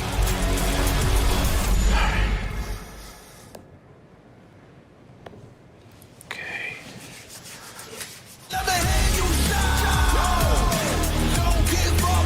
Do you really need the wraps? Yeah, that feels like overkill to me.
Welcome back, everyone, to the last chance qualifier in chess at the Esports World Cup in Paris. These 3 days determine who will grab the final remaining 5 qualification spots for the main event in chess, where the prize fund could not be higher. It's $1.5 million. That is what's at stake, and the defending champion Magnus Carlsen is waiting to see who else will be in the players' field. 5 more spots determined from our event here. Today is the group stage, is the final group stage actually, and tomorrow the playoffs of the last chance qualifier. In each group, the top 4 players will make it to tomorrow's playoffs. So what matters right now, right here, is to finish in the top 4 spots in your own group if you want a chunk of that really huge pie, the $1.5 million prize pool. At the moment, it's looking great for the players on 2 points. They are still on 100% score. 5 participants are still on 2 out of 2, while we see 2 grandmasters having shared a point. Grandmaster Peter Leko and Kartik Ventakamaran, they are on 1.5 points each. And I believe we are going to be following my fellow former Olympic teammate and obviously very well-known coach, renowned commentator, and a very strong player, Grandmaster Peter Leko, former world champion challenger. He's here to fight it out now in an esports format. He will be facing Grandmaster Aleksandar Injic, Serbian Grandmaster, who is currently on 2 out of 2. So for Peter, if he wants to bounce ahead of Injic, he will need to try to play for a win. It is an early stage still. We are in round 3 at the moment, but in 7 rounds, you need to perform at least 5.5 points to have a chance to qualify to tomorrow's playoffs. Yeah, I think he's still doing really well so far because he drew the previous round against Kartik. As you can see from the rankings, pretty much the only players who played in a draw the first 2 rounds, and we are not seeing a lot of draws at all at this stage, Anna, because I suppose that's what the time control does to you. Even if you get an equal position, it doesn't really matter because you can always try to flag your opponent, and everybody is doing exactly that. So this matchup of Petr Leko against Aleksandar Injic, I can't wait because I have the biggest, if not the greatest, respect for Petr, as not only as a chess personality, as a human being as well. I just love what he does for chess, and I wish that he would have come world champion back then, because historically all he needed was a draw in this final game against his in his world championship match against Vladimir Kramnik, game 14, year 2004. Everybody still remembers this so clearly. But he's a fun colleague to have around, especially when he's doing the commentary. So we'll see how he's going to fare today. I haven't seen him playing a lot lately chess. Now this is going to be an opportunity. This is going to be an opportunity, and yes, he was so close to becoming world champion, and nowadays he's helping someone else become potentially a world champion. Vincent Keimer is one of the top grandmasters in the world, and his longtime coach has been Grandmaster Peter Leko. So he's providing his expertise and knowledge in commentary at the highest level, as well as providing his expertise and skills to other players, Vincent Keimer being his main student, and it has been clearly showing in the trajectory of Vincent. I hope that Peter will manage to log in. It looks like he's having a bit of a technical issue here with the platform. He needs to make it into his chess.com account to get ready for the game against Serbian Grandmaster Aleksandar Injic.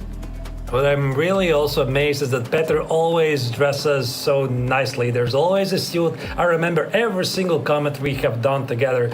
He always stands out. He looks so good in this suit. So also for the esports event, Petr has chosen to stay true to his dressing style. In the country here we can see Aleksandar Injic, the former European individual champion, a very formidable opponent. He is dressing a bit more casually in a t-shirt because when it gets to the time scramble, Anna, you want to have a bit more freedom how to move around, but still, It's going to be an exciting game. If I would have to ask you, who do you think is going to take this down?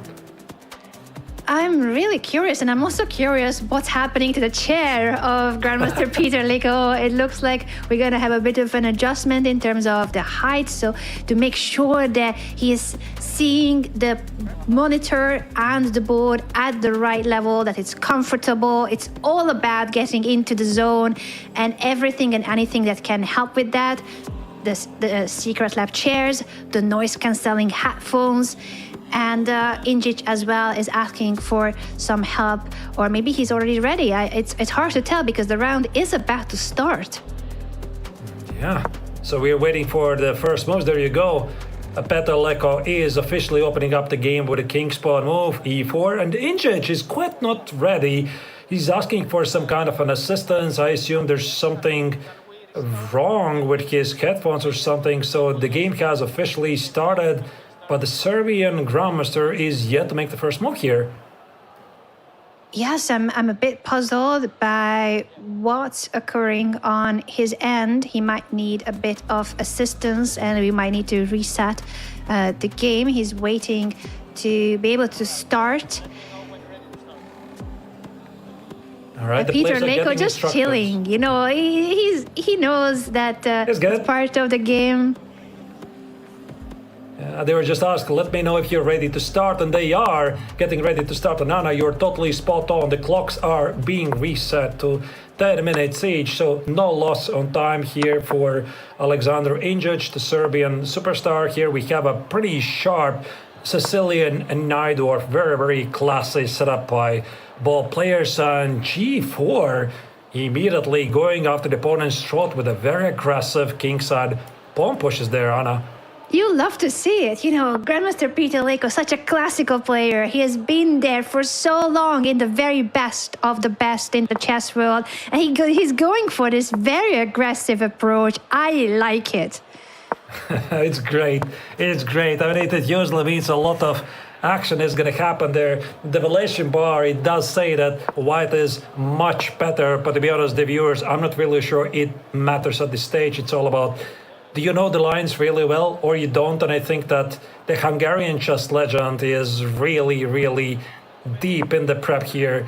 We don't know where is this some older theory or this is some modern theory? I mean, he is and was and still is a world-class player for decades here. And yeah, it's such an amazing sight to see him here playing in an esports event. Very different environment for many of the participants, but especially in situations like this, as you highlighted throughout the career of Peter Leko, his incredible performance throughout the decades now as a top-level world-class player, so classy also in terms of his appearance, of course, and his over-the-board presence. But this is esports. They are facing each other throughout the monitors of two computers, wearing noise-cancelling headphones in a vibrant gaming atmosphere. How will Peter Leko manage to adjust to this very different competitive situation? I think will be one of the questions for him and his chances to qualify to the main event. And he's going for it. He's going for this kingside attack on this G6 break, which is very characteristic for this particular pawn structure. Now we just saw knight trades were included in the board, so Peter can respond with either the queen capture or the bishop capture. There you go. Very quick speed of the game so far. If we talk about Alexander Injic, I already mentioned that he is a former European individual champion, incredibly strong player, but also he is the tallest active grandmaster. So his height is 6 feet and 7 inches, which would translate in centimeters 203 centimeters. And I had a chance to play against Alexander. He's really tall. So yeah, there's that. He's above 2 meters tall, the tallest grandmaster in the world. That is terrifying. If someone like Alexander Injic is sitting in front of you, you know, that's a menacing presence. That's right. And of course, on top of that, he's also incredibly strong. And I would say that winning European Championship is by no means an easy feat. He's been in top 100 in the world for already for quite some time, basically at his prime. And what do we see here in this position, Anna? I do see that engine kind of favors white's position, giving it already close to a winning position. But is it really so simple here? What do you think? I am surprised by how the computer really gives a significant advantage to white. I do like Peter's position. I do think that white is better, but I wouldn't have guessed that the assessment is this much better for white. Does it mean there's something concrete in the position? He's going for the knight jump in the center. The bishop takes the knight in order to eliminate this beast that was clamping on the central square. Now the queen of white appears on that same spot. Maybe the biggest problem for black is that he doesn't really have a safe place for the king, and that's why perhaps the engine is liking white's position quite a bit, because you can't really castle the short side. I mean, look at this. White has committed to these kingside pawn pushes to the 5th rank, and if black at ever is going to castle short, white will very quickly organize a very quick assault at the kingside. That's why here the Serbian Grandmaster is keeping the king in the center, but is it really safe there? I'm not entirely sure. We are about to figure it out, how he's going to deal with this. He says, okay, if I can't castle safely, I may as well trade queens, because that will make my king feel a lot better about the situation.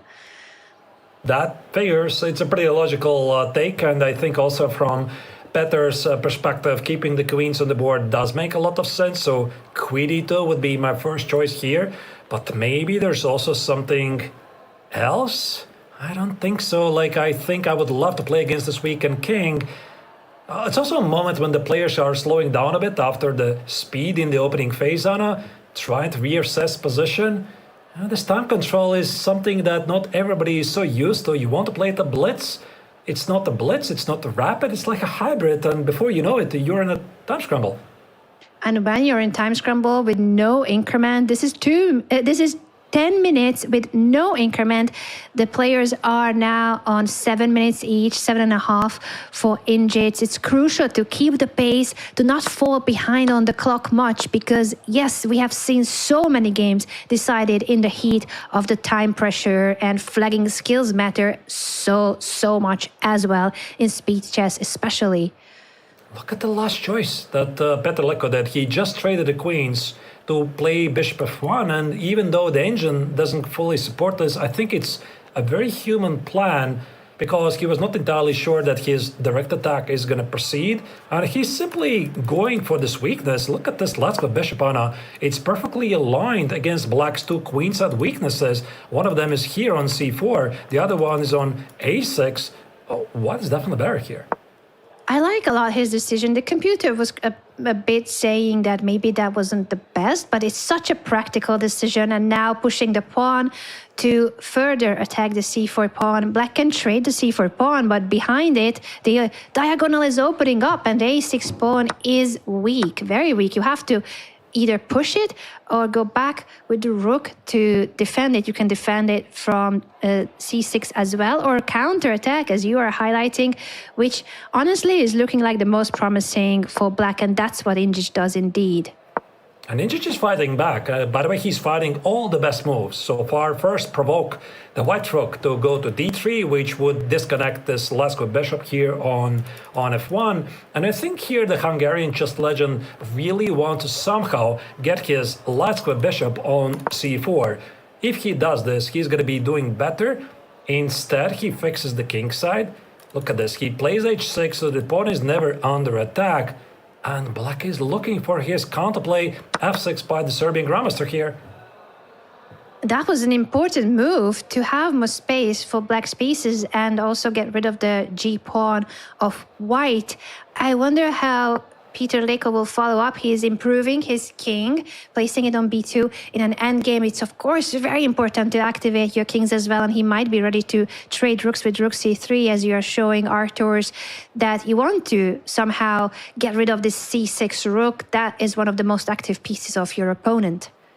Yeah, but do you want to do this by trading the dogs with bishops? Probably not. Yeah, this knight e4 was a really powerful move here by black, I mean, it's really difficult to ignore it, but if you accept it, the trade, it's increasing the power of the Ducks with Bishop, and that's why, of course, Leko rejects it. You don't have to take on the e4 in chess, because we have the choice to say no to trades. Instead, he opens up the path for the last with Bishop, which is now very clearly targeting this pawn on a6. And Anna, if this pawn on a6 falls, then White will have two bishops and two connected passed pawns that are rolling forward at the blazing speed.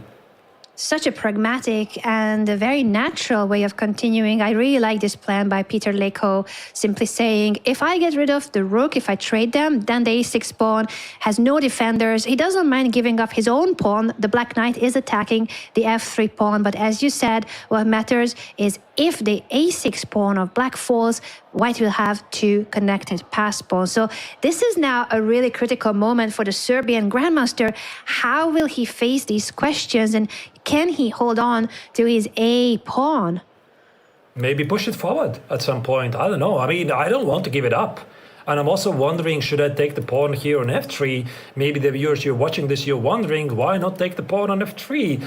I mean, it's entirely possible, but I'm afraid that in the grand scheme of things, this pawn here, it doesn't really matter. For example, black could take it and collect this pawn on f3, which comes with a tempo, and it kind of confirms that you're doing the right thing. But I suspect that this pawn on a6 is simply more important. So, Anna, if I had a choice here with black, I would maybe consider the trade and keep the pawn alive. And the only way I can do that is pushing it forward, a5. He places the rook on b6, which seems to be a mistake. Peter Leko immediately responds with bishop to c4. Maybe there was something even better, but it's a logical decision to improve the light squared bishop. Well, the engine quite doesn't like it. I'm not really sure why. Maybe the king is going to be in the harm's way, and look at this. White immediately lines up the rooks here, try to open up the c file. We're thinking about bishop d5, rook c7. How do you stop that even? This is very dangerous now with the double rooks of White, about to enter the 7th rank, and apparently going back to the back rank is a mistake. White now has a winning advantage. But where? I mean, if you want to play rook c7, go after the pawn here, you need to watch out for some counterplay here. Take on b3, so my logic would be, do I take it here first and then I crash through the defenses? Or I walk away from the king, then I play rook c7. There's so many things to consider here, and Peter Leko still has time. He decided to play king a2, walking away from this dreadful b file. It's such a natural move. Apparently not the top move of the engine, but it still preserves White's advantage. And now he's ready to enter Black's position with the rook, or take on d4, but without having his king on that diagonal of the bishop of Black. Now rook b5. What's the idea of this move? Is he planning to do some sort of a sacrifice?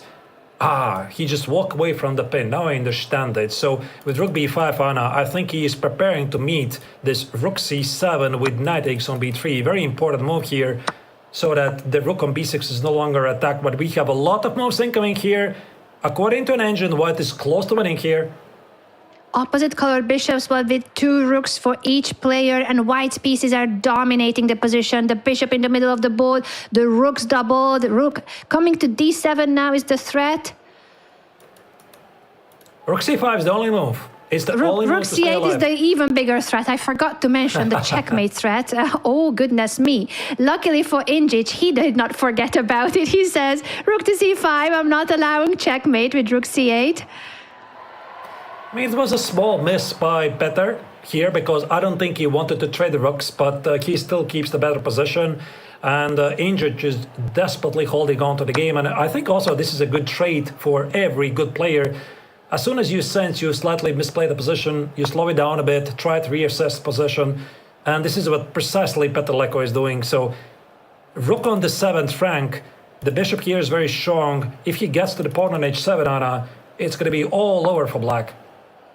He needs to retreat the bishop now because it was attacked with rook b6. You can see somewhat of a disappointment on the face of Peter Leko after these last couple of moves. He knows that he had a better sequence but didn't play it in the most precise way. The crowds are cheering. This is esports. This is the biggest stage in the gaming industry, and all the other competitions taking place in the same space, a huge expo center in Paris, and chess is one of the main games that will matter for the individual prizes and also the club championships too. Last chance qualifier here for chess to make it to the main event next week. Will Peter Leko have chances now? The position is looking more balanced and Ingic is back in the game.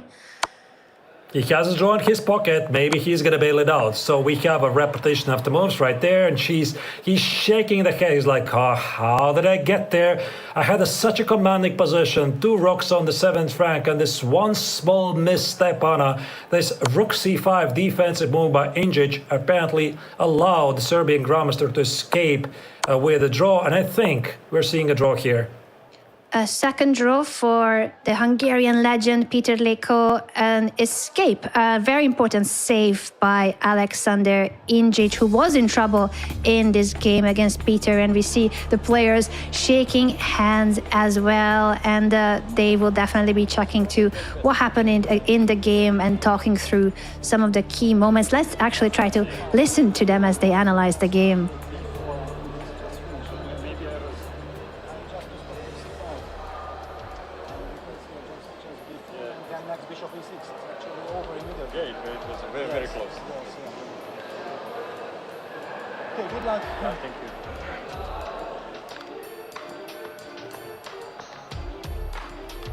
Yeah, that moment, yes, you could tell. As you could hear, that they were discussing this rook c5 maneuver, Anna. That was a miss by Peter.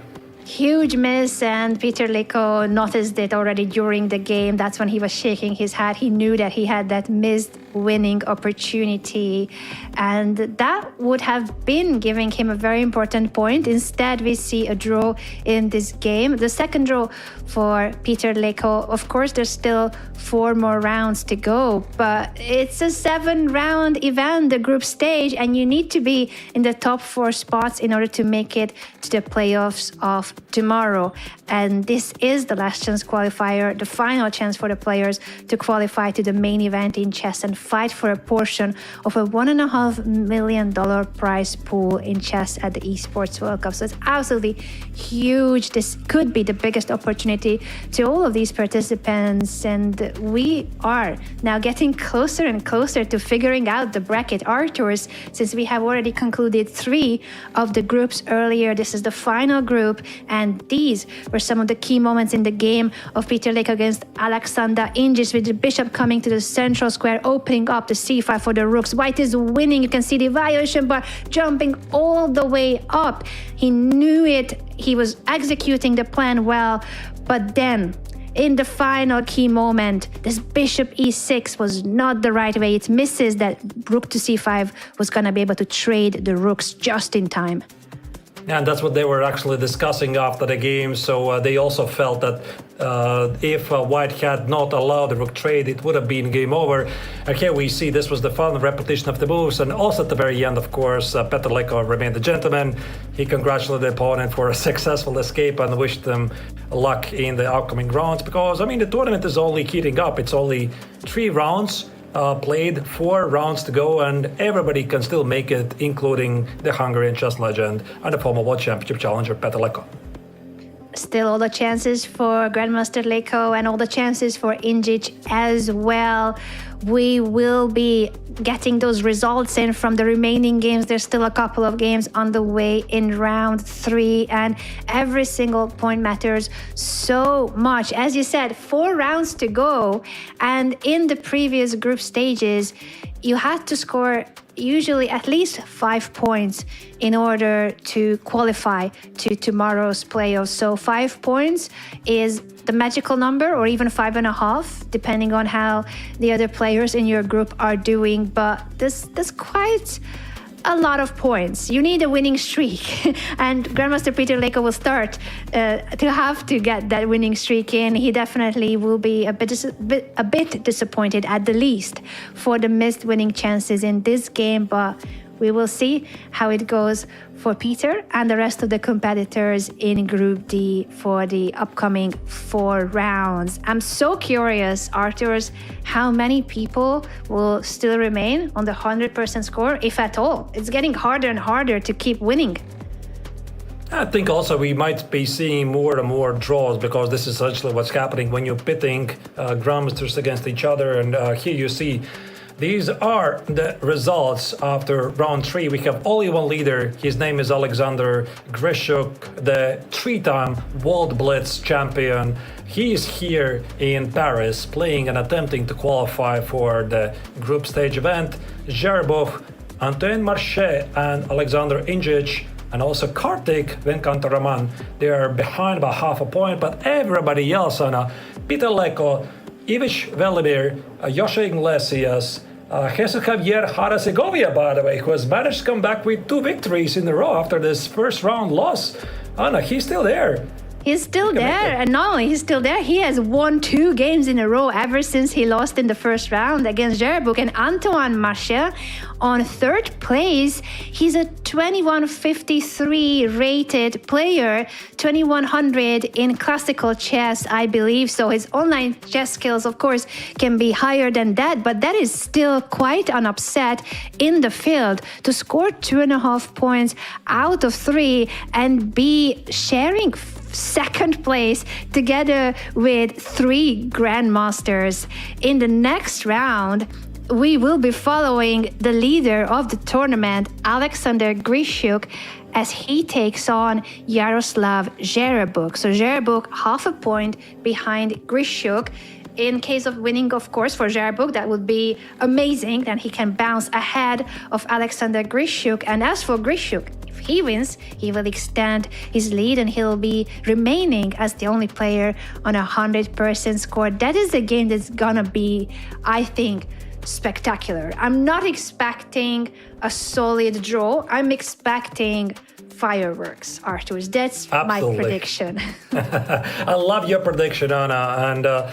And when it comes to Grishuk, he is a speed specialist. Like I already mentioned, he has under his belt three World Championships titles in Blitz. So that's already quite something, because there's not so many people who have done this lately. Okay, maybe Magnus Carlsen has won more titles, but Alexander Grishuk is a veteran essentially, and he's been at the world elite for about 2 decades already now, and he is one of the few who has crossed this magical 2800 ELO barrier in chess, in classical chess. So we're talking about like really the best of the best, like Magnus Carlsen, Hikaru Nakamura, Fabiano Caruana, and Alexander Grishuk is one of them. I mean, right now his rating has dipped a bit, but he's still a force to reckon with, and I'm not really surprised that he's leading the event here.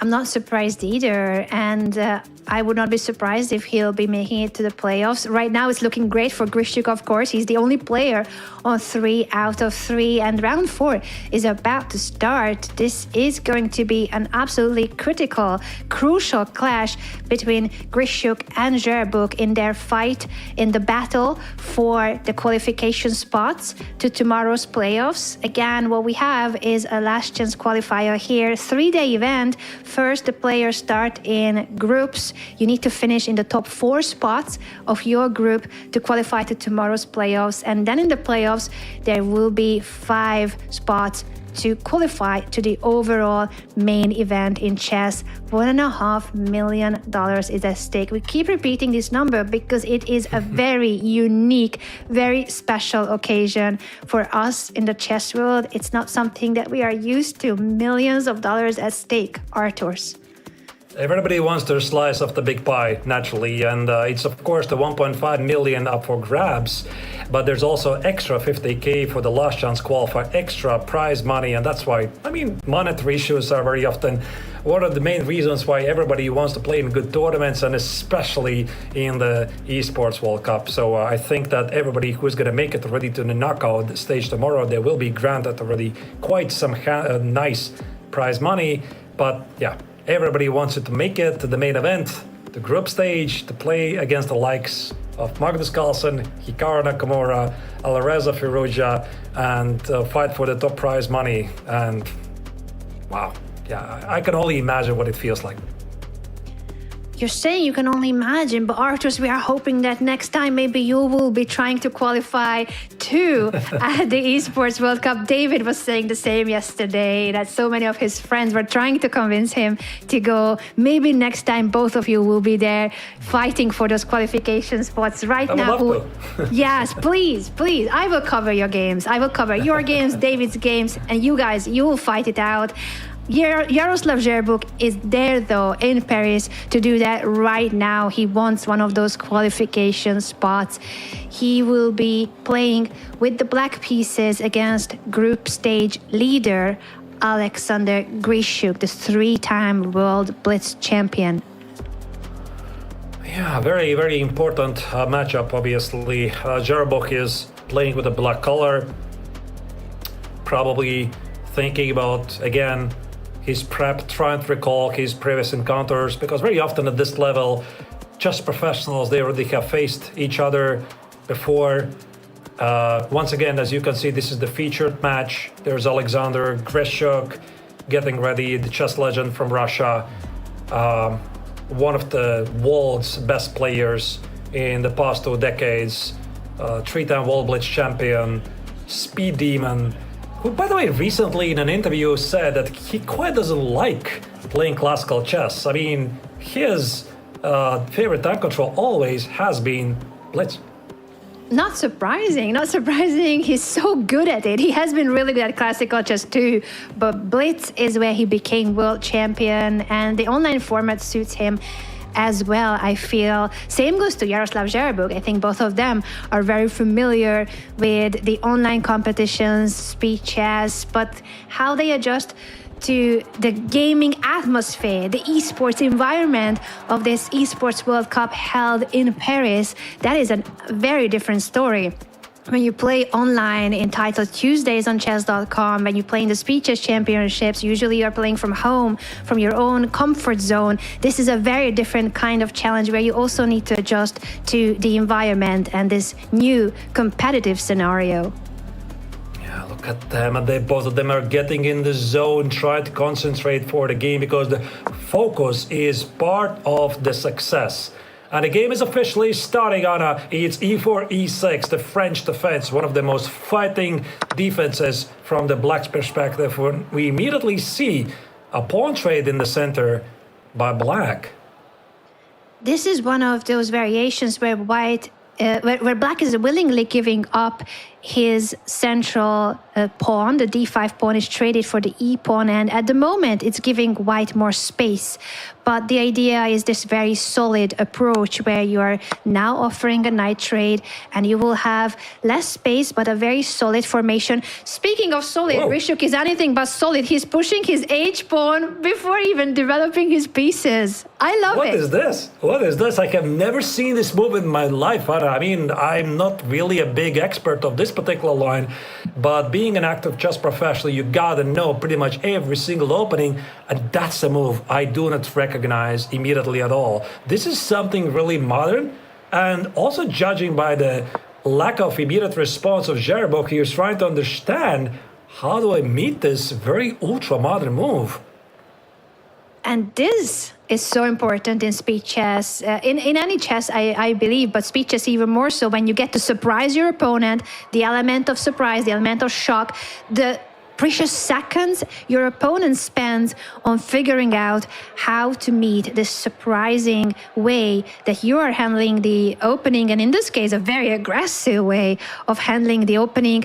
White is pushing the pawn as much as possible on the h file, and probably will be ready now to move the queen and castle queen side, essentially not wanting the king on the right side of the board. That's where you're expanding with the pawns. This makes perfect sense, and also it brings the question how Black is planning to meet this, because if he is thinking about putting the king here in safety, is it really in the safety? Because the idea that you mentioned, Anna, this queen d2 and the long castle idea, it does line up perfectly against this black pawn on h6. So maybe Black cannot easily castle short at all, and here we finally see a longer pause by the Ukrainian-American grandmaster. He's trying to figure out what's the best course of action here. And his answer is b6 and bring the last square bishop in the game. But Grishuk says, wait a second, I'm going to give this check to not allow your bishop to where it wanted to go. I'm forcing you to block the check if you don't want to ruin your chances of castling. And now I'm retreating the bishop. And in this sense, he managed to stop black from placing that bishop on b7. It could still go to c6, and that's what's happening indeed. The bishop is finding a new way to get onto the long diagonal, but that means that the bishop is in the way of the c pawn. It's making it harder for black to counter the central pawn of white and push c5. So far, according to the evaluation bar, white is doing a bit better, and I think I agree with this, because this queen e2 here maneuver opens up white the possibility to castle the long side, tuck the king away somewhere at the safety there, and then focus on playing at the king side. Well, for black, it's not so easy, because I think that if I'm playing with black Anna, I mean, do I want to castle the short side and jump under potential attack? How white might try to open up the king side? Not quite. Do I have the time to castle the long side? Also not very clear. Yes, not an easy decision, and that's why Zherbuk is investing more time in this moment to figure out what's the right setup for him, where will his king be safer, what's the best way to proceed overall in this middle game, and what will be the plan for his pieces. He doesn't want to stay passive. He will want to try to create counter chances and not allow a free roll that could be if white just starts attacking on the king side, if you castle there and then white starts pushing, for instance, the g pawn. You need to be ready to meet your opponent's attacking ideas as well. So very interesting to see now how the decision will be taken by Zherbuk, in which direction he's feeling that it's best for him to go with the king and overall with the piece placement. Very, very critical moment here for black, because you could, of course, easily make some developing moves, but after that, there might be no coming back. And typically, just professionals, they sense this moment. They sense a moment when you have to slow down. And apparently, black figured out that one of the instrumental pieces that makes white's position so good is this last square bishop here on d3, and that's why with the last move, black is attempting to remove it from the equation. Play knight b4, take on d3, because then maybe castling short side is not going to look as scary. That's a very logical decision. I like this move to want to remove the light squared bishop, and it's not easy for white to hold on to it. There was only this square that Grishuk is moving his bishop to if he wants to keep the bishop on the board. But now Zherbuk is insisting, and it's apparently not the best move. The engine is critical of this move and is saying that white has a way to exploit this. Apparently it's the move a3 here, the strongest move. a3, forcing black to take on c4. White will take with the queen, and I suppose there's going to be some very unpleasant check, and black won't be able to counter it the way he would have wanted to. Grishuk is pausing because he senses something is quite not right with black's position, and that's the kind of feeling, or the spider tingle, or whatever you call it, you develop over the years, because when you see something is off about your opponent's position, this is the moment when you want to slow down and again reassess your chances. Very well sensed by Grishuk, and it makes sense to invest more time here. King to b1 is his decision, and it's not exactly the way to exploit Zherbuk's move. It makes sense. It's a move that makes the castling to the queen side safer, also defends the a2 pawn. But now Zherbuk just decides to castle king side and say, I have finally managed to place my king in a safer location too. I think Grishuk's choice of not pushing the pawn forward makes a lot of sense, because he is a world-class player and he is thinking much further ahead than I am. And if you put one of your pawns here and try to push back this knight, maybe black will use it as something to facilitate his counterplay at queenside. So that's why here Grishuk keeps the king on b1, and I think that he has pretty much decided not to touch his queenside pawns, not to give his opponent any chances. And Anna, I'm looking at this position right now. There's one move that really stands out from all of white's chances, and it's got to be the g4 push.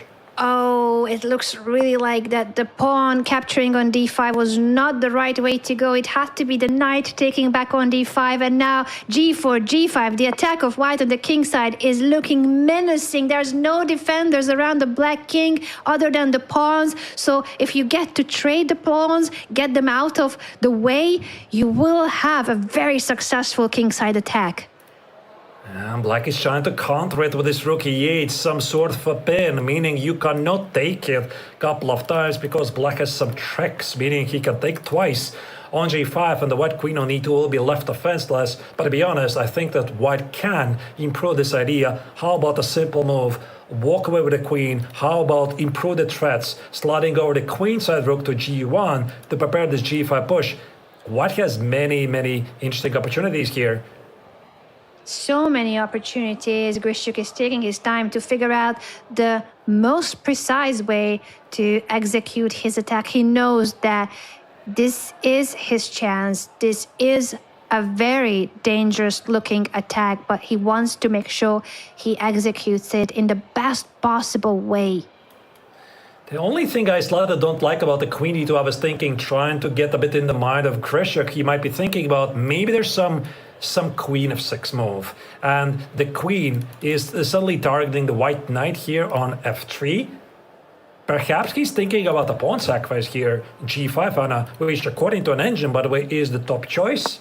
But I'm not sure about that. And instead, Grishuk opts for this a3, which I originally discarded as something that he might not want to do. But he goes for it. He goes for the g5 push. Anna, I think it's a pawn sacrifice here.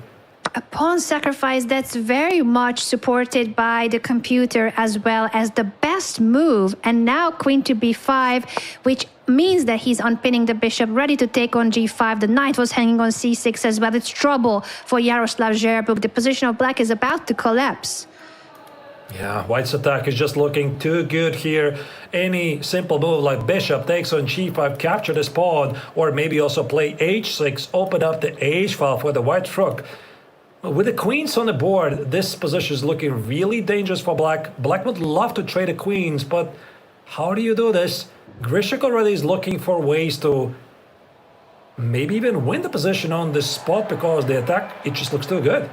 The crowd is cheering already for this attack. I feel like, of course, this is the esports atmosphere. We are in Paris at the Esports World Cup. This is the STC Contenders Arena for the Last Chance qualifier in chess. But the atmosphere is absolutely vibrant, full of competitions in all sorts of other gaming industries and areas where we will be also seeing the club championship points going one way or the other. And chess will also play a significant role for the club championship. Yeah, absolutely. There's like 20, I think it was 25 titles in total. For a total prize fund for the entire Esports World Cup, 75 million. So chess is only one part of this gigantic family, and I'm so glad that we are finally here. Gives us chess players and our beloved game the perfect stage to be played in front of million viewers and other professionals. Looking back at the game, Anna, knight h4 was just played by Grishuk, stopping defensive measure, queen f5, and the more I'm looking at this, the more black's position looks terrible because I just do not see a single good defensive move. Okay, queen g4, how about that? Zherbuk is trying. He is now trying to trade queens with this queen maneuver. Queen to g4, now queen to e4. What will Grishuk do about this? His position is winning, but he needs to play it precisely in order to not give any defensive chances to Zherbuk.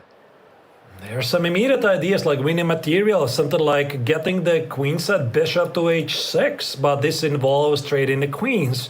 Does he want to trade the queens? Or do you keep the queens to go for the attack? Because if you want to keep the queens, then you play something like queen h3 and then you hope that things are going to be good enough. But watch out for the clock. I mean, white is getting low on the time, meaning only 3 minutes. The position is somehow winning, but nothing very concrete yet. Nothing concrete, and that can mean that you end up spending a lot of time in search of something concrete to end up realizing, no, it's still no strike, no immediate way of capitalizing on your advantage. But these precious seconds will matter if you get into time trouble. Grishuk ends up playing bishop to h6 to capitalize on the pin, target the g7 pawn. That's a great move. I really like it. And Black's only move pretty much to stay in the game is put the king right here before the trade. And it was found by Zherbuk, so he keeps his chances alive. He gets the queens off the board. He's down a pawn. But most importantly, he's not getting checkmated. Now, the big question here, Anna, is if Grishuk saw actually this move, king h7, is he happy with the turn of events? He's doing really well, of course, but there's no mate. And he doesn't have so much time left. Yeah, it's 2 minutes of a time advantage for Zherbuk. Yes, he's down a pawn, but 2 minutes in a speed chess game where there is no increment is also a significant advantage. So if Zherbuk manages to stay alive in the game, he will have good chances overall because of the extra time that he has. Yeah, we are still getting there. I don't think that this game is going to wrap up like in the next 1 or 2 minutes because Black is building up a pretty good defense there at the king side. Rook g4. That's a really powerful maneuver. They're lining up the rooks here for a potential penetration of Black's defenses. Oh, but this move apparently is not the best. Now the evaluation bar shoots all the way up, saying that White has a completely winning sequence. Rook to g6 is looking menacing. Might not have been even the top move of the engine, but I think it makes perfect sense to put pressure on that f6 pawn and also the king in general. Yeah, so it would seem, and I would have thought that Black has some defensive capabilities because of this last move, bishop f4, but Grishuk's last move, rook g4, it just shut the door immediately right there, and this is why Zherbuk is changing his mind. He realizes he needs the bishop here. He needs the bishop to guard the king, maybe slide it over somewhere here to g5 to disconnect the rooks here, and White, of course, is winning because he has an extra pawn. Oh, but the rook goes back to g4. Will we see a repetition of moves? The bishop goes now to d2 rather than retreating. King to c2, again attacking the bishop. And rook e2, threatening a discover check. There's still some counterplay. Watch out. I mean, this is a threatening discover check. And by the looks of Grishuk's body language, it seems that he missed something because it's like, okay, what is this? Yeah, and suddenly, like, you have to pretend, you have to defend the pawn on f2 here, Anna. The only move which keeps close to winning advantage is rook f1, but you are afraid of some discover checks there. Not an easy move to be found, and Grishuk is shaking his head slightly, knowing that he is letting this game slip at least a little bit, and he's letting it definitely sink into a very dangerous time situation. He's not finding the right way to proceed, and he's down to his final minute. He's ending up making the right move, but it has cost him a lot of seconds.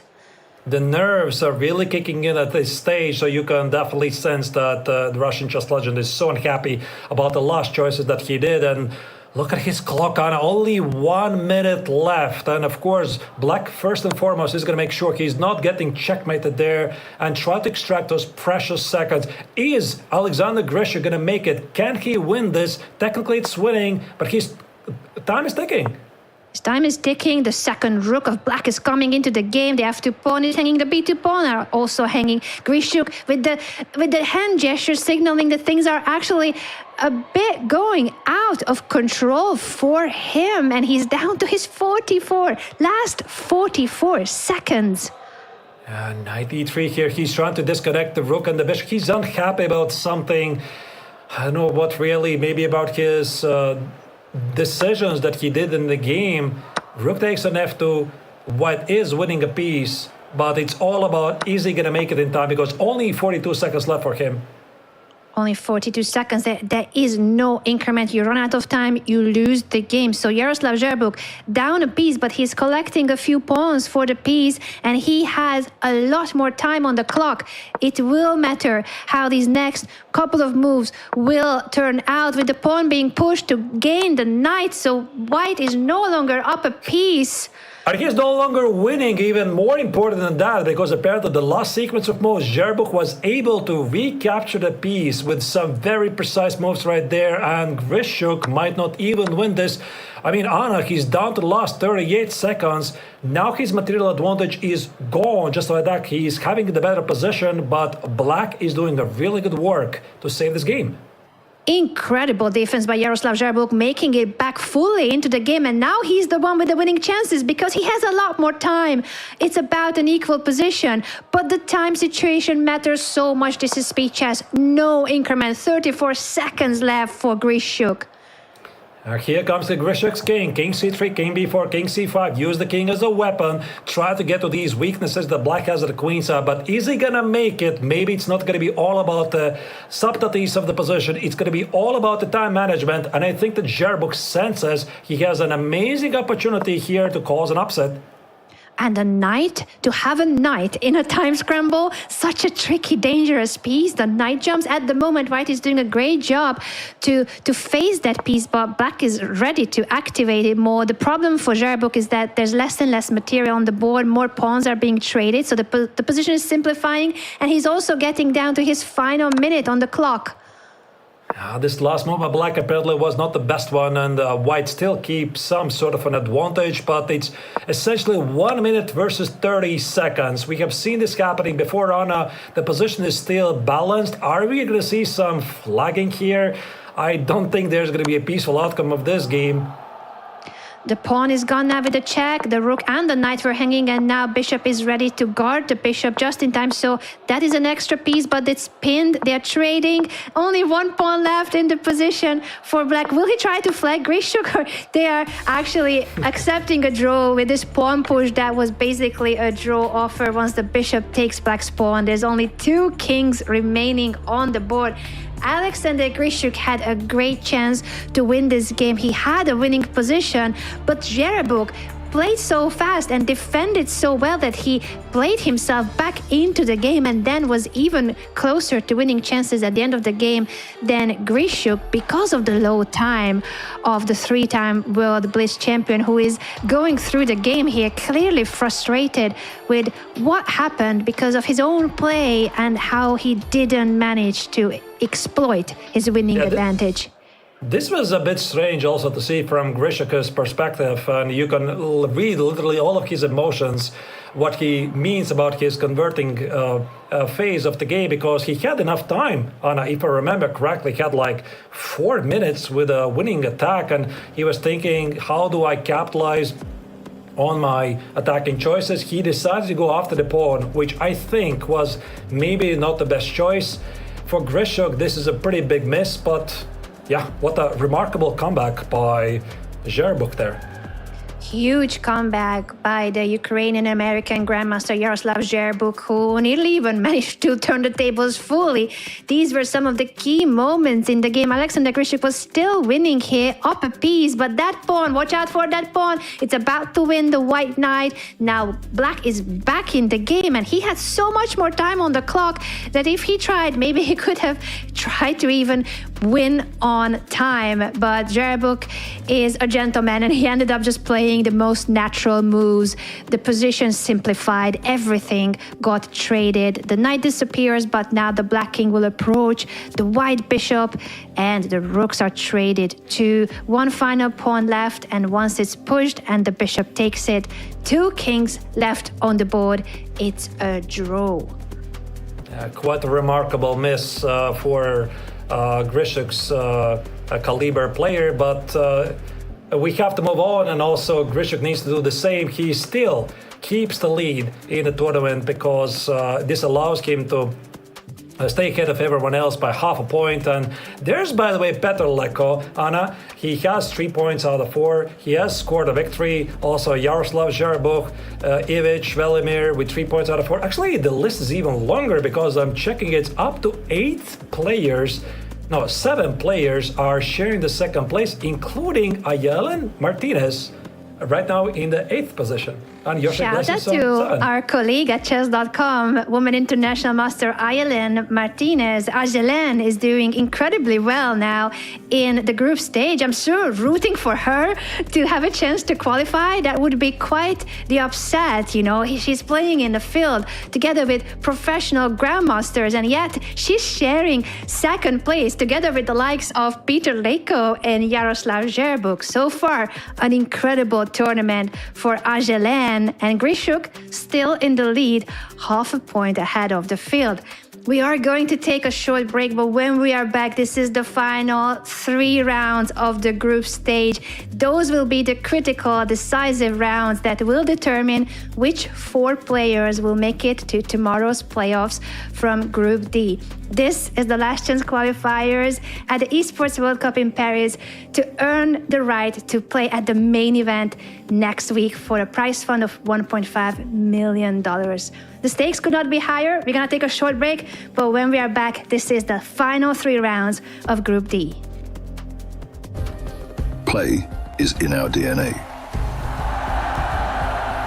Whenever we let it out, it becomes our superpower.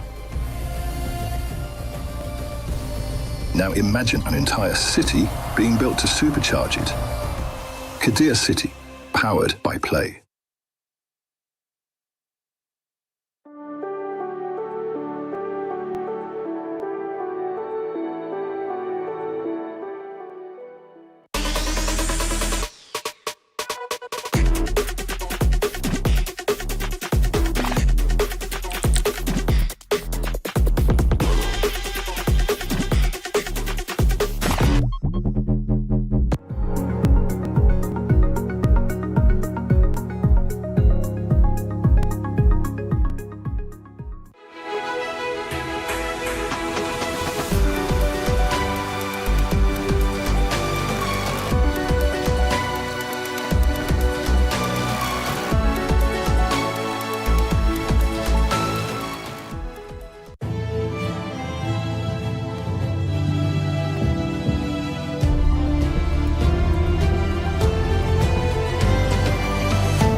He can come in here and play my game.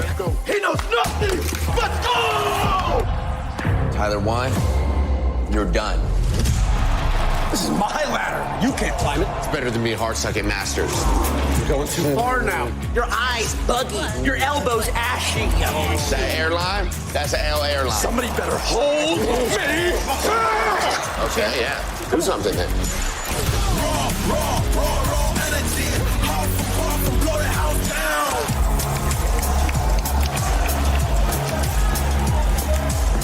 You look nervous. You look short. Everything's good? Mm-hmm. Fight.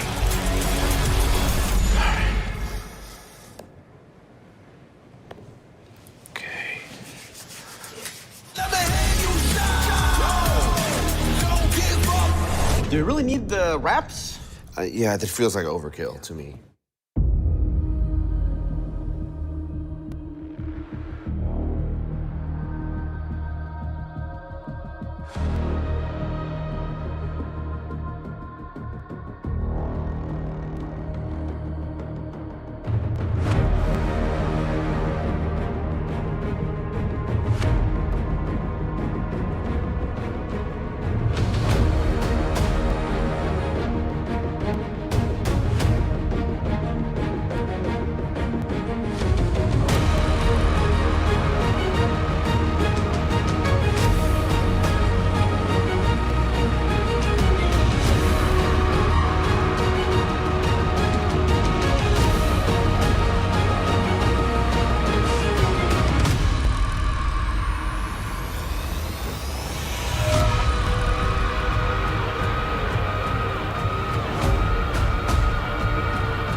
Welcome back, everyone, to the last chance qualifier at the Esports World Cup in chess. This is the 3-day event that determines who will be the 5 players to make it to the final qualification spots of the main event in chess, taking place next week for the prize fund of $1.5 million. That is the prize fund at chess at the Esports World Cup main event. When it comes to us chess players, this is a very unique opportunity, and that's why we have over 120 players trying to grab those final qualification spots throughout these 3 days. We are now in the group stages. This is the final group we are covering before tomorrow's playoffs, and with 3 more rounds to go, the stakes could not be higher. We have one sole leader, Alexander Grishuk, but he'll be facing another grandmaster in this upcoming round 5. Indian grandmaster Kartik Venkataraman is his opponent, who is already seated there, ready in the zone to take on the group stage leader Grishuk, and it is Kartik who will have the white pieces. He's also trailing by half a point, the tournament leader, so that's why for him it's a situation where he is gonna try to do his best to capitalize on this one move advantage, and Grishuk has to forget what happened in the previous game, because before the break we were covering his game against Yaroslav Zherebuk, the Russian chess legend. He was winning and he played a brilliant game, but somehow in the time scramble he allowed his opponent to escape. You cannot really think about this too long. You have to focus what's ahead of you, and I'm pretty sure that Grishuk right now is trying to focus on this critical game and try to make it to the knockouts. He's definitely trying to forget about what happened in the previous game and the missed chance that he had. Such a winning position, and it wasn't winning for one move, it was winning for a long phase of his game against Yaroslav Zherebuk. Eventually the game ended in a draw. Grishuk still in the lead, but he will be missing that half a point if things don't go his way in this game against Kartik. The players are about to start, and this is round 5 of Group D. You can feel it in the atmosphere, the tension, the excitement, the crowds cheering. This is the Esports World Cup in Paris, a very different stage for chess, and for the second year in a row, chess is part of this huge gaming event. The players are exchanging a few words. I wonder what it was about exactly, but it's great to see that they are on the same page and now ready to start. There you go. We have a bit of an offbeat opening here, but apparently Grishuk knows it all well. It goes by the name of Jabava Lander after a very strong Georgian grandmaster. Here white lines up the queen and the bishop immediately to trade off the bishops here, as you can see, and then potentially thinking about the long castle opportunities. According to Evaluation Bar, again, this position is equal, but I mean, nothing is equal when you position both kings on the opposite sides of the board. And right now the question is, does Grishuk remember the theory here, or he's caught off guard? He's trying to recall it, he's pausing, he's taking a moment to remember what's the best way to proceed, because he knows of this move, but he is not immediately recalling how to react to it in the best way. Element of surprise definitely plays a very big role for the action the time control games, especially here when you have only 10 minutes and no increment. I can play this line a couple of times myself from the black's perspective, Anna, and it would typically involve some sort of a c5 and knight c6 counterplay at the queen side. So I think the main line was going something like there was a trade followed by a long castle, and the black plays c5 immediately because white committed not a long castle, but the kingside knight stands already on f3. It already stands there indeed, and it is up to white whether they will place the king on the queen side or the king side. The queen side is ready. You can castle right now, next move for white, and have your rook on a semi-open fight targeting the black pawn. Yeah, this makes a lot of sense. Either castling or playing rook d1, attacking the spot on d5. And again, the viewers, in case you're wondering why black gave up the spot on c5, it's a very common strategy for these types of positions. Black wants to temporarily sacrifice the pawn so that he can grab the center eventually with the move e5, and there you go. Black plays queen a5 and immediately counterattacks this pawn on c5, so I don't think that white can really keep it. The question is, how do you sell it for the best price possible? Yes, what is the best price here? What would be the most meaningful for white's development? He does have now quite a significant time advantage. It's already over a minute of time advantage for the Indian Grandmaster here with the white pieces. But he is going to use some of that time advantage here to figure out what's the best way to proceed. According to an engine, it's e4. E4, capture on e4, and take with the knight. But I mean, this is such a tricky sequence. He found it. Wow. It's actually incredible. I thought it's very difficult to find this, and no, Kartik Venkataraman, he found this resource. Look at that. Tell us more about this move and why it's so strong. The point is, if you take it, I suppose black has to take it. White takes with the knight. You would think the knight is under attack by the black's kingside knight, but also here, the queen and a5 for black suddenly is exposed. So after the trade, knight takes on e4, black simply has no choice, and this is why Grisha goes back with a queen. Queen here to the queen side, but now white probably keeps the better chances after the trade. Oh, but that opens up the e-file, and the white king is still in the middle of the board, so he either has to castle, get the king out of harm's way, but then give up the c5 pawn, or if he wants to hold on to the pawn, then his king will be targeted. Yeah, apparently the last move by white was a small mistake. He had to start with this queen move, pinning the knight on f6 and protect the pawn on c5. Now he can't do this, Anna, because as you mentioned, the e-file is open and black would organize some sort of counterplay here. And that's why here the Indian Grandmaster is attempting to get the queens off the board. If he succeeds it, he's essentially playing with an extra pawn at the queen side. And my gut instinct says, Anna, that black is going to reject it, and of course he did. He did, and that's very typical of Grishuk. He's keeping the firepower on the board because he believes in his own attack. It's opposite side castling. Black will want to create attacks on the queen side against the white king, and now the knight comes out, a developing move that's also winning a tempo, gaining a tempo because of the white queen hanging now on d4. Yeah, where do you place it? I would say maybe queen goes back here to d2. Offer the trade, but you already suspect that your opponent is not going to trade the queens. So what's the better square? According to an engine, it's queen here to the king side, but it just makes no sense to me because I don't really see what the queen does here on h4. There's no kingside attack to speak of, so I'll be thinking some other square. There you go, f4. Looks a bit more logical, but now at least according to the engine here, rook e8 and bishop e6 or bishop f5 is giving black the better chances. I'm not really sure what that means, Anna. I'm pretty sure that the position is still about balanced, but we have the kings on the opposite sides of the board, and whoever is going to start his attack faster, I think is going to take over the game.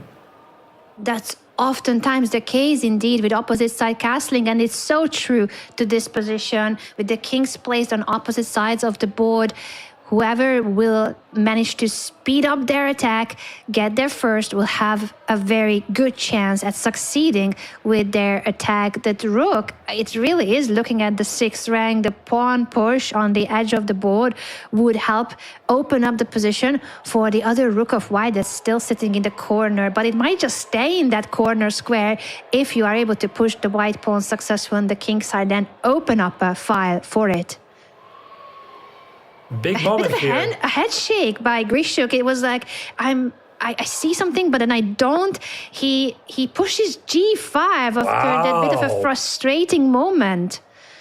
I mean, g5, that's the kind of move you can. Oh, look at his reaction. He plays that move and then he's in disbelief. This is a very risky move by Grishuk because he exposes the king. For no return. I don't think he can ever recover from this because the pawn on g5 is something that white will always try to exploit. And I don't know what happened there, but something prompted Alexander to play this pawn move. Queen c5, he tries to keep the queens on the board and go for this queenside attack. But Anna, I'm looking at this position. Let's say white figures out where to place the bishop. Do you like your chances here after white starts to play h4 and open up the king side? he's taking a lot of risk here. A lot of risk he's taking, both in the position and also with the time management. Of course, Grishuk is quite a familiar face in the time trouble areas. He often gets into time scrambles himself, but he definitely is not that sure of how the game has gone in these last few moves. There was a bit of a reaction by him earlier. Now he's more composed again, and Kartik is offering a queen trade. Interesting choice. I would have thought that you want to exploit weakening Black King, but apparently there was nothing better, and now Black is trying to apply a lot of pressure against the pawn on e3 here, so maybe Black is a bit better because he has a better pawn structure. Look at the pawn formation here. We call this one pawn island here at the queen side, the second pawn island at the king side, and White has 3 of them. And according to theory, the less you have, the better. The pawn on e3, that's a pretty big weakness there. It is, and suddenly Grishuk is more than back in a comfortable situation. And the trade on f3 and now trying to double rooks is logical, but now it helps a little bit the case of the e3 pawn. It's no longer isolated. Maybe he's banking on the potential power of the knight, which is something we already saw in the previous rounds here in the last chance qualifier, because the knight, when it comes to the time scramble, it can be a really tricky piece. So here, White removes the rook from the e-file, keeps the rooks on the board, and goes for unexpected counterattack.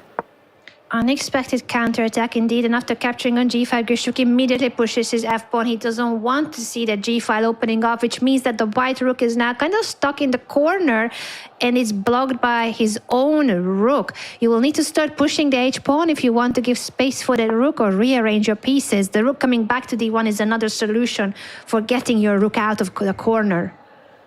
Yeah, rook d1, potentially threatening rook d7. Black now has a worse pawn structure. Oh, sorry, that was me. Pardon me. I already Mouse did this slips once happen, before. so this was a demonstration, of course, by Arthurs. Yeah, this is how you do this. No worries. Grishuk did a blunder a rook just like that in one move. What I was saying is that Black suddenly has a worse pawn structure, but the difference is this pawn is running forward very quickly. And that's a very significant factor. A pass pawn that's advanced 3 squares away from promotion, while White has also a very nice pawn on c2, but that's not a pass pawn. You would need to spend a lot of time with the pawn pushes on the queen side in order for White to have a pass pawn. This pawn is running forward. Nobody's stopping it. And the Black can keep bringing reinforcements. Like the queenside knight might be jumping to help the pass pawn to move forward. And the more I'm looking at this position, the less I like Kartik's chances, because he has the pawn majority at the queenside Anna, but these pawns are really static. They're not going anywhere. Look at this. They're still on the starting rank. So he has more pawns here, and the logic would suggest that you have to push them forward to create a pass pawn, but he's not there yet. But the black pawn on f3 is 10 minutes before becoming a queen. Yes, it's such a difference. And as you said, it's looking like a healthier pawn structure for White.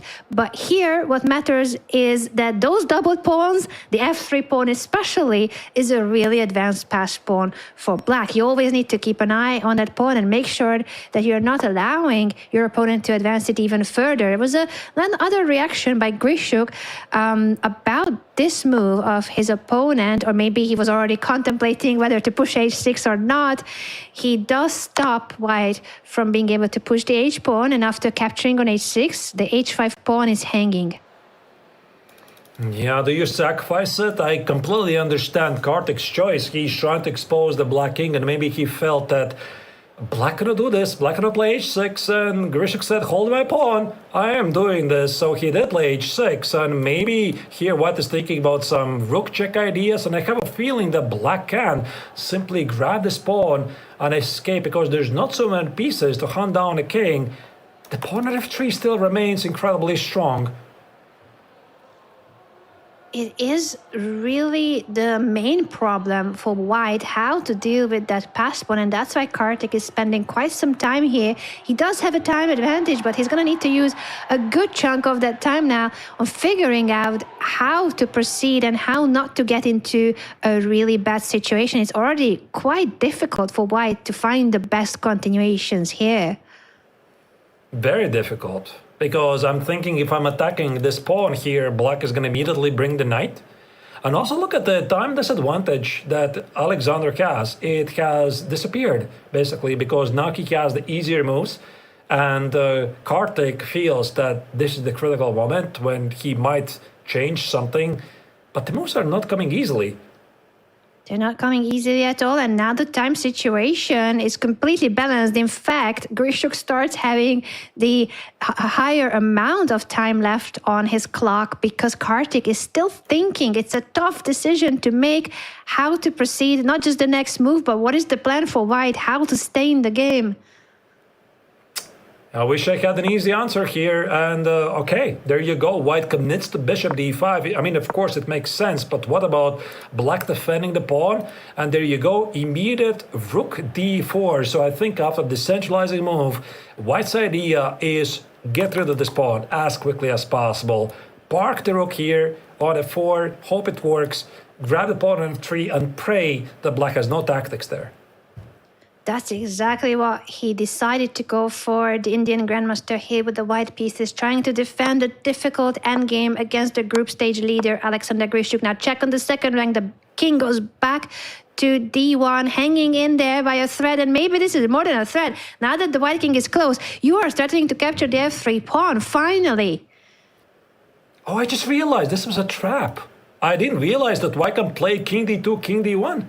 Because suddenly Grishuk is about to lose the pawn on f3. I thought that with this last move, rook d4, White's idea was to park the rook on f4, attack the pawn on f3, and Grishuk thought the same. And apparently it was all about harassing this rook on e3 to get to the pawn on f3 from another angle. I didn't expect this, and neither did Grishuk. Neither did he, and that pawn is about to fall. Kartik is just making sure that there is no trickery at the end of the line, and he has grabbed the pawn. We are in a rook endgame now, and doubling rooks on the f file against the f5 pawn makes perfect sense. It's equal amount of pawns, but this is a mistake. Apparently, the rook coming back to the back rank. Rook e1 check. Big check right there. Black on 4 stacks, like he misses Bishop it. misses it. He missed his winning moment there. I actually thought that was a very, very logical idea to trade one pair of rooks, because if he had done this, imagine this position, Anna, we have one less pair of rooks on the board, then the f-pawn marches forward with much less resistance. These two rooks make it so hard to make any progress. Of course, Black is better, and he's still pushing, but this was a golden opportunity by Grishuk to try to get immediately a winning position. What's done is done. He's still pushing forward. 2 minutes for each player. 2 minutes for Grishuk, 2.5 for Kartik. So if anyone has now chances in terms of the time management, it is the Indian Grandmaster with the white pieces, but his pawn push is actually not the best. The black king is getting activated, and now the position is better again for Grishuk. What a roller coaster this has been. Yeah, he's beautifully centralizing the king right there, and I think that he also wants to activate this rook, which is stranding on h4, not doing anything. Once again, Black is outplaying White. This f-pawn is rolling forward. I think this check, Anna, is a big, big threat. Otherwise, counterplay at the queenside is simply coming too slowly. Too slow, and for the second time in the game, there's an f3 pass pawn that is the decisive factor in this endgame. Grishuk is calculating the rook check to force the trade of rooks and get his pass pawn even closer to the promotion square. And we're getting there. According also to an engine, this is winning for Black because this pawn cannot be stopped. The massive threat is rook d4 check. You can't stop against this. There's just no defense. If this rook was standing elsewhere, let's say here, there would be a lot of checks and the white would be safe. But it's specifically here on g1, and because of this position, Grishuk is going to win this. It's an incredible roller coaster that we have been witnessing. Grishuk with the better and winning position, then Kartik resourceful, tenacious. He defended so well, but at the end of the day, now the Rukn game is again winning for Grishuk thanks to this incredibly strong pass pawn that's about to promote. Kartik is trying to give up the rook. I mean, to take their black rook, but at the end of the line, his own rook is also being captured, and Alexander Grishuk wins another game. He is our sole leader in Group D. What a fight this has been. Really great game by him, and even though he missed a couple of chances, like he understood the strength of this past f-pawn better than his opponent. Also, he kept the knight in the game to be trickier, more resourceful, and there you see once again the players are replaying the game, the critical phases, because if there's the greatest critic of your game, that's yourself. So very often the players are looking at the last moves that they did, they're criticizing themselves and trying to learn something for the next games, how not to repeat these mistakes and make the better choices. That's always key, to learn from your own mistakes. Grishuk is still reviewing the game and trying to perfect his understanding. Even though he won the game, he knows that he had missed chances, and you can tell from his face that he has just noticed that one particular moment when it was literally a winning move that he missed to see. We do have the critical moments from the game for you. One of them being, of course, the facial expressions of Grishuk, which played a really important role in this game. And the Rukn game, how it started to slip out of control for Kartik. This rook move to the back rank was key, and the black rook could have been sacrificed temporarily to get into a winning Rukn game. So Kartik is now back in the game, but then tables turned again, and the f-pawn at the end of the day decided the game. There was an f-pass pawn twice in this game, and that was the key difference between the position of Kartik and Alexander Grishuk.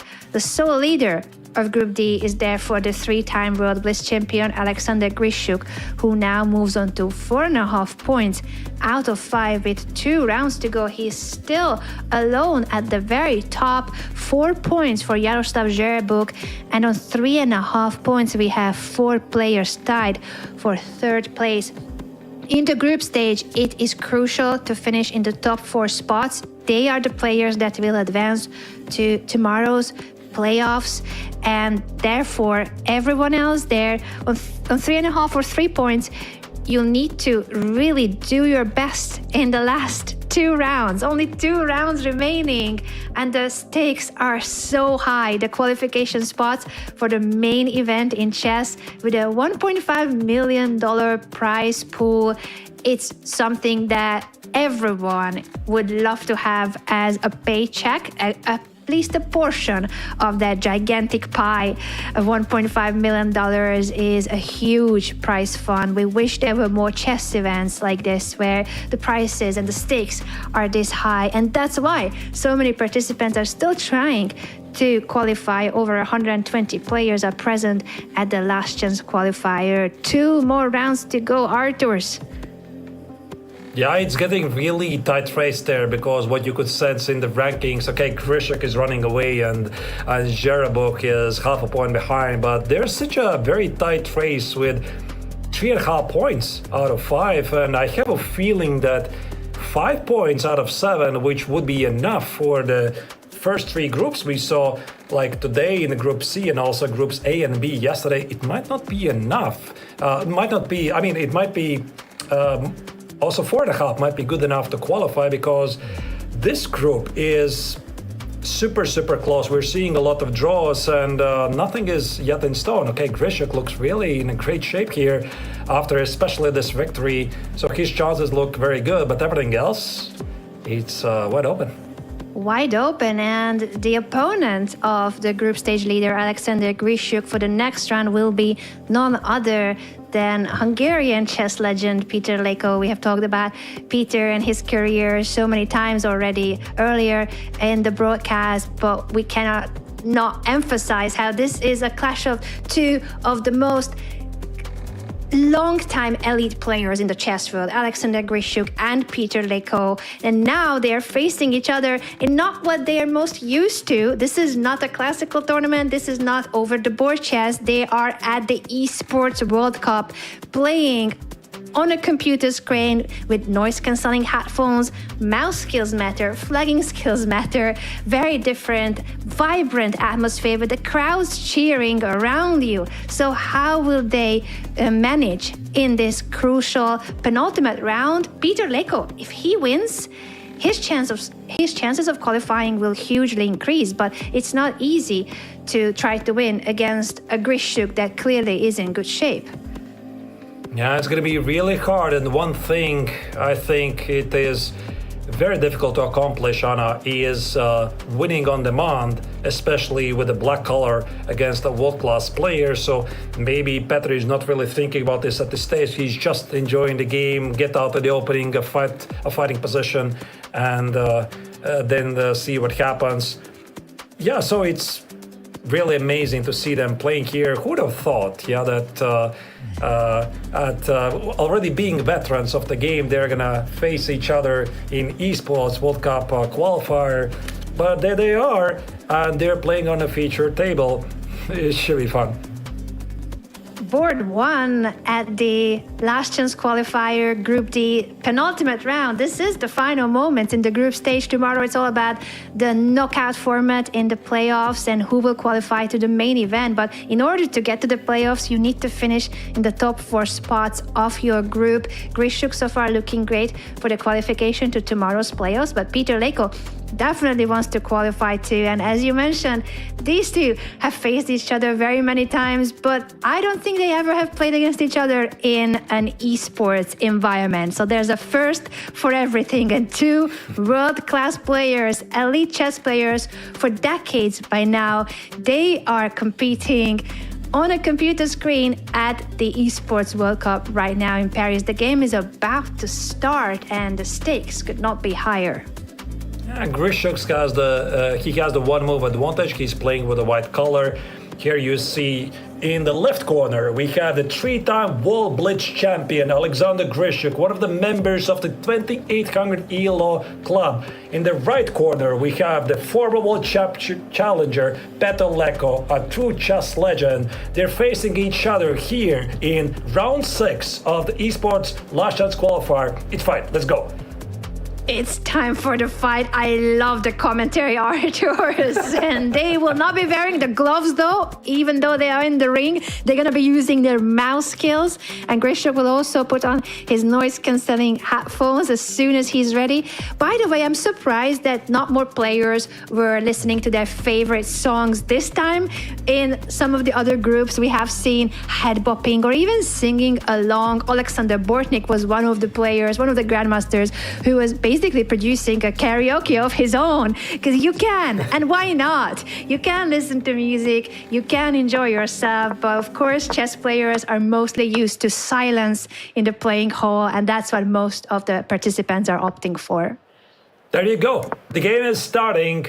So this big matchup is officially underway, and we see a very interesting line, a sideline of one of the oldest openings in chess. I think it makes perfect sense to play something in the classical opening, which is called Val Lopez or the Spanish game. Immediately the position is unbalanced, Anna, because white earlier took the knight on c6 to create these double pawns here at the queen side, and then at some point maybe go for the break in the center. But Petr Leko immediately reminds white, if you do this, you might be having some problems with a pawn here on d3, and also the rook at f1 is aligned perfectly to exploit it. So if Grishuk wants to push d4, he's going to have to prepare it.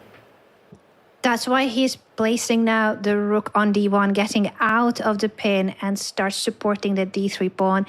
And once the d2 knight moves away, he'll be ready to maneuver the knight elsewhere, open up the diagonal for his bishop, and get ready to push the central pawn. I suppose it's going to be, some sort of a knight jump and then d4 push. And this is also a good moment for Petr to slow down a bit, try to reassess the position. Do you stop d4 or you don't stop d4? Because that's the kind of thing. And there you go. He plays rook e8, retracts the bishop. White has a chance to play d4. Do you want to do this? Because it also increases the power of black's let's go bishop there. But what else do you do? I suppose you go for it. That's why Grishuk pauses. It's an important decision whether you push or not. Is this the right moment for the central pawn push? Should he go for something else, like developing the bishop that's still sitting on the back rank for white? So a couple of options here, and that's why Grishuk is investing more time here. He does have a bit of a time advantage and ends up going for the knight maneuver instead, heading toward the f5 square with the knight. Knight g3. Played by Grishuk here, reinforcing the pawn on e4, and black plays c5. A very thematic move here to make sure that d4 is incoming with much more resistance, because white, of course, could do this. White could push d4, but if you do this, you are undoubling black's pawn structure here at the queen side and opening up the position perhaps a bit too much. So in theory, the more position opens up, the more powerful black's bishop pair is. So Alexander Grishuk faces a dilemma. Does he go for d4 push? Is this the right moment? Or instead, he can go for some sort of a kingside attack. I'm thinking about maybe some sort of a bishop g5 provocation, park back the bishop on e3 and play d4 in slightly better circumstances. Yeah, so many possibilities here for white. Which one he's going for? He ends up going for the bishop development with the tempo, attacking the black queen. Yeah, makes perfect sense. I think it's a pretty thematic idea of this particular line. White is really getting into this d4 push, but again, the question is, when is the right moment? And Petr Leko has perfectly aligned here, bishop on b7. He says, come on, get me. Play d4. I'm ready for this. So, do you do this? Or you keep improving your position? Maybe you can think about going for some sort of a kingside attack, because I'm looking at this pawn on f6 and some of the weakened light squares to the kingside. Is there room for potential kingside assault? I wouldn't be surprised if that's the direction in which Grishuk is looking and would try to build up an attack like that. That would make so much sense. And it's also very much in the style of Grishuk, his playing style. Creative, original, going for dynamic factors, and an attack like that, if he can see something in it, he will definitely want to go toward the black king. We are going to figure out soon, I think, if that's the plan he wants to go for. He is spending quite a long think here, and he's still not ready to commit to an idea which is increasing the time advantage of Petr Leko. And a reminder, this is speed chess, 10 minutes, no increment. The time factor has mattered so much in crucial moments of the games, especially if you go down to your final minute or two. That's when mistakes were coming in, even in the games of Grandmasters, because of the time pressure. And Alexander Grishuk is notorious for his time scrambles, but I mean, this is typically happening in classical chess. It's a different kind of beast we are witnessing here. Only 10 minutes with no increment, and he goes for the d4 push. I mean, it makes perfect sense, because now we might see a lot of trades, and here white is banking on the idea that, maybe after those trades, the black is going to be feeling a bit more vulnerable, and if white will be able to land the knight on f5, maybe this knight or the other knight at f5, maybe something is going to happen there. That's exactly what he's hoping for. Petr Leko ends up taking on g3 to eliminate that knight before it becomes troublesome, and that's also the defender of the e4 pawn. So this is also what Grishuk had to take into account when he decided to push his central pawn. And I'm also amazed by the speed how quickly Petr Leko did this. So he clearly anticipated d4. He had plenty of time to think about things, but, well, we are seeing the evaluation bar. It says that white is tiny a bit better because, the pawn on c5 will be under attack. So I think that here Grishuk will play either of the queen moves. I don't know which is the more accurate one. Queen c4, I suppose, makes a bit more sense. There's the pawn, extra pawn that black just had. And, well, we have obstacle bishops on the board. White is pressing a bit, but I think that here Petr Leko is very, very solid. Very solid. He has just stepped out of the pin on the D5. There's also a bit of head bopping. So I'm hoping that Peter is listening to some great tunes there through his headphones, or simply just, comforting himself in this position. Black is okay. Black is doing well, but still slight edge by Grishuk, and he's trying to put pressure on his opponent to increase his lead in the group stage. A big moment here. I mean, what do you do with a pawn on c5? Do you take on b6, relieve the tension, or you keep it there, or you reinforce the pawn, or you sacrifice it, or you develop your queenside rook to defend the pawn on c5, or you go for some dynamics? Again, there's so many choices, and Grishuk is spending a lot of time. Again, look at this, Anna. He has already lower than 5 minutes on the clock versus Petr Leko's 7 minutes and 40 seconds. So the Hungarian chess legend is playing this game so quickly. Very quickly and very confidently. He always has the next move ready to go. He's not surprised at all. He wasn't surprised by the pawn push in the center. Now he was ready to meet the trade on b6 immediately. Queen to c7 comes in, attacking the knight on d7. But that queen on e7 is protected by the black rook. So this is not a pin. You can jump away with the knight. Yeah, but here black should have no issues whatsoever. And I do feel that those extra... How much is it actually? 3 minutes already. It feels like an extra pawn.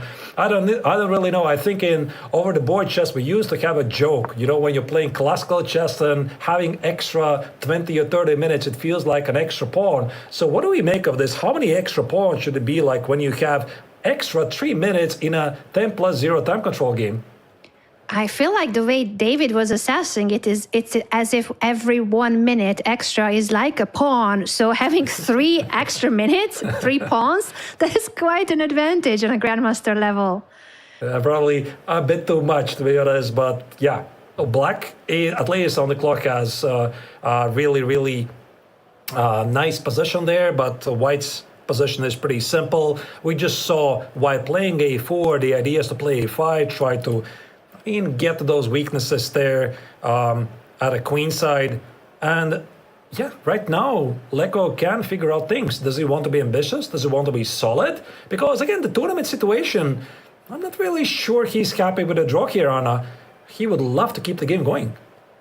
He definitely wants to keep the game going and wants to keep the game more complex, not allow too many trades. But Grishuk is heading for that pawn push on the queen side to open up the a5 for his rook and lead to further trades.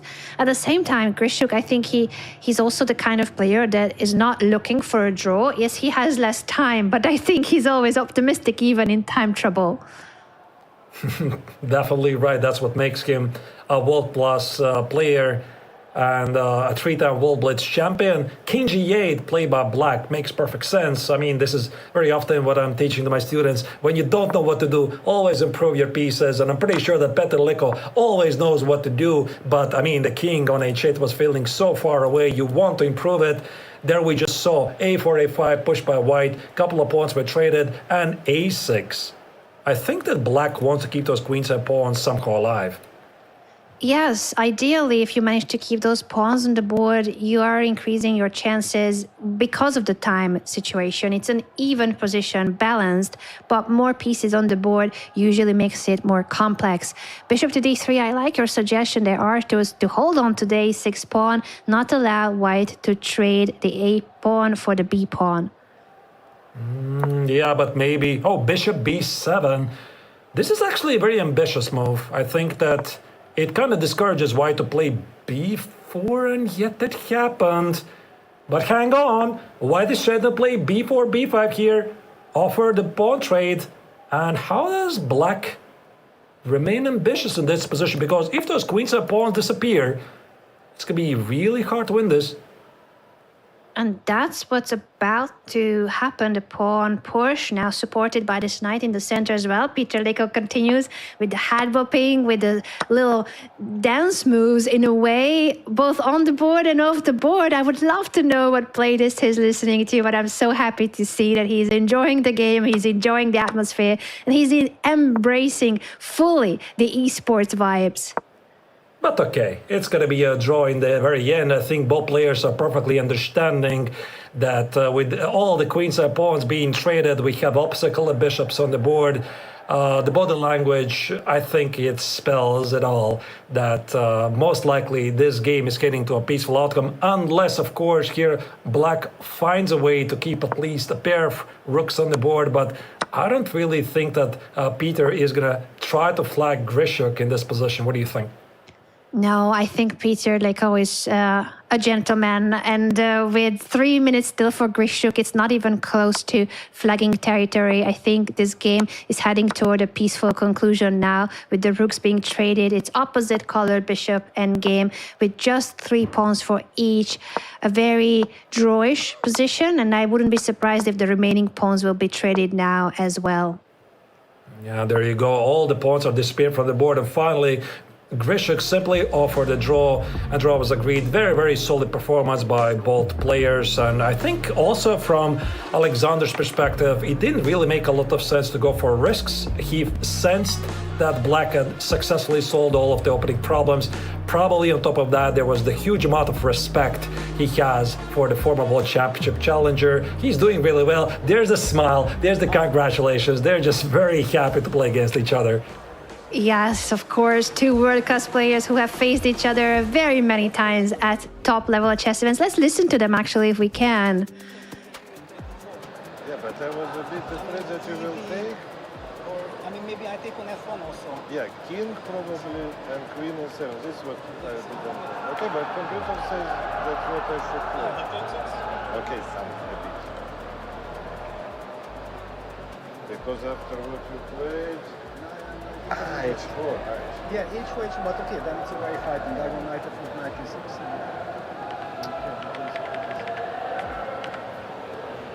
Wow, e7 on board. After it cannot be played. Queen e7 was possible. Yeah, it was so fixed on this that it's kind of forced. It's tough to analyze with him because when it becomes completely equal, it starts to say white is better. Yes, yeah. That's the first time. So, crazy, yes.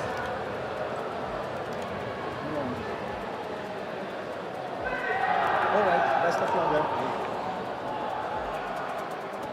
You love to see the analysis, the exchange of words there about what happened in the game, and also just the friendly smiles. This is, of course, 2 world-class players who normally would play over the board, but now they are in the esports arena at the World Cup in gaming. The kings were going to the king side, and all pawns were going to be traded essentially in this opposite-colored bishop endgame. It was a very well-fought game, near flawless play by both players, and the handshake and smiles at the end. It says it all.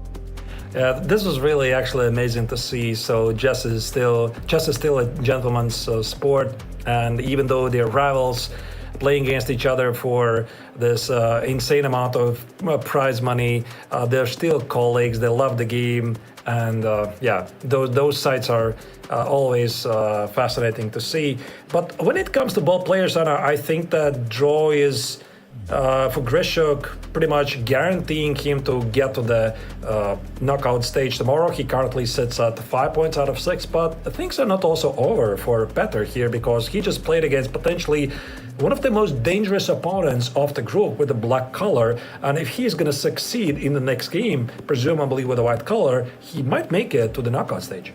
That's very true that Grandmaster Peter Leko still has chances in the final round. There's only 1 round remaining in the group stage. This is our final group, Group D, and we will know who will be the 4 players qualifying from this group to tomorrow's playoffs at the Last Chance qualifier. It's about to happen. We are just getting in the final results from round 6, and we are yet to figure out who are the other players with a chance to make it to tomorrow's playoffs. Again, in the Last Chance qualifier, the format is that the players start in group stages. You need to finish in the top 4 in your group to qualify to tomorrow's playoffs, which will be a double elimination bracket, a knockout format. 5 qualification spots overall for next week's main event at chess at the Esports World Cup. $1.5 million is at stake at the main event. Huge stakes, much pressure on the players. And with one round to go, Alexander Grishuk looking great for the qualification. And not only qualifying, but he is looking like qualifying for the upper bracket. The top 2 players from the group will make it to the upper bracket. The 3rd and 4th qualify to the lower bracket. And that matters too. Absolutely, and I think his top priority will be to make it to the upper bracket. And but then anything can happen in this final round, because the one thing we can definitely say for sure that this time control is unpredictable. We do see a lot of tense moments in time scrambles. This group, by the way, I think is one of the most tensest groups so far, and also we see quite a few draws. Even though we have one solid leader, Grishuk, everybody else is like hanging tight, still within the striking distance. And like in the previous group, in Group C, we had 4 leaders before the final round with 1 point margin ahead of everybody else. And I think it was more or less clear that they're going to make it to the final stage. But this group, nah, I don't think we can say for sure that anybody's safe. Very true that it seems that Group D turns into the most complicated one when it comes to the qualifications. In all the other groups, it was pretty much nearly determined heading into the final round. At least there were always 4 players who stood out and had at least half a point of an advantage. In this case, I don't think we will see that, and that keeps it even more wide open who will have chances to qualify to the playoffs. I cannot wait to see the results as they're coming in and the standings heading into the final decisive round with so much at stake. Grishuk for sure, he will be still our leader in Group D, but who else has good chances depends on how they fared in this round. Yeah, we're going to get those results in a moment. I think that all of the games have officially concluded, so we're going to get there in a moment. And there you go. There are the standings after round 6, Anna. We have 2 leaders, Grishuk and Jerebuk. They share the lead with 5 points out of 6, but are they safe? Well, not quite, because Velimir Ivic is only half a point behind him, and then we have 3 players battling out for one of these spots to the knockout stages: Kartik, Peter Leko, and Bilal Belakshen. I hope I pronounced his name correctly. So all of them might make it, and maybe potentially also Alexander Injic, who is currently sitting in the 7th position. Could be really difficult, but yeah, this group is really unpredictable. Very unpredictable, and it will also so depend on the pairings for the final round.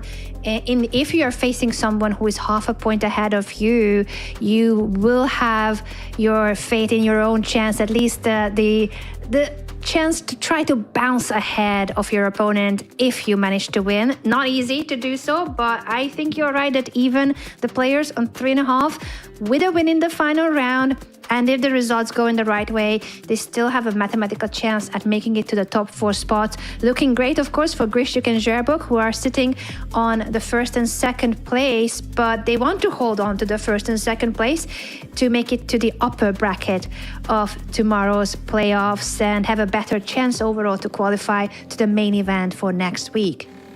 That's like basically securing yourself that you could afford to lose one of the matches and then still to remain in the tournament, because the knockout stage, which happens tomorrow, the viewers, is a double elimination system, meaning you have to lose twice to get out of the win. So that's why it does really matter to get in this upper bracket. You are having like an extra joker up in your sleeve to pull it out when things don't go really right your way. But the next round is about to start, and who are we gonna follow, really? There's so many interesting matchups, many interesting players to follow. I don't know. It's gonna be a tough one to pick, because yes, we have the 2 players on 5 points, but then there's of course also the storyline of the chasing pack and the fight to be in the top 4 spots to make it to tomorrow's playoffs. That's what matters in the quest for all the players in this journey to try to qualify to the main event at chess at the Esports World Cup. and the players on 4 points. It will be so crucial to see who they are facing in the final round and how will that game go.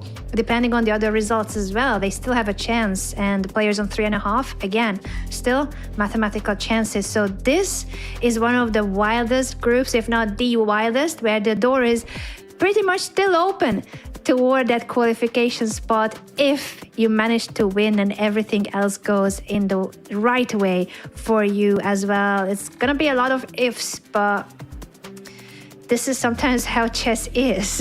You need a bit of luck sometimes, and you need other results sometimes to go in the right direction for you. I'm so curious again about the featured matchup because we have been following several players in Group D. We started with Jaroslav Žerbuk. We have looked at the games of Peter Leko. We have been talking about Alexander Grishuk as was the sole leader in Group D. And we have also seen some of the underdogs, or the first round matchup between Žerbuk and Yara. That was a huge rating gap. But then we see Yara winning 2 games in a row after he lost to Grandmaster Žerbuk. So he used that Grandmaster buff to then capitalize on his games and take down some higher rated opponents. You love to see this field where it's professional chess players together with club players, hobby players, anyone and everyone have been welcomed to the Last Chance qualifier in Paris. You just needed to sign up and show up, and that's what a lot of people did. Exactly, and speaking about the Žerbuk, Anna, he ended up leading the event together with Alexander Grishuk. So it's kind of like we knew this because we focused on his first 2 games, and I suppose sitting there on the feature table, it somehow inspires you because you know that all eyes are on your match. So that's the central game. And yeah, he is doing really well, 5 points out of 6 together with Alexander Grishuk. We still don't have yet a pairing for the final round. I believe it's going to happen in any minute. So definitely some GM clashes. It's of course very critical who Grishuk is going to face, what kind of result is good for him. He already has played against Jaroslav Žerbuk. The 2 leaders already played against each other. They made a draw, whichever round it was. And I just got the word that in the final round, round 7, we're going to follow Peter Leko against Bile Belakhshen in a clutch game. Who's going to make it to the knockout stage? Let's go. That's so important, and I think that's a great pick for this final round featured game because both players are on 4 points, both still with a chance to qualify, but you need to win this game, this final round game, in order to actually prove that you are worthy of that qualification spot because the fight is still wide open. And Bilal Belakhshen, I believe from Algeria, he's also a strong grandmaster and not the same generation as Peter, but a grandmaster from Algeria who is now, I think he is based in France, so home advantage. I feel like the crowds cheering for you, maybe fans, family, friends might be there present supporting you. And Peter Leko, of course, decades of experience at the highest level in chess, world-class player, former world champion, challenger, nearly became a world champion himself, and now is a world-class coach and world-class commentator as well. Like, Peter leaves something to the rest of us, He's just the best at everything he has done in his career. Yeah, it's essentially going to be experience versus youth in this critical matchup of the last round of the Last Chance qualifier to make it to the knockout stage tomorrow. Peter Leko is going to have the white color, so 1 move advantage. I don't know what we are going to see. Probably something highly theoretical, very principled, because that's the kind of game that Peter really likes to play. And we're going to see. Is he going to start with the King's Pawn move or go for something else? Anna, your prediction? I would say Queen's Pawn, but it's just a hunch. I'm actually not sure. I'm not sure. What I do know is that the players are ready now. This is the final decisive round at the Last Chance qualifier group stage. We are about to see who will prevail in this crucial 7th round in Group D? Who will be the 4 players to make it to tomorrow's playoffs? Here we see the Algerian Grandmaster Bilal Belachene, who will be facing renowned commentator, coach, and of course, world-class player, Peter Leko. Yeah, there you go. He has a power sip of some water right there.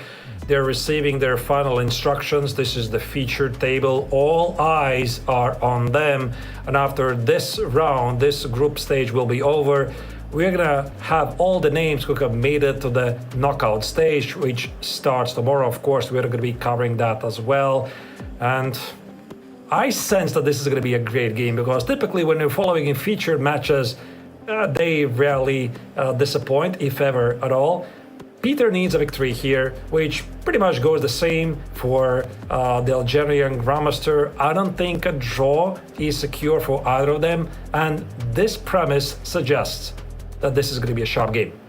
A sharp game where neither of them can settle for a draw. With the draw, neither of them will qualify. So that's a result that no one wants, and that will dictate the dynamics in this game. I think you're right about expecting a sharp position, sharp openings, and maybe in that case, King's Pawn opening. I think Belachene usually plays the Sicilian defense, so we could see a more aggressive variation there and aggressive dynamic positions already from the opening on. That makes perfect sense. I wouldn't be surprised to see this. We already saw the Hungarian chess legend employing the King's Pawn move and going for sharp Sicilian earlier today against Serbian Grandmaster Alexander Injic. He got a very close to winning advantage after the opening, but then did not really capitalize on it. Yeah, so I suppose we are going to see the game is about to start. The players are waiting for the final instructions. Everybody's getting seated, and I think it's starting right now. The final decisive round in Group D to determine who will qualify to tomorrow's playoffs at the last chance qualifier in Paris at the Esports World Cup. We do see a Sicilian defense. This is the Rossolimo, the so-called Rossolimo, with the bishop going out to b5 and often trading the bishop for the knight, giving the pair of bishops to black, but claiming that white has a healthier pawn structure. And this is a very close structure where the knight maneuvers will be quite valuable. That's what white is counting on. This move h3 is such a classy move, because you would think that, I mean, I have to continue like castling, or Engine was saying something about the move c4, but here black has some problems, meaning this light square bishop might not have a lot of good squares to go. So that's why black here first plays h6, this innocent looking pawn move, so that he can position the bishop here on f5, and if it's attacked, it can always hide on h7. That's exactly what black is aiming for. And not even that, but he's pushing g5. What an aggressive move by the Algerian Grandmaster. And Peter Leko, not even shocked or surprised. He goes c4 as usual in this structure to chase the central knight away. Well, this is declaration of war essentially by black. And of course, the tournament situation suggests that you want to have a sharper game here, but it's also a move you can never take back. And gloves are off here, Anna. This is going to be a sharp game right here. Black opens up the g file, puts the bishop on g4, pins the knight on f3, maybe castling the long side, use the open g file here to get to the white king. The knight on b6 is weird. We got what we wanted. We got exactly what we wanted. A very sharp, very aggressive approach. Both players in a must-win situation to be able to qualify to tomorrow's playoffs. You love to see it. The fire on the board and this open g file that will be looking dangerous toward the white king. So for Peter, he needs to finish developing his pieces and also create his own attack against the black king, which so far is still in the middle of the board and will be going toward the queen's side. It's the only available safe spot left for the black king to castle to. Most likely, I think so. And that's what here Bilal is thinking about. What's the most precise way to do this? Do I castle longside immediately? I think it makes most sense. Queen d7, Ancient slightly prefers this position just to walk away from this potential x-ray by white's bishop, potentially also landing the queen here. Maybe this is actually even more accurate, this queen move, because black at the moment can keep the king in the center, and this queen jump to the king side. Maybe this is the kind of thing that Petr Leko needs to watch out for. He does need to watch out for it, and that's why he's pausing. He does feel that this queen maneuver is an important one for black to improve his position, and he's trying to see how to face it, what's the best way to tackle the queen coming to f5 and queen h5. Prophylactic thinking in chess is so important. You see your opponent's threats and you want to prepare for it before they even happen. Peter decides that the queen maneuver will happen no matter what, so he does proceed with his own development, knight coming out to c3. All right, now he hits white's bishop here, and Petr immediately responds with a queen move, defending the bishop here, try to hold on together. How does black continue? I would have thought that castling the long side makes perfect sense. The one thing I slightly don't like about black's position, Anna, is this knight on b6, this queenside knight. Otherwise, black is, I think, doing really well. He has decent dynamics. He's doing something aggressive at the king side, but you would love to find a way to bring this queenside knight into the game. At this stage, right now, it's not doing anything. It's indeed the problem piece for black, how to get that knight into the game, as well as, of course, develop the rest of the pieces. But the knight is the one that's the least clear. The crowd's cheering in the arenas nearby. This is the Esports World Cup. This is the last chance qualifier. And these two players are fighting for a chance to qualify to the main event at chess taking place next week. But the journey to qualification is to be in the top 4 places in your group, and tomorrow to make it through the playoffs as well. Not easy, but the stakes are really high, highly rewarding you if you make it through to the $1.5 million main event in chess at the Esports World Cup. I think it's safe to say that the winner of this game is going to get there. He is going to make it to the knockout stage. That's why, once again, the cost of this game is really high, and you can see that both players are in the zone. They feel this is the critical moment. The Algerian Grandmaster is super locked in. He's thinking about, where is this king feeling safe?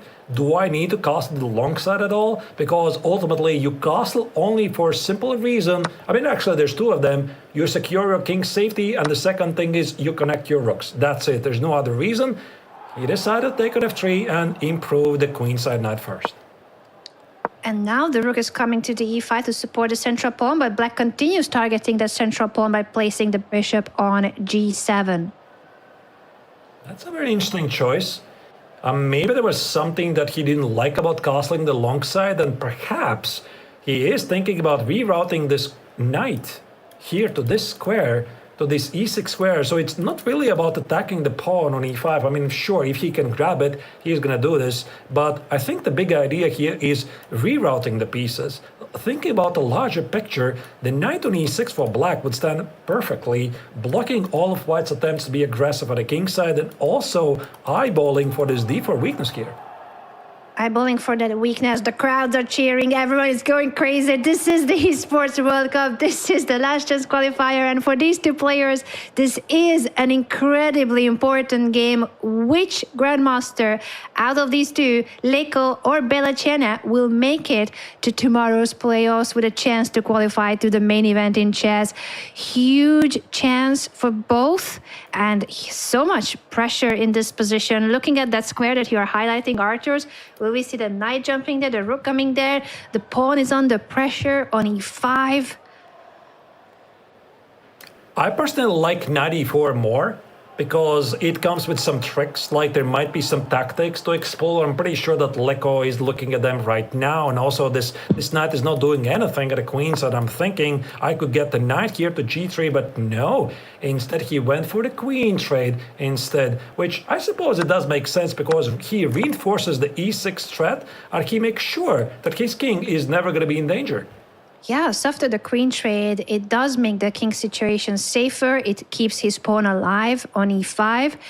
And now the second rook of white could come into the game as well, whether it's doubling rooks on the e file or bringing it to d1, because at some point you're going to need to face the fact that the d3 pawn is a backward pawn. So will the strategy be to try to push it, to try to trade it for the c5 pawn, or will you hold on to this for now and accept that you need to go for counterplay and use black's doubled pawns? The e6 pawn push that you mentioned as well is always in the air. It's quite a complex middle game. Not so easy here to make a choice because, yeah, this e6 move, it looks so logical.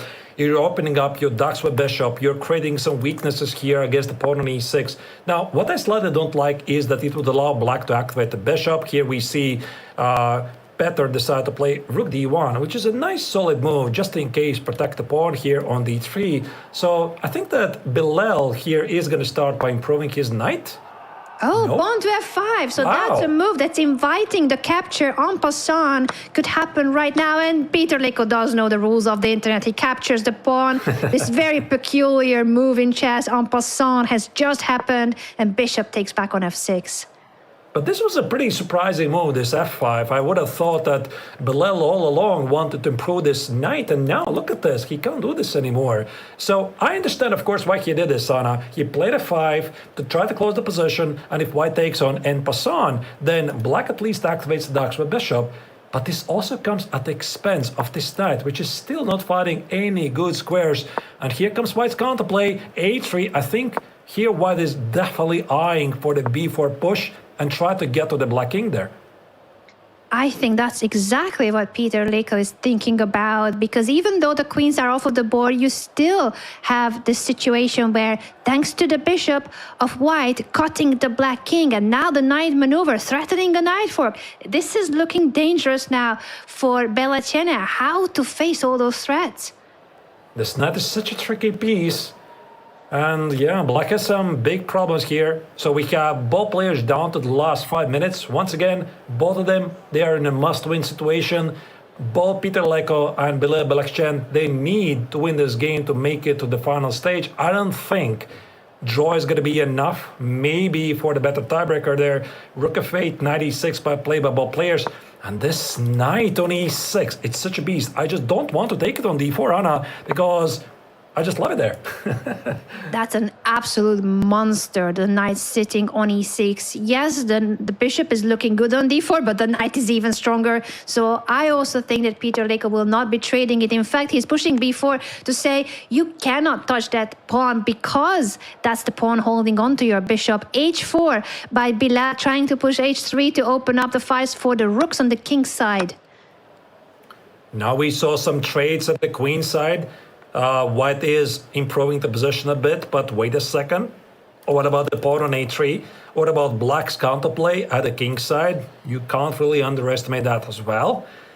I don't really know. Maybe here white's idea was to play d4 all along, but what about this bishop on d6 move here? Engine says that after this knight trade on c5, what keeps the better position. But do you really want to trade this knight from e6? I'm not sure.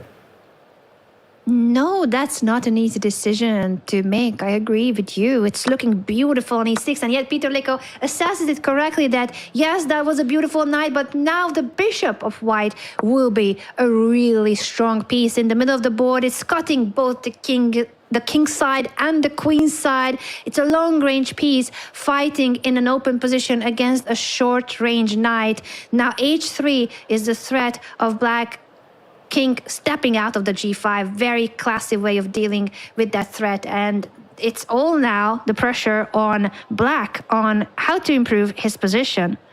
And I think that Belakchen has been doing a really good job so far because, I mean, after this f5 move, which I quite didn't like, he has managed to have some coordination of his pieces. I really liked his idea to play h5, h4, this kingside pawn push, try to harass the white king, and it seems that the Hungarian chess legend's advantage has seemingly vanished because he does have the bishop on e5 here, but black has the knight. And do not underestimate how tricky the knights can be in a time scramble.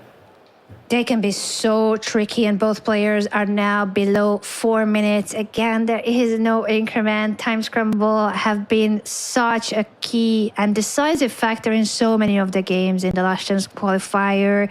And now with that C5 move you're highlighting, the knight jumping to F4, there will be things to worry about for Peter as well. He needs to make sure that he stays on top of this game with the slight advantage according to the computer, but not an easy one to make progress from. It doesn't look good to him, to be honest, right now. I don't like his position. I think that here Black has managed to get a very good harmony of his pieces. And most importantly, the one thing nobody has taught engines yet is how easy it is to play this position. And I think for Black, the moves are incoming very naturally. So I would say maybe something like C5. Whoa, H3. Look at that. Wow. That is There's a some pawn tactics. sacrifice to try to get to the white king and also to create a space, a beautiful square on F3 for the knight to jump to if white were to capture this pawn with the pawn. Peter says, no, I'm not allowing those knight jumps, no knight forks for me or my king getting into trouble. Bishop back to G3. And Black gonna take on G2 because you see this knight is under attack, so Black needs to defend it. You might think it's a blunder, but according to engine, no. Black is better. Black is taking over the game. He needs to defend the knight. And after the capture here, knight is getting to a very beautiful square on F3. I don't know how obvious is this, because last time I checked, a pawn is a pawn after all. So I think that Peter is here feeling pretty confident. And Black has to make a choice. Anna, is it rook G6, or is it maybe a more human move, King D7? I'm liking the latter more. Yeah, it's hard to make a choice here. Bilal goes for rook to G6, and now the pawn can be captured, but again, you need to take into account knight to D4 and the knight coming in with the fork, so maybe it's just looking like you can take it. If the king were to take it, then there's a gigantic check coming to your king through the H7 square, so definitely a very dangerous position, but Peter says, I'm gonna take it anyway. He takes it with the pawn, and the evaluation bar says it was not the right move. Peter Lico blundered it. Look at the reaction of Grandmaster Peter Lico. He completely forgot about the knight jump. The rook is attacked, then he's heading toward F3 to pick up the other rook. He has to give up his rook on E2 or D2. I originally also missed this move, and then a move later I saw that Black can play knight E4, knight F3, and I think he was focused really on the other knight's jump. This is why the knights, Anna, are so tricky pieces, because they tend to jump in unexpected squares. And if your attention is only on G5 square, you might miss the larger picture. And unfortunately, this happened to Peter Lekov right there. Of course, the position is still a fighting position, but Black has an extra exchange for a pawn. Really great chances to win this. So the question here is, can here the Hungarian chess legend survive this position? He has a trump, a passed pawn, which might roll forward very quickly. That was an incredibly difficult moment for Grandmaster Peter Leko, but he has composed himself and he is fighting. He does have, I think, good defensive chances, because it's now both players on 2 minutes, and the position is not that straightforward on how to improve your situation. You're up an exchange, as we say, a rook versus a bishop, but the path forward is not that clear. You can push the pawns as the arrows by Arthurs are showing, but that will also give some opening for the white rook and create some chances for Peter. In fact, he says A4, I'm going to try to make it harder for you to create passed pawns. And we see some pawns being traded, but also we're getting really low on time. And this is the situation where both players are going to have to show their speed chess skills. Because again, ladies and gentlemen, there is no increment. What we're seeing on the screen, that's all they have. 1 minute and 40 seconds for the Algerian Grandmaster Bilal Balakhshan. Only 1 minute and 21 seconds here for Peter Leko. We are entering bullet territory here. Bullet territory with no increment. This is it, the final minute and a half for both players. According to the computer, the position is about equal, but the chances of this game heading toward a draw is very, very slim. Both players need a win, and they are down to the wire when it comes to the time situation. It's a 3-result game. Whatever happened before, it already doesn't matter. It's all about who has the easier game. And Anna, I suspect suddenly it's actually White, because White is down this exchange for a pawn, but he has this outside pass pawn here, which might roll forward very quickly. King d8, king d7 allows White reposition here, the rook behind the pass pawn. It's getting really tense here. Very tense. The rook maneuvers by both players. And now this check by Peter Leko. Is he going to repeat the position? Give a couple of checks. Is a draw good enough? No, I don't think so. They have to keep it going. A draw They have to keep it going, indeed, because both players want to qualify to the playoffs for tomorrow, and for that, they both need a win. F6 allows bishop e5. Now we see a couple of pawns being traded, and I'm really liking White's chances here, Anna. Take the pawn here with a check, march it back, push forward the h pawn. Suddenly White's position is really easy to play. He first starts with a pawn check. That's also a good move, and now a rook check instead of picking up the pawn. Peter Leko says it's more important actually to push that h-pawn. It's so close to promotion once you have it on h6. How do you stop it? White is threatening h7 with a check and then h8, new queen. Only move, rook e5. Only move to allow black to stay in the game, but it's such a difficult move to make. I mean, you might get there out of lack of alternatives. Your position, if you're playing with black, looks really terrible, and he finds it. He found the only way to stay in the game, to give up his rook for the bishop, but this is not the right way to proceed. Now, after king to g5, White is winning, and Peter Leko plays it immediately. Beautiful execution by the Hungarian grandmaster, threatening checkmate on the board and the promotion as well. Wow, that was really crazy. And you can look at also the facial expression of the Algerian grandmaster. He knows what just happened. He ultimately just threw away a game in a drawn position. And Peter Leko wins a clutch game. And maybe he's going to make it to the final stage. I think we were just so shocked by what happened in the last few moves that our slide was even saying draw, but it's a win. It's a huge win for Grandmaster Peter Leko. He will be qualifying most likely to the playoffs. We are getting the final results in from round 7, but what a roller coaster of emotions this has been for both players. Peter Leko was in control of the game, but then he forgot about the knight jumps and that knight fork threat. He accepted that sacrifice of a pawn, but forgot completely about his opponent's knight jump, ended up losing his rook for the knight. This was that particular moment after capturing the pawn on h3. He completely forgot, and look at the reaction of Peter, the disbelief, the shock, to then compose himself and make it back in the game. And it's Bilal who ends up making the final mistake in the game, in the rook endgame. Beautiful execution by Peter Leko. Down a pawn, but threatening checkmate and the promotion. Black is busted. Yeah, this was such a crazy time scramble, and the Algerian grandmaster earlier could have repeated the position, but both of them there were in a must-win situation. Look at this fist pump by Peter Leko. He has, it seems, made it to the final 4 stage, Anna, because we have one leader, one winner of the Group D event. He is Alexander Grishuk. Yaroslav Zherebov is finishing in the 2nd place, so these two gentlemen, they're going to the upper bracket, but Kartik Venkataraman and Peter Leko have a better tiebreak ahead of Velimir Ivic.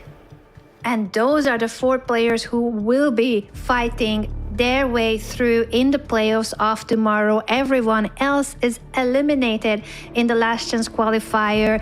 What an incredible fight that has been in the final round, and the 4 players making it through, they will be facing the other top 4 players from other groups in the last chance qualifier. And a quick reminder on who they are. We started Group A yesterday. That was our first group. 4 players who made it through from Group A were Wei Yi, Alexander Bortnik, the 2 of them going to the upper bracket, while Aryan Tari and Ellen Pichot will be in the lower bracket from Group A. Then from Group B, also 4 very strong players that will be fighting in the playoffs. Daniel Dubov and Parham Maksudlu in the upper bracket, and Maxim Lagarde and Eric Hansen in the lower bracket. And last but not least, Group C was also a wide race for the top spots, with Andrew Tang and Vladislav Artemyev making it to the upper bracket, and Jules Moussad and Valery Kazakowski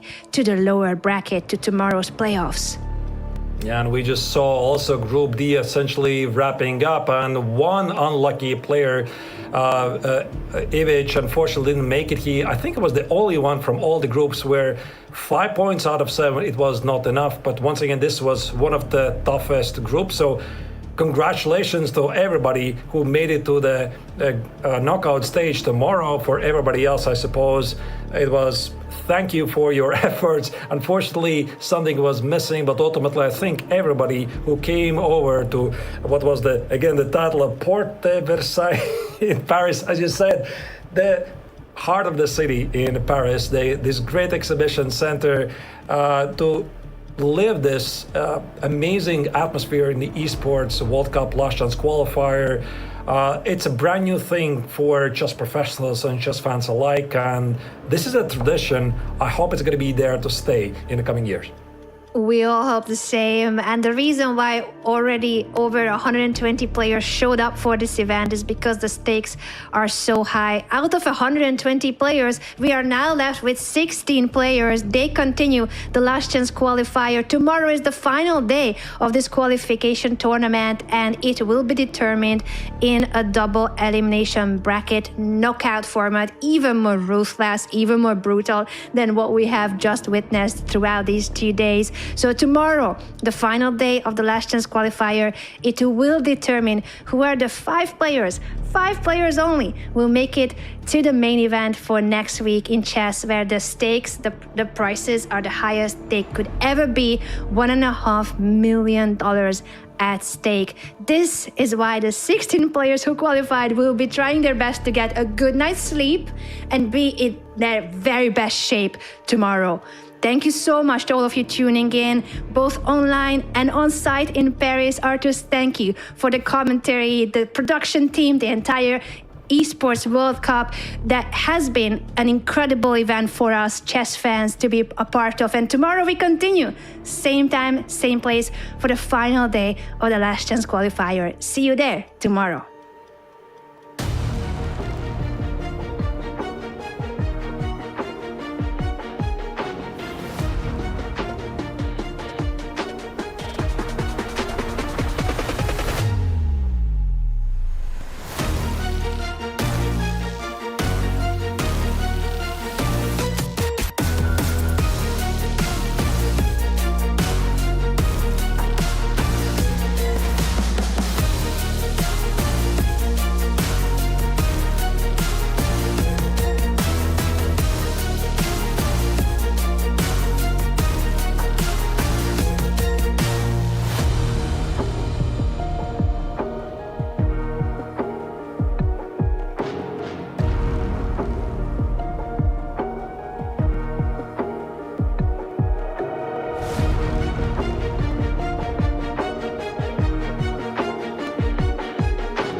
is in our DNA. Whenever we let it out, it becomes our superpower. Now imagine an entire city being built to supercharge it. Kadir City, powered by play.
We were there for every click, every clutch, every respawn. We were there for the years of grind, and we're here. Now, the proud founding partner of EWC, powering the biggest event in gaming, shoulder to shoulder with the world's best, making history. Greatness deserves a stage. Lenovo Legion, reach your impossible.